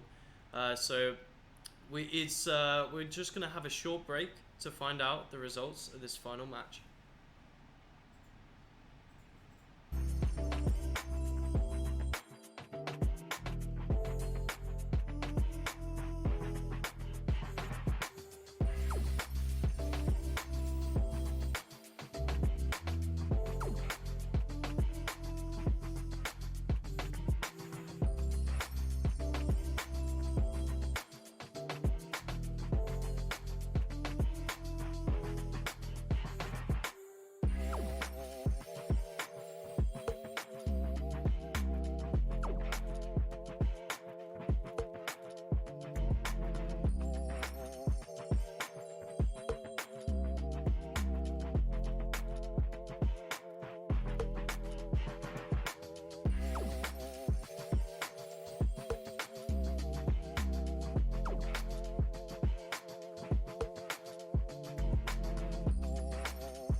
Alright, we're loading onto the rift for potentially the last time today. Queen Mary versus Ravensbourne. The battle for the ages, do or die for Queen Mary. And just Ravensbourne looking to play spoiler. And here we see Zed having a little run around under the towers as we go to a short pause right now, I believe. There may be some technical difficulties in the gaming studio. But, Classic. I mean, how do you think they're going to start? Where do you think the jungle pathing will go in the early phases of the game? I mean, I expect you just have Vibe halving down bot side, making sure that Caitlyn and Seraphine don't get punished when they inevitably push towards Ezreal Karma. Yeah, I agree. But the thing is, if Kindred is able to get her marks, this really changes the playstyle of the game. Because it will change Vi's pathing, she'll have to adjust, which means she may not always be able to play for this bot lane. Then again, it is an Ezreal Karma, so playing for bot in the first place is just going to be really difficult. And you may not even be able to dive it in some circumstances. And not to mention, Vi has gone Hail of Blades, which means she's probably not building Radiant Virtue, I'm afraid to say. So, Unfortunately so. what can you do in this? Potentially pathing top for Vi, and again, Kindred just needs to play for her marks. Yeah, the likelihood for Vi will probably be an Eclipse. You get the Armor Pen, you get the 2 hits on, you get shield, move speed. Works really well with the Herald Blaze, lethality for the rest of the pick comp. You just say, okay, well, choose a target, enough damage, boom, they're dead. Only thing is, makes your scale even worse. So. Absolutely. And what do you think of this top lane matchup? Like the Camille and the Akali, personally, I've not seen this many times, but I don't think Akali is going to be able to have as much prowess as she wants to be able to win this lane, poke her out. I think Camille just has the edge in this. Early Camille isn't actually that strong though, however, so it shouldn't be too bad because there is a point where you hit maybe like level 6 where Camille doesn't really have enough items and Akali does get a lot of power at that point. So there's a lot of room for Akali to be able to outplay, and we'll be watching out to see if that actually ends up happening. But of course, once Camille gets a certain point in the game, unless she's screwed up, I don't think Akali would be able to win that trade. Yeah, and thankfully we're back into the rift, so now we see Kindred is potentially going for some vision on the top side of the jungle against Ravenspawn.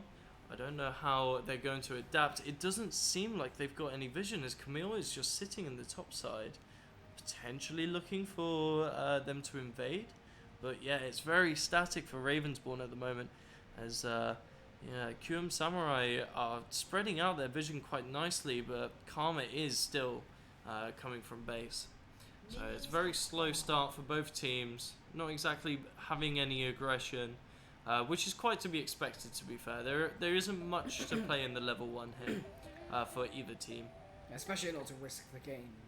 Potentially just risk your entire early game over making a play that you don't need to make in the final game. All is important to be safe in terms of play it safe or riskless, as I say. Yeah, absolutely. And here we see Sonic is starting with the red buff, so going to be pathing top side or potentially going for a full clear red bot side into bot. But we're just going to have to see how that plays out as there's a short trade in mid with Silas and Zed. Yeah, there's always that sort of RNG of Kindred of whether you get the Skull Crab spawn on the right side of the map.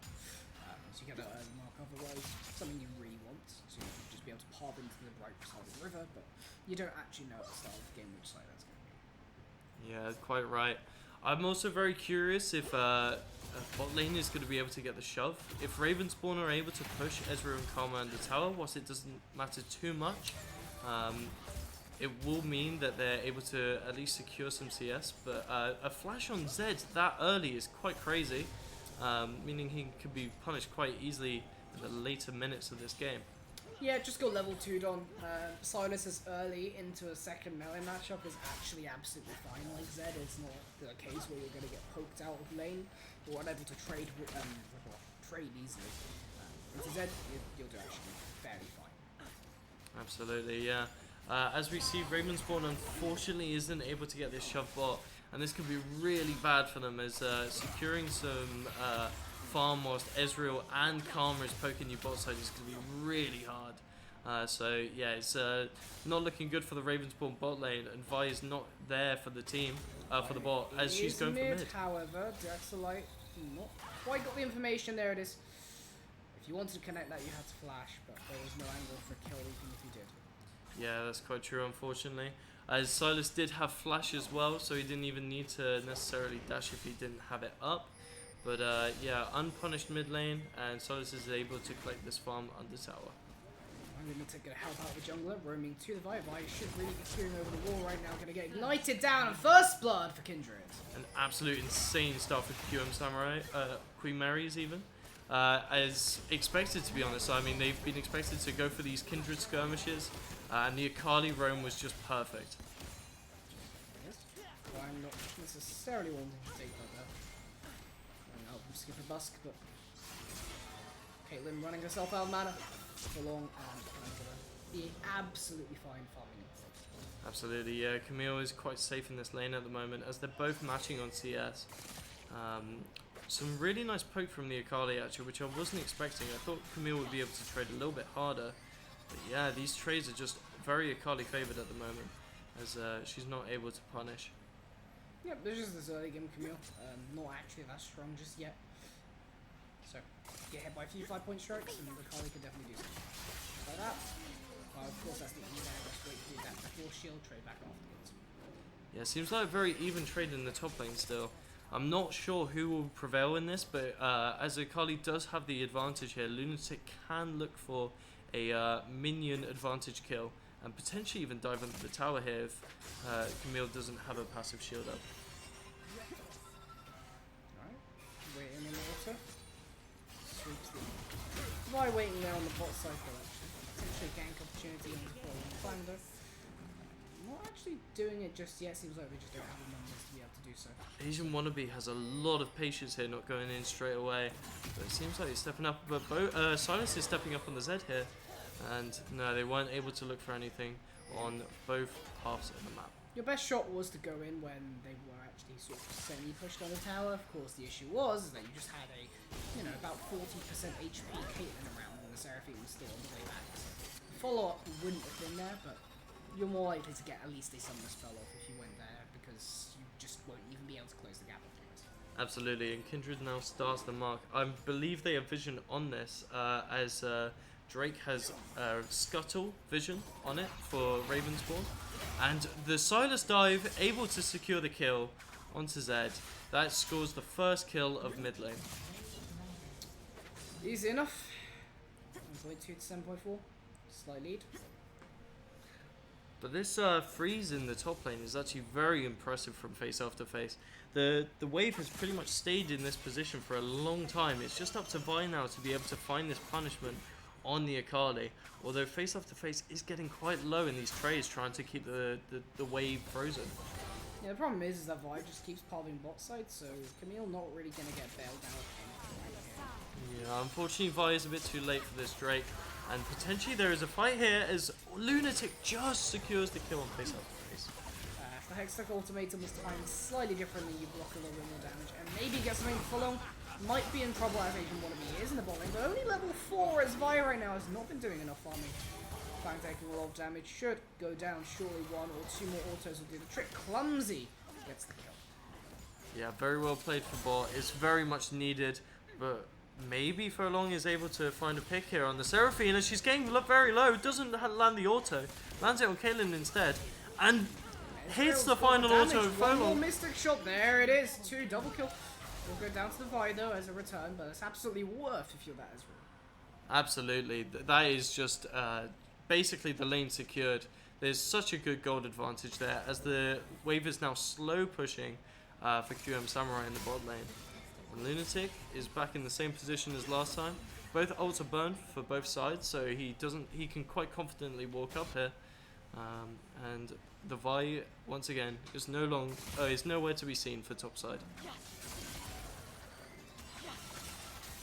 A nice little altercation here as face after face is trying to get some trays, but Lunatic is just getting that passive shuriken off just in time before he takes any tower damage. Really good spacing here from Lunatic.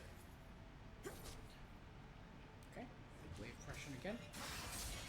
Fairly ahead in Camille right now, not actually having much farm at all. In fact, QM is just basically ahead of us. Is Lunatic going to go for this dive? We don't know, as there is a bot fight happening. Sonic is ganking, and he's able to land the kill on Clumsy. Not the mark he's looking for, as he needs to get the kill on Zed to be able to get his stack, but it's still enough for a nice 300 gold boost in their lead. Yeah, I mean, any sort of kill is worthwhile. It gives you XP, gives you gold. Everything you need to get yourselves ahead and win a game. Long is just providing so much pressure as this Ezreal, and that is insane damage. There it is. Goes down.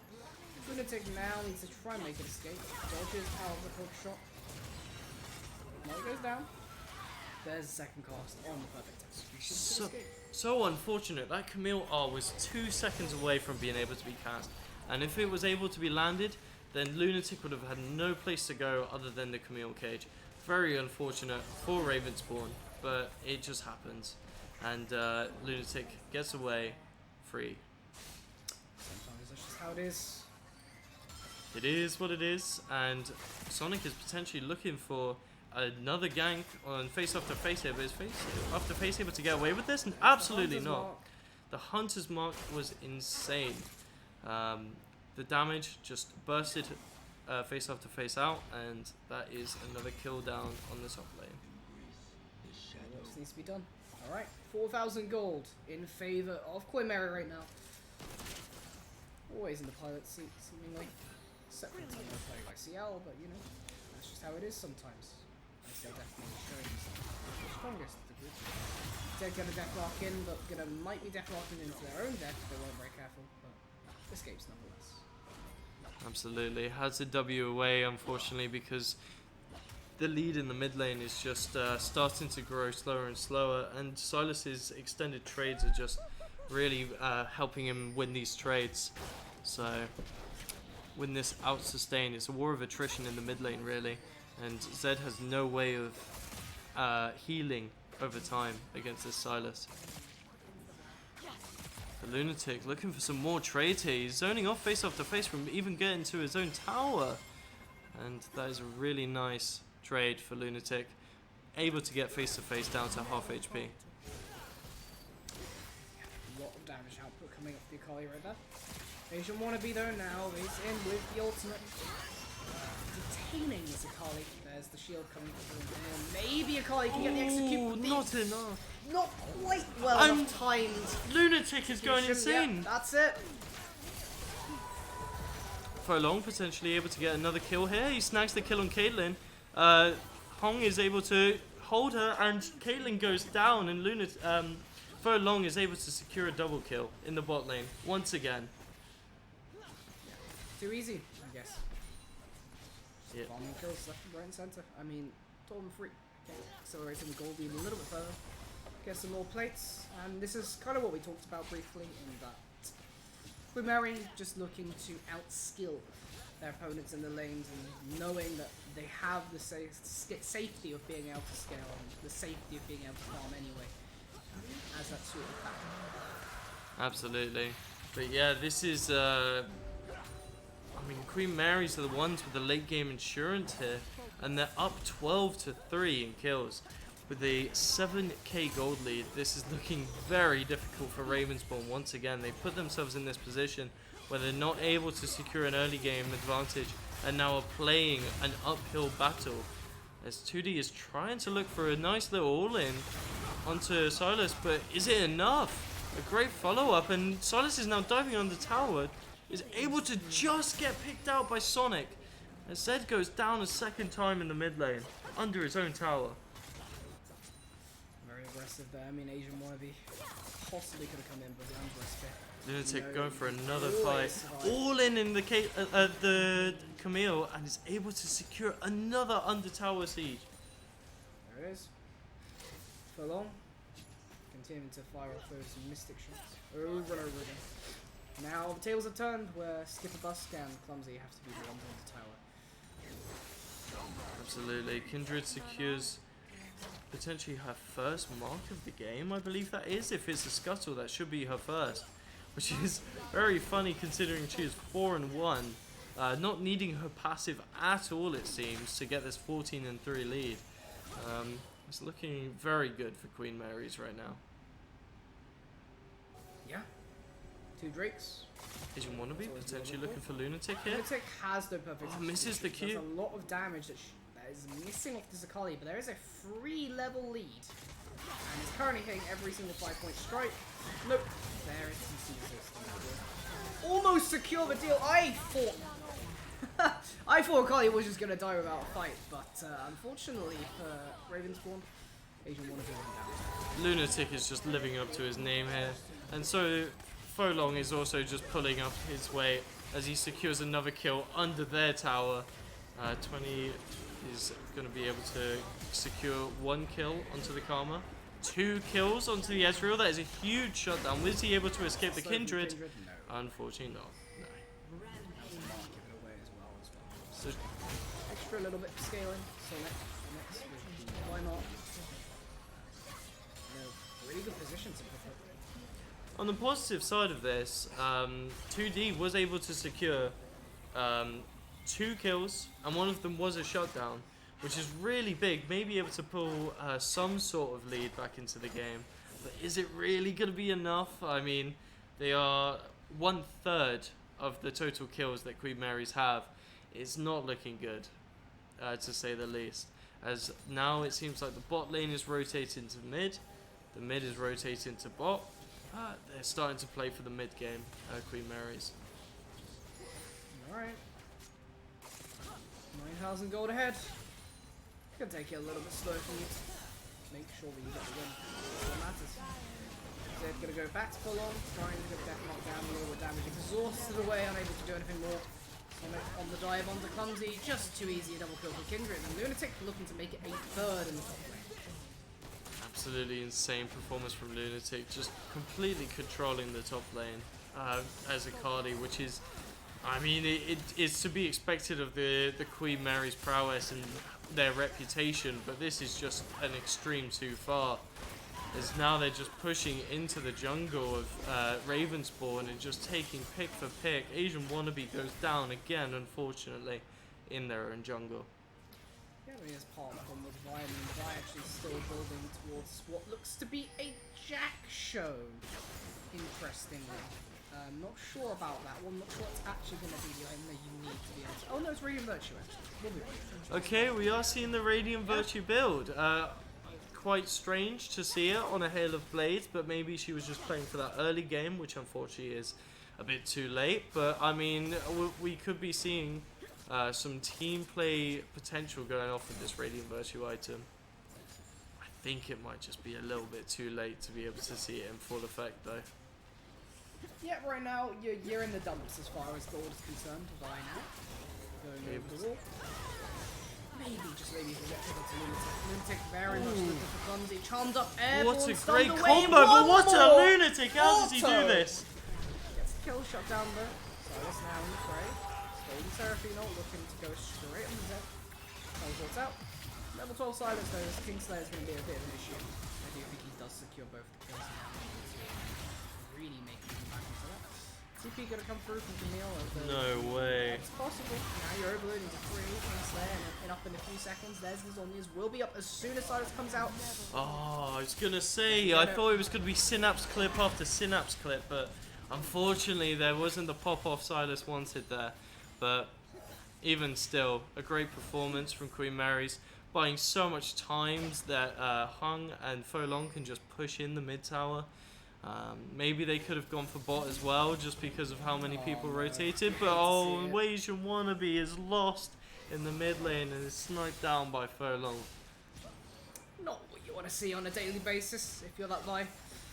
Very unfortunate game for all those Vi players out there right now. Great stun by Clumsy, but yeah, not able to get anything out of it. As Folong is basically controlling the mid lane with his support Karma. This is looking like quite a done deal, as they're able to secure the first rift of the game. Alright, gonna be helpful when you start pushing down. Drop the eye, crush it. Get a tower, maybe an inhib. Maybe we see another dancing Shelly later. But depends on how much pushing gets done in the meantime. So playing position drop it down. Only 17 minutes through the game, almost 18. You know, Kindred have 2 items that collector completed. Ezreal almost have 3 in fact. I imagine it's a Cyrilda's on the way. Okay, the Zed 1v1, I guess. It's not looking good, and Asian Wannabe again gets picked off in her own jungle once again. You get another kill here, you can win the game.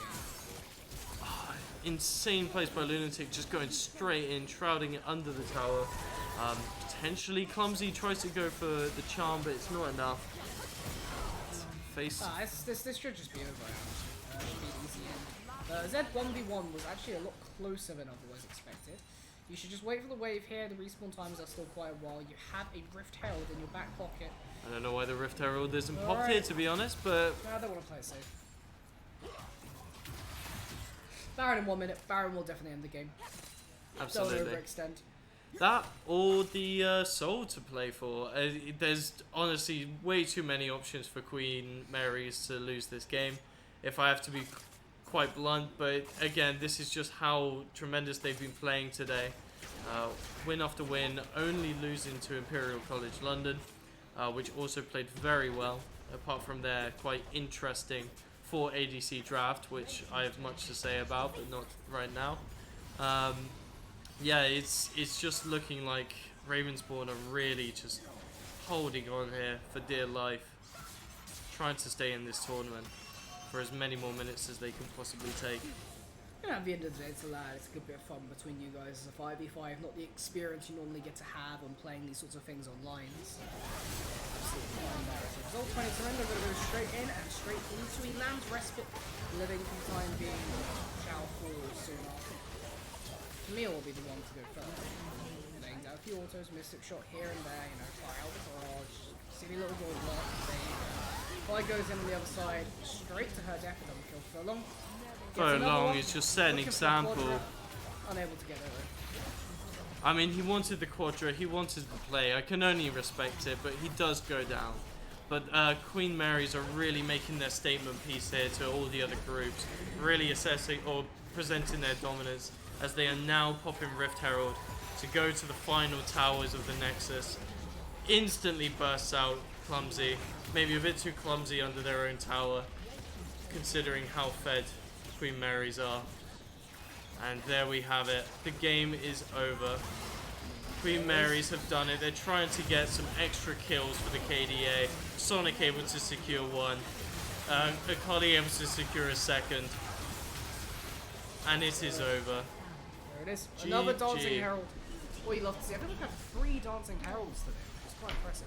Definitely the fastest games of the entire tournament so far on average. And that game speed may end up coming to matter when it comes to qualifications. Absolutely. Honestly, 3 Heralds in one day. Yeah. It's honestly just something I've never seen before.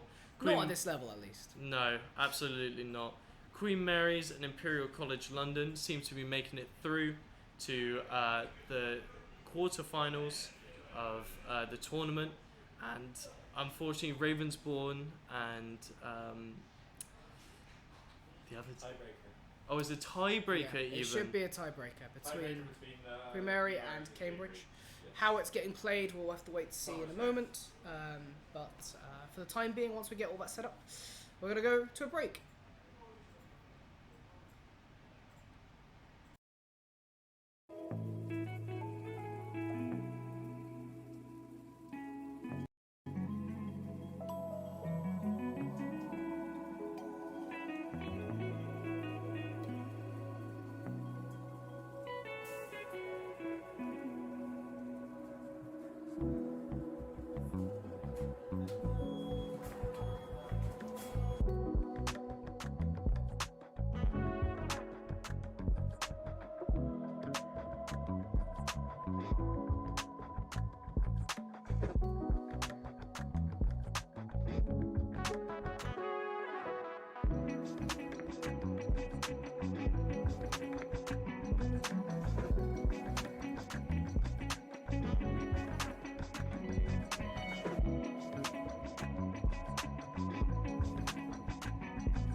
Hello everyone, we got one more game as a tiebreaker for you today. Queen Mary versus Cambridge. Imperial is through as a result of game time. And so we have one more game for you today to decide who ends up being the next seed. Absolutely, yeah. Queen Mary's and Cambridge, I believe they've already had a game against each other, and Queen Mary's did thoroughly stomp Cambridge, to put it how it is. So I'm very curious how Cambridge have seen the way Queen Mary draft and responded. As we're seeing in the draft here, that the bans are very similar to last time, right? We've got the Karthus ban going off straight away. Potentially we may see an Akali ban from Cambridge, but we'll have to see how it goes, as Queen Mary follow with Zoe and Lilia. Zoe was picked last time and didn't go very well, so it's quite interesting to see them ban it. And we're followed with Diana, actually, which is quite a actual decent ban, to be fair, considering Queen Mary's could have a lot of skirmish potential here. I mean, it's actually a pick that Queen Mary do quite enjoy themselves. I mean, it's just comfort again. It's the idea. It's end of day. It's what you've got to do. Simply ban that out, and then you have a chance. Yeah, quite right. The Kane is banned. No surprise. It is comfort is king, and removing that is the best option. And Cambridge potentially following Vi B1 with Kindred. Very interesting, considering Vi absolutely counts as Kindred in my opinion. I would disagree personally, so... I think in early game, if Vi is able to get the early advantage onto Kindred and win the skirmishes, I think... The thing about Kindred and team fights is Lamb's Respite absolutely screws over Cease and Desist, and that's one part, like that pick, just like, no, I'm just going to put the R down.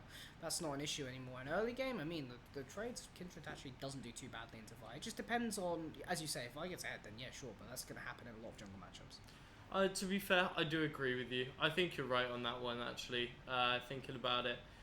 But we could see, potentially, Vi being able to have some early game agency into the Kindred. Yeah, definitely has more early game agency in the map overall. I mean, Vi's going to have better ganks than Kindred. That's just a matter of fact. It's just how you end up executing on the map.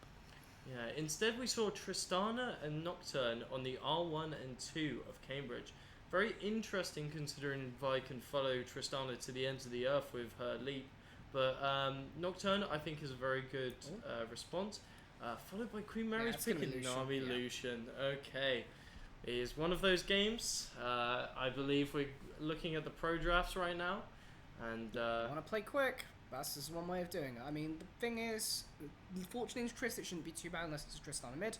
Nami Lucian obviously being one of those really annoying lanes to play into a high amount of burst damage, just doesn't do quite as well as other early skirmish lanes. So maybe playing an Ashe Varus into it, you have a much better time. Nautilus, not really what I would say. You can, with Triss Naught, just kill the Nami if you land a dredge line, but you're also going to get bullied if you aren't able to do that. This is a very difficult lane to execute for Tristana and Nautilus. Potentially at level 6, we could see Nautilus just press R and win the team fight, or the 2v2 possibly. But I just think early game, Nami Lucian have too much pressure, are able to dwindle Nautilus's HP too far down. And I don't know, I don't think Cambridge have considered the right draft for the bot lane so far. I mean, fortunately Nocturne does work quite well with that engage, but as long as Vi just decides, okay, we're going to start top side, path down to bot, make sure they're safe on a potential wave crash, absolutely fine. Lucian will make a bunch of gold off first strike too. I completely agree, yeah. But as Cambridge banned, they've banned Silas so far, and Queen Mary's have gone for the B4 Shen. I think Shen's a good angle, considering we are really playing for this pick style comp, so Shen being able to just attach himself to Nocturne with a full shield is really nice. Cambridge banned Fiora. I think is quite self-explanatory, considering last game Fiora just absolutely stomped. Such an oppressive lane to try and play against, and was able to 1v2 the lane. So banning it out, I think it's safe to say Cambridge were quite scared of it.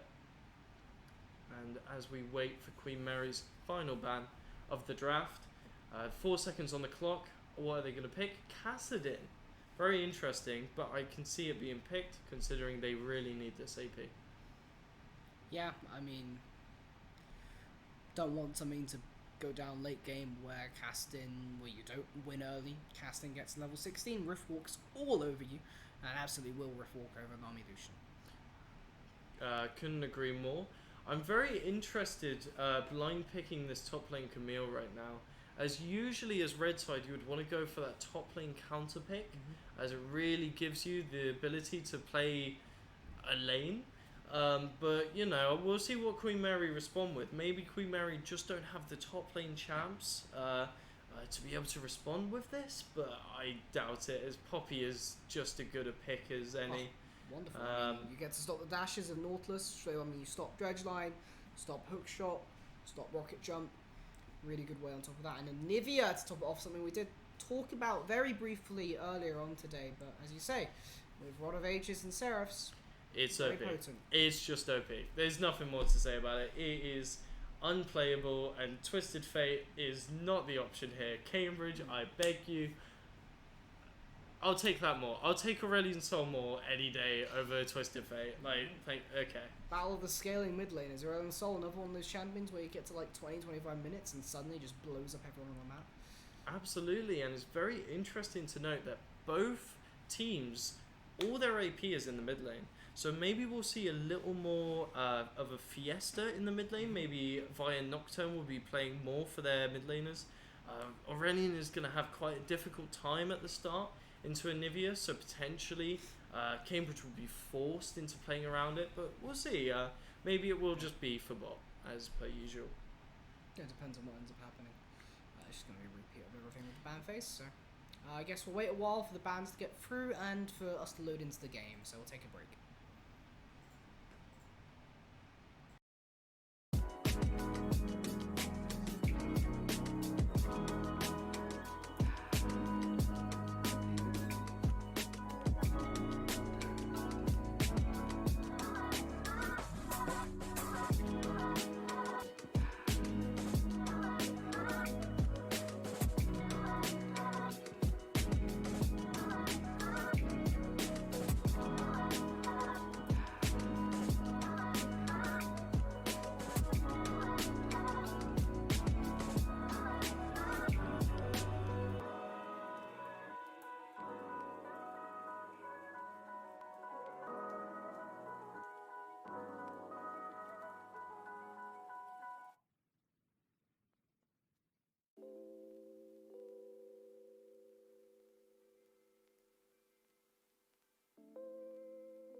Okay, everyone, we have one more game for you today to decide who ends up being the second seed out of Group 2. Cambridge versus Queen Mary. Everything's on the table. Yeah, once again, we thought Queen Mary were out into the second seed from last game, but it turns out this is the tiebreaker to decide who actually makes it through. So Queen Mary's have to go through another grueling game to be able to decide if they can actually make it to quarterfinals. But here we have a short technical timeout. Are we 7 for 7 on pauses now? I believe I think so. we're 7 for 7. That's impressive. That is impressive. I guess the players can't be satisfied with the setups. It is League. There's always something going wrong, but yeah. You gotta land. You gotta make use of those pauses. Gotta make it as much of a simulation to actual pro play as possible. Exactly. Got to get those tactical advantages in the 15 seconds that they pause. So here we're back in the game. It seems Lucian Nami for some early vision in the Tribush. Very good idea. And yeah, we're seeing Sonic trying to get the same vision he got last time. Instead, Nocturne's able to get some counter vision just to make sure he knows if Sonic goes in. Okay, spectators debating us as always. Absolutely. Back to normal though. Very restrained starts as expected. Some warding the top side, but that'll be about it. Yeah, very very slow start to the game so far, and yeah, we're just waiting for these minion waves to go out as they start the game. Vi went for a sweeper back, very smart. Like once again, very standard for a jungler to be able to get some early vision and rotate back, get the sweeper, so they're able to clear in case they're spotted trying to gank later on. Does this mean the early ward they place is going to be good enough? Who knows? So yeah, Vi starting bot side, clearing the red up to top. Going to be quite interesting actually. I think this is a good idea considering Poppy has all the setup needed to stop Camille being able to snowball the top lane. And Vi will just be able, should in theory be able to get the freest gank setup of her life. So yeah, we're going to have to see how that unfolds as there's some short trades top, mid and bot. Just slowly trying to find an advantage here in the level. Weighing out for jungle pressure, that's really the main thing. It's only on the top side. Shouldn't really be able to do anything for that. It's going to be the bot one. Make sure they're safe when they're crashing away. Lucian making some gold as always. Absolutely. I mean, both teams, apart from bot lane for QM, it just really is. They are waiting for their jungler to come. I mean, Aurelian won't be able to do anything anyway, even if Nocturne is able to find something in the mid lane. But yeah, we're just slowly playing it out, waiting for the jungle clear here. That's it. A few more autos. It's going to be restrained, as expected. Last game of the day. The literal last game of the day. No, no surprises after this. It literally is who is making it to quarterfinals. Poppy hitting some nice trades here actually with the passive. I don't know if Camille is actually going to be able to find any pressure here in the early stages of the game.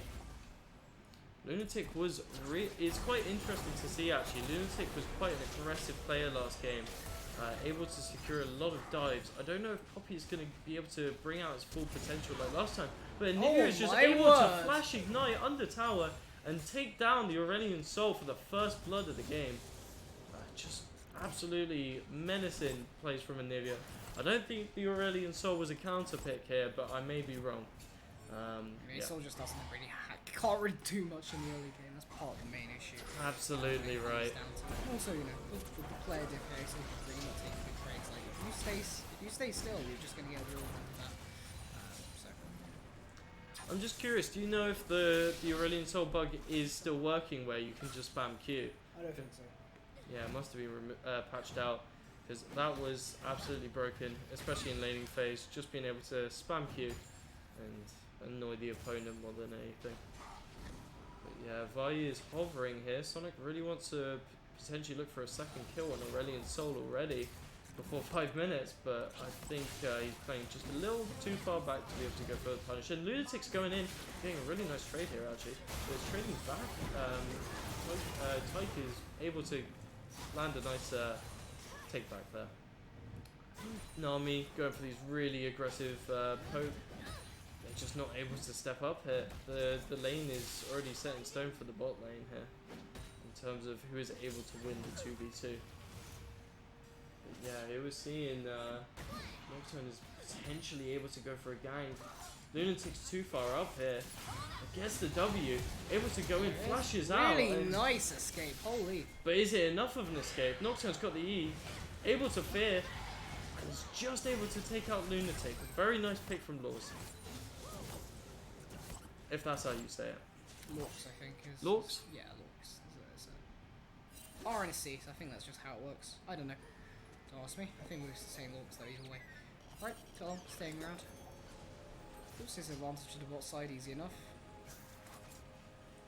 Again, nice sweeper from Nami here, just making sure there is literally no vision for the bot side of Cambridge to be able to step up here. Potentially taking some tower damage there, but they're just able to get out in time. Tyke is playing some vision for Tribush just so he doesn't get ganked again. Or so he doesn't get ganked himself even. And Lunatic being a killed or a death down already. Very different sort of presence we're seeing from Lunatic, but he's still getting these really nice trades onto Camille here.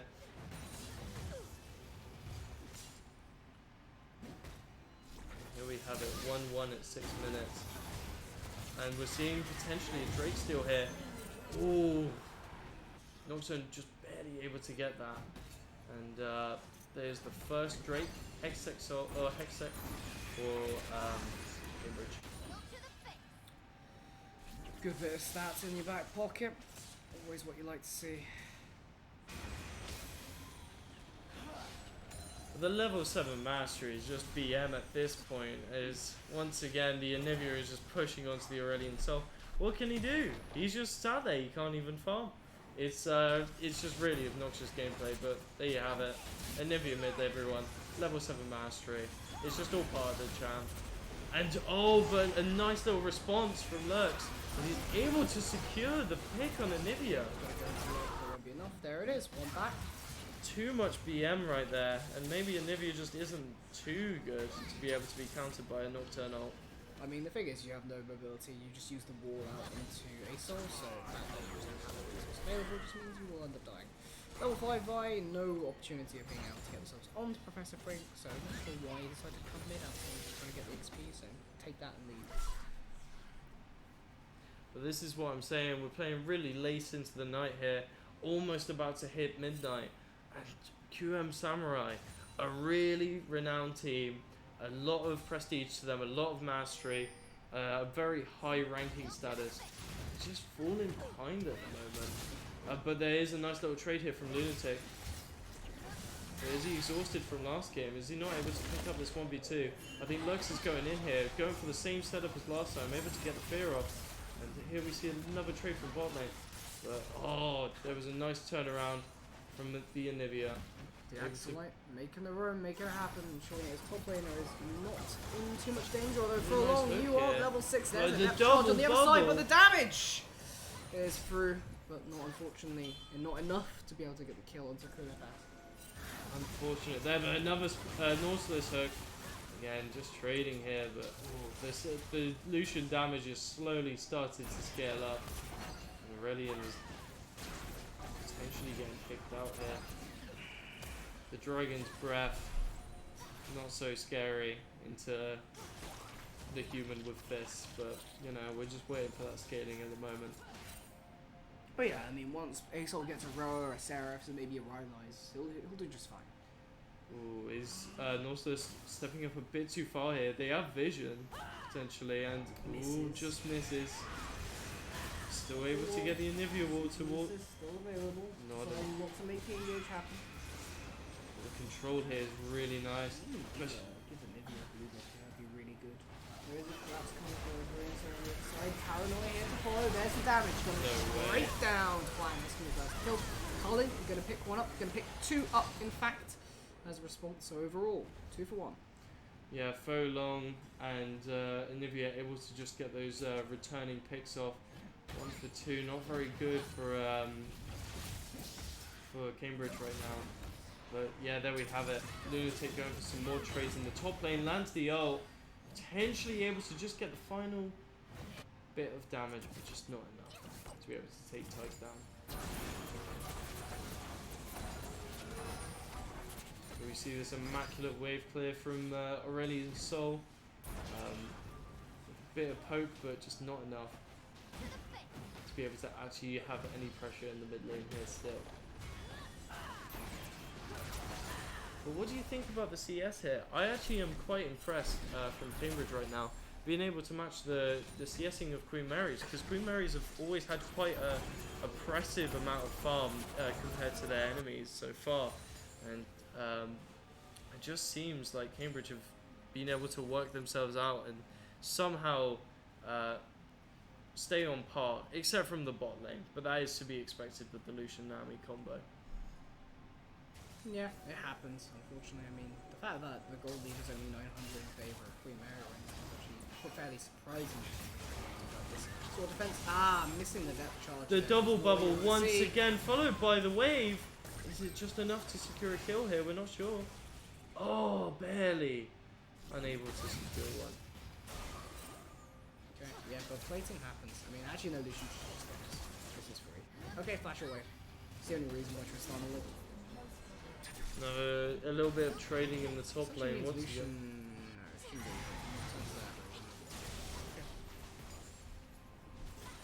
Nocturne trying to step up to be able to take this crashing wave instead of the Tristana, but too much pressure once again from Nami, and oh my god, they turn on Taekwondo. There's the collapse, another kill for Nivea. Absolutely. Nivea 3-1 right now. Very scary for a mid laner such as herself, and this is just potentially the beginning of a snowball here for QM Samurai. Yeah, well, I mean, ball lane. I mean, you can look at the CS gap. On top of that, in first strike, yeah, you're doing pretty good. It's just take it slow, make it easy. Don't wanna int away your lead. Don't wanna int away by pressing the button too far, basically. Completely gets shut down as Camille TP's back in, tries to get something on the Poppy, but that knock-up is just too obnoxious to be able to respond with anything. And it's like a Lunatic backs just in time before Taekwondo realizes that he's gone. Oh well. So here we have to note that Aurelian Soul now has his Stardust upgrade, which means he's going to be able to release a Shockwave next engage. But Lucian is just going on here anyway into the Tristana, isn't able to land the auto, lands it on Nautilus again, but still is able to pick up both of them. Another double kill for the bot lane. Yeah, stuff's starting to ramp up. Finally for Queen Mary, there's the Paranoid going into mid lane. The Shockwave Flash away goes, from Anivia. not too much damage, In the skies. and the Nivea just flashes out. Unfortunately, a bit of a weird placement from the Aurelian Soul ultimate, but we can do, and Nivea is just going to trade back. But thankfully, since he's a dragon, just able to fly away, no problems, as long as he doesn't get stunned. Yeah, I think, what do you think about these scalings here? Who do you think wins in terms of the scaling battle? It depends. If Royal Soul gets late enough game, Royal Soul wins versus everything. And the problem is that's not going to happen. I'm very curious. I mean, there are two key carries, right? The Fo Long and Anivia are both just really fed right now, both 3-1. And Lunatic is potentially going to be able to ult both back. Is Wave able to crash in time, or is Taekwondo able to freeze? Taekwondo won't be able to freeze. It'll just be able to pick up the farm, which is fine. Absolutely. Very unfortunate to see, as they really need to start getting some picks. Unfortunately, I don't think Poppy is not the right answer for Cambridge, but it's still a good attempt nonetheless. As potentially getting some more kills on this Aurelion Soul, getting Tristana back into the game, and get the shutdowns on both Anivia and Lucian would be the right option. But hey, you gotta get kills where you can. You gotta get gold where you can in this sort of situation. And I know Queen Mary's really want to look for one, as Taekwondo ults in response to potentially a Vi dash and just gets out. Yeah, it's a necessary ultimate there. If you get locked up a little bit too high, you'll die to Lucian. It's just as simple as that. Although, personally, not too keen on the second item for the Phantom Dancer here on Lucian. I mean, the best build really currently is to just try and go Nabori. Really strong item, but, you know, fair enough. I completely agree with this. I don't know why Lucian is going Phantom Dancer. I don't know if he's checked the patch notes recently, but like, yeah, it's fair. But Nabori is the right. Lucian's just generally quite bad, actually. That's what you typically go. If you're, I mean, when you go Mythic into Nabori's fine. You can also go Essence at some point because Lucian can spam into it. Maybe getting ganked in mid, doing a lot of damage. There comes the Comet. Goes into egg, but too much damage. Absolutely, and maybe a response followed here. We're seeing the Viol, the lockdown here. Nautilus able to land the hook though under tower, and there's another kill. Yeah, the Aurelion Soul, that's what's going to do it. Sucks you back in. The Really Fee able to cancel Vi's fist, and it's looking like a triple kill here potentially. But the double bubble once again, another double. Wait, bubble. you get the kill onto the And turn? Hung is able to secure the kill. I mean, let's be real, it's not too big. You know, getting a kill for a support is nice, but it's not carry worthy. But it's the fact that Nocturne doesn't get to crush the wave, and Lunatic is a psychopath and dives Tristana under tower. She's not able to collect any of that crushing wave. Truly some end of day shenanigans going on there. But what you did see was the power of Aurelion Soul's little zone you can put down, sucks them in, makes them basically not be able to move for a little bit. Very, very obnoxious ability if you get caught by it. Absolutely. And Aurelion Soul just gets bigger and more damage over time. If they're really able to play out this game, which it does seem like it's, in comparison to the previous games, this is looking a lot slower. Like, people are really starting to get tired and like slowing just down in their play in general. So potentially Cambridge do have an angle here. They have the Aurelion Soul, they have the Camille. It's all to play for here, really. We're exploring in 5 seconds. Here comes setup. Camille looking for the fish. Get it. Redline will come right. The backline evolution trying to look through the side of the way. There comes the Comet stunned onto 2. Colin response, but he's not going to do very much. Hendrik actually the back. Oh, keeps him going. Stana goes a little bit too fast. Nivea, now the next source of damage. Still 4 alive. Ooh, Lunatic able to secure 1. Potentially able to secure 2 here. Oh, the Aurelion Soul just barely goes down. And that is a double kill. Completely reversing how laning phase went for Lunatic. Really different angle we're seeing. And here he goes under tower. Secures a triple. Unofficially. I mean, we're just seeing Divine Sunder and Poppy at his best right now. Wonderful stuff on so much else. Got one Jake's, unfortunately. Hextech Soul is not very good soul. So, not exactly what you want, although Nami at least gives you some sort of use out of it. So it's not all doomed on that front as far as the win condition goes, but realistically it's not going to be the most impactful. I mean, Queen Mary's, unsurprisingly, are having the kill advantage, the gold advantage, the Drake advantage. A lot of advantages here for Queen Mary's. But, again, I'm going to keep saying it. Both teams are tired. We've hit midnight. The games are slowing down, and Aurelion Soul is on the map, is on the rift, and so is Camille, able to potentially get some really nice damage off late game. But here we go for another dark engage. And Tristana barely makes it out, but Nautilus may not be able to as he gets bubbled. And Lunatic is just getting kill after kill just everywhere with this Poppy. As the dragon goes down once again. That's not what Cambridge wants to be seeing right now. Yeah, no, exactly. Shockwave from the meteor that Asol lands down is not quite there, but you know. Another thing to note is I think Anivia has his R bound to mastery. So not only does he ult, he masteries every time he places it down. How have I not realised this? This is actually the biggest BM I've ever seen from Queen Mary's.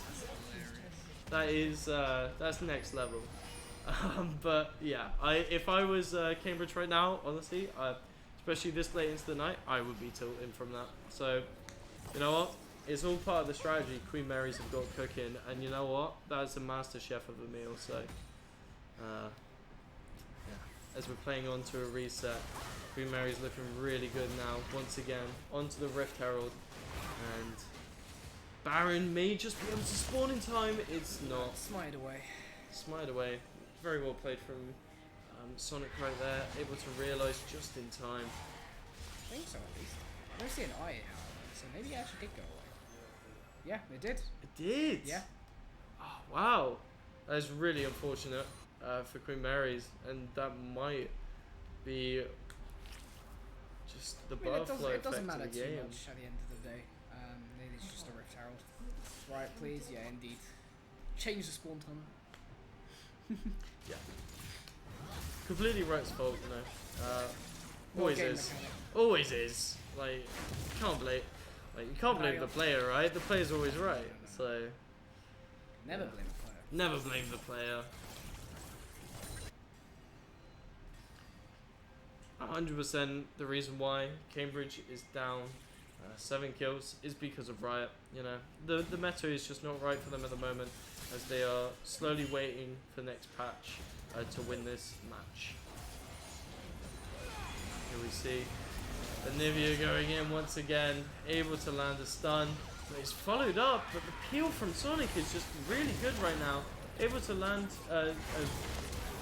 control onto the Nocturne, able to pick Nocturne off, and we see just one by one go down.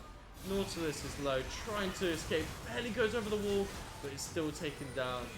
Does anyone else follow? Rise very low. Under tower takes another shot, but is still out.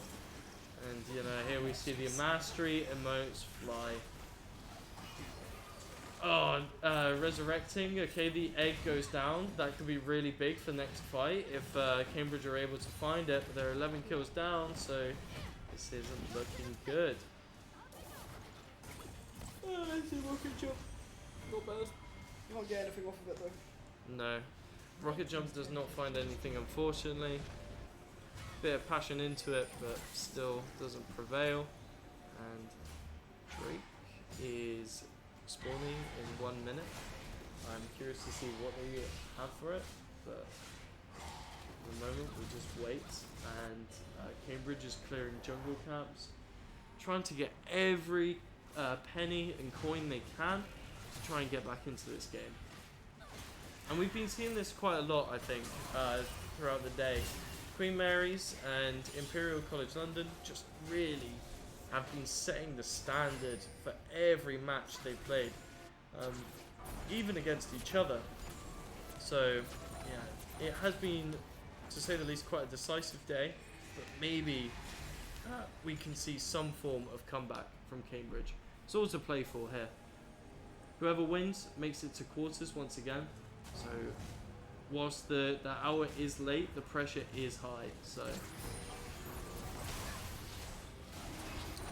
another dragon on the menu. 2 Chemtex shall be in the inventory of Queen Mary. absolutely. Still have a huge gold lead. Nivea yet to actually complete the Saris, although having said that, Rod of Ages is almost complete, and there are 17 Magi's. So this Cryo Phoenix is doing a lot of icy damage. Couldn't agree more. It's quite interesting to see both Drakes are even for both teams, despite the gold lead. If Queen Mary's were able to secure some Drakes sooner, they would have Soul right now, and it'd be a completely different story. But here they are trying to take Baron here. Sonic right at the front, leading the charge onto this Baron steal. But you know, Lurks is right behind over the pit. Tries to go for a steal, takes the steal! And unfortunately does go down, but the steal is huge. Completely changes the game for Queen Mary's. They have to play so much slower. than they thought they had to. And Cambridge are going to be able to get the Baron Waves to push out and play this game longer. Aurelian Soul is cooking, and if he gets his items, it's going to be a completely different game than we're seeing now. Yeah, it's gonna make it a lot harder for QM to play into it. Very Game impressive goes from on. Lurks, completely trying to change the fate of the team. They do not want to be taking that London bus home at 12 p.m. or 12 a.m. now in defeat. Both teams don't really. They're still going to go for a siege into the mid tower. There's a charge up from Sonic. He's looking for a punch, but he's not able to find anyone. But Folong stepping up as the ADC. The ball's on this man. And he's not able to find anything, but the pressure is enough to potentially not take the inhibitor, unfortunately. Barely just clinched the inhib.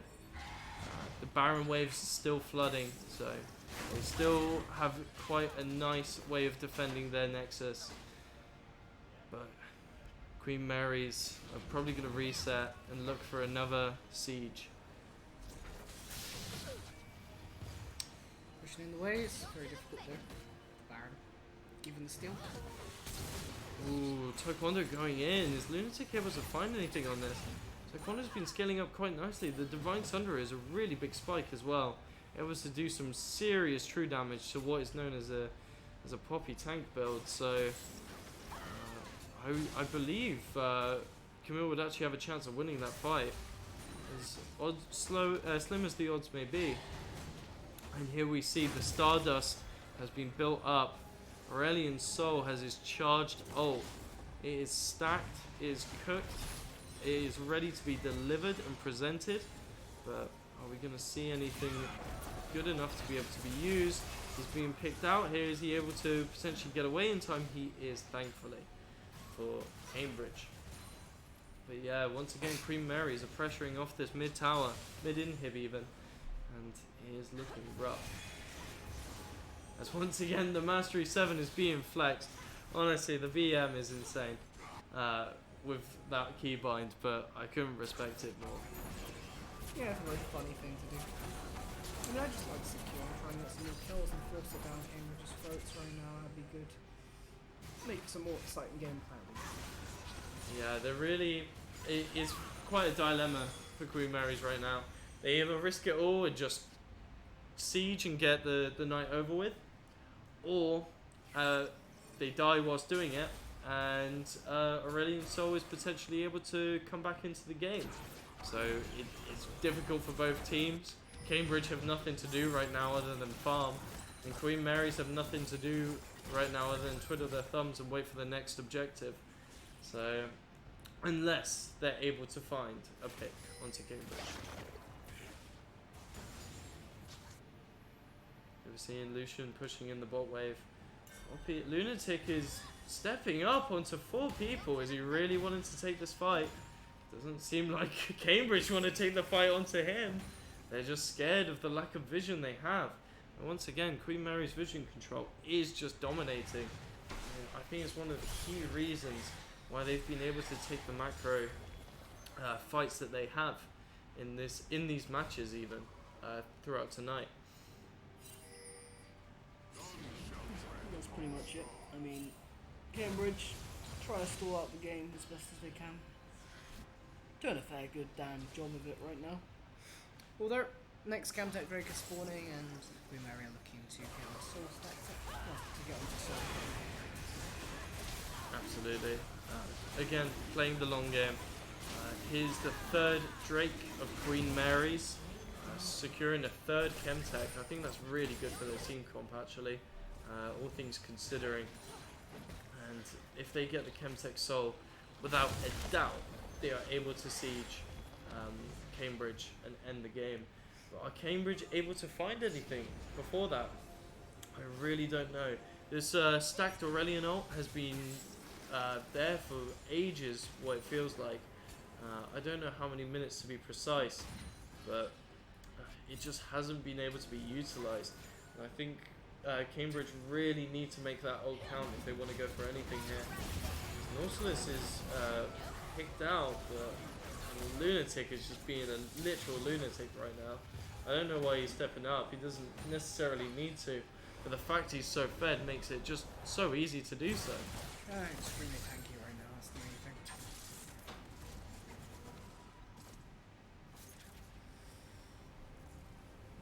Yeah, very slow game we're seeing here. Yeah. Very, very, very slow. Very methodical from Queen Mary's. They are tired, but they are making sure they do hit home with this win over Cambridge. They just want to make sure they do it right, not overstep. What are the top 3 things you like about the Anivia Dioxide? Oh, the top 3 things I mean, like about it. It's got to be the mastery. It's got to be. That's number one.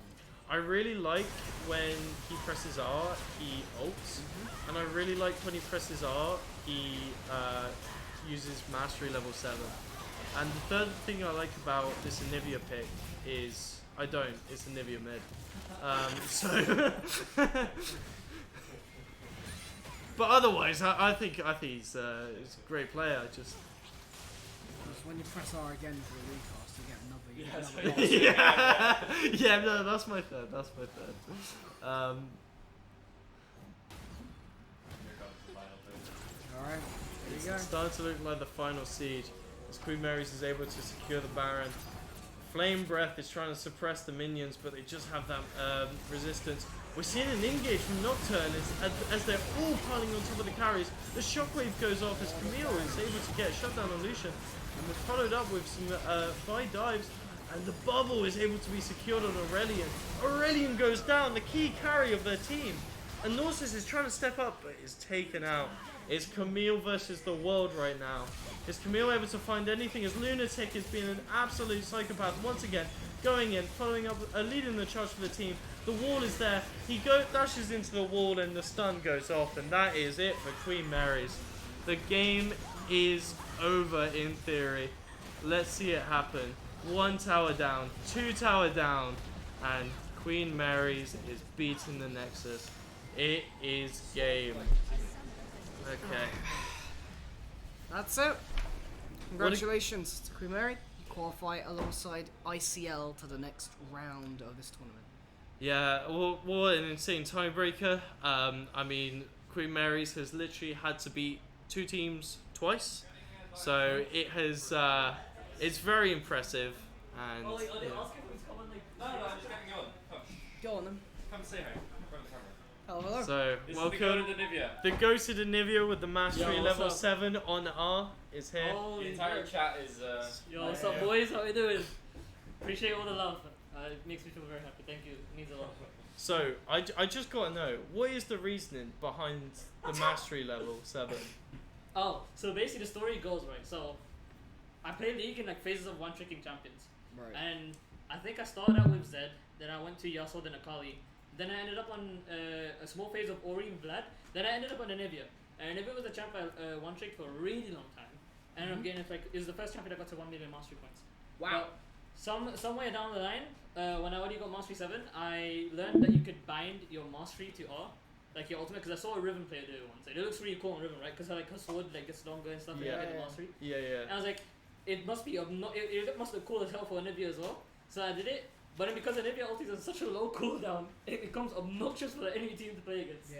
So- So much to see it all the time. really annoying. It's the mental. It's mental. I'm advantage. trying this on Udyr. This is actually insane. I Mad. feel like I've discovered something today. Yeah. Yeah. Something broken. So It is pretty OP. I can't lie. Like people will just fume at it. They seethe. It's insane. Yeah. Right. Yeah. GG's, congrats. We'll see you in the next Thank you very much. Yeah. Thank you very much. Yeah, that makes appreciate the final game of the tournament. Congrats, Yeah, Queen thank you very Mary's, much. for also making it to the quarterfinals. And we will see you later. it. Bye. Goodbye. Bye. This Thanks is for so watching. cool. See you next What week. the fuck? Bye bye. I mean, Holy that's shit. really-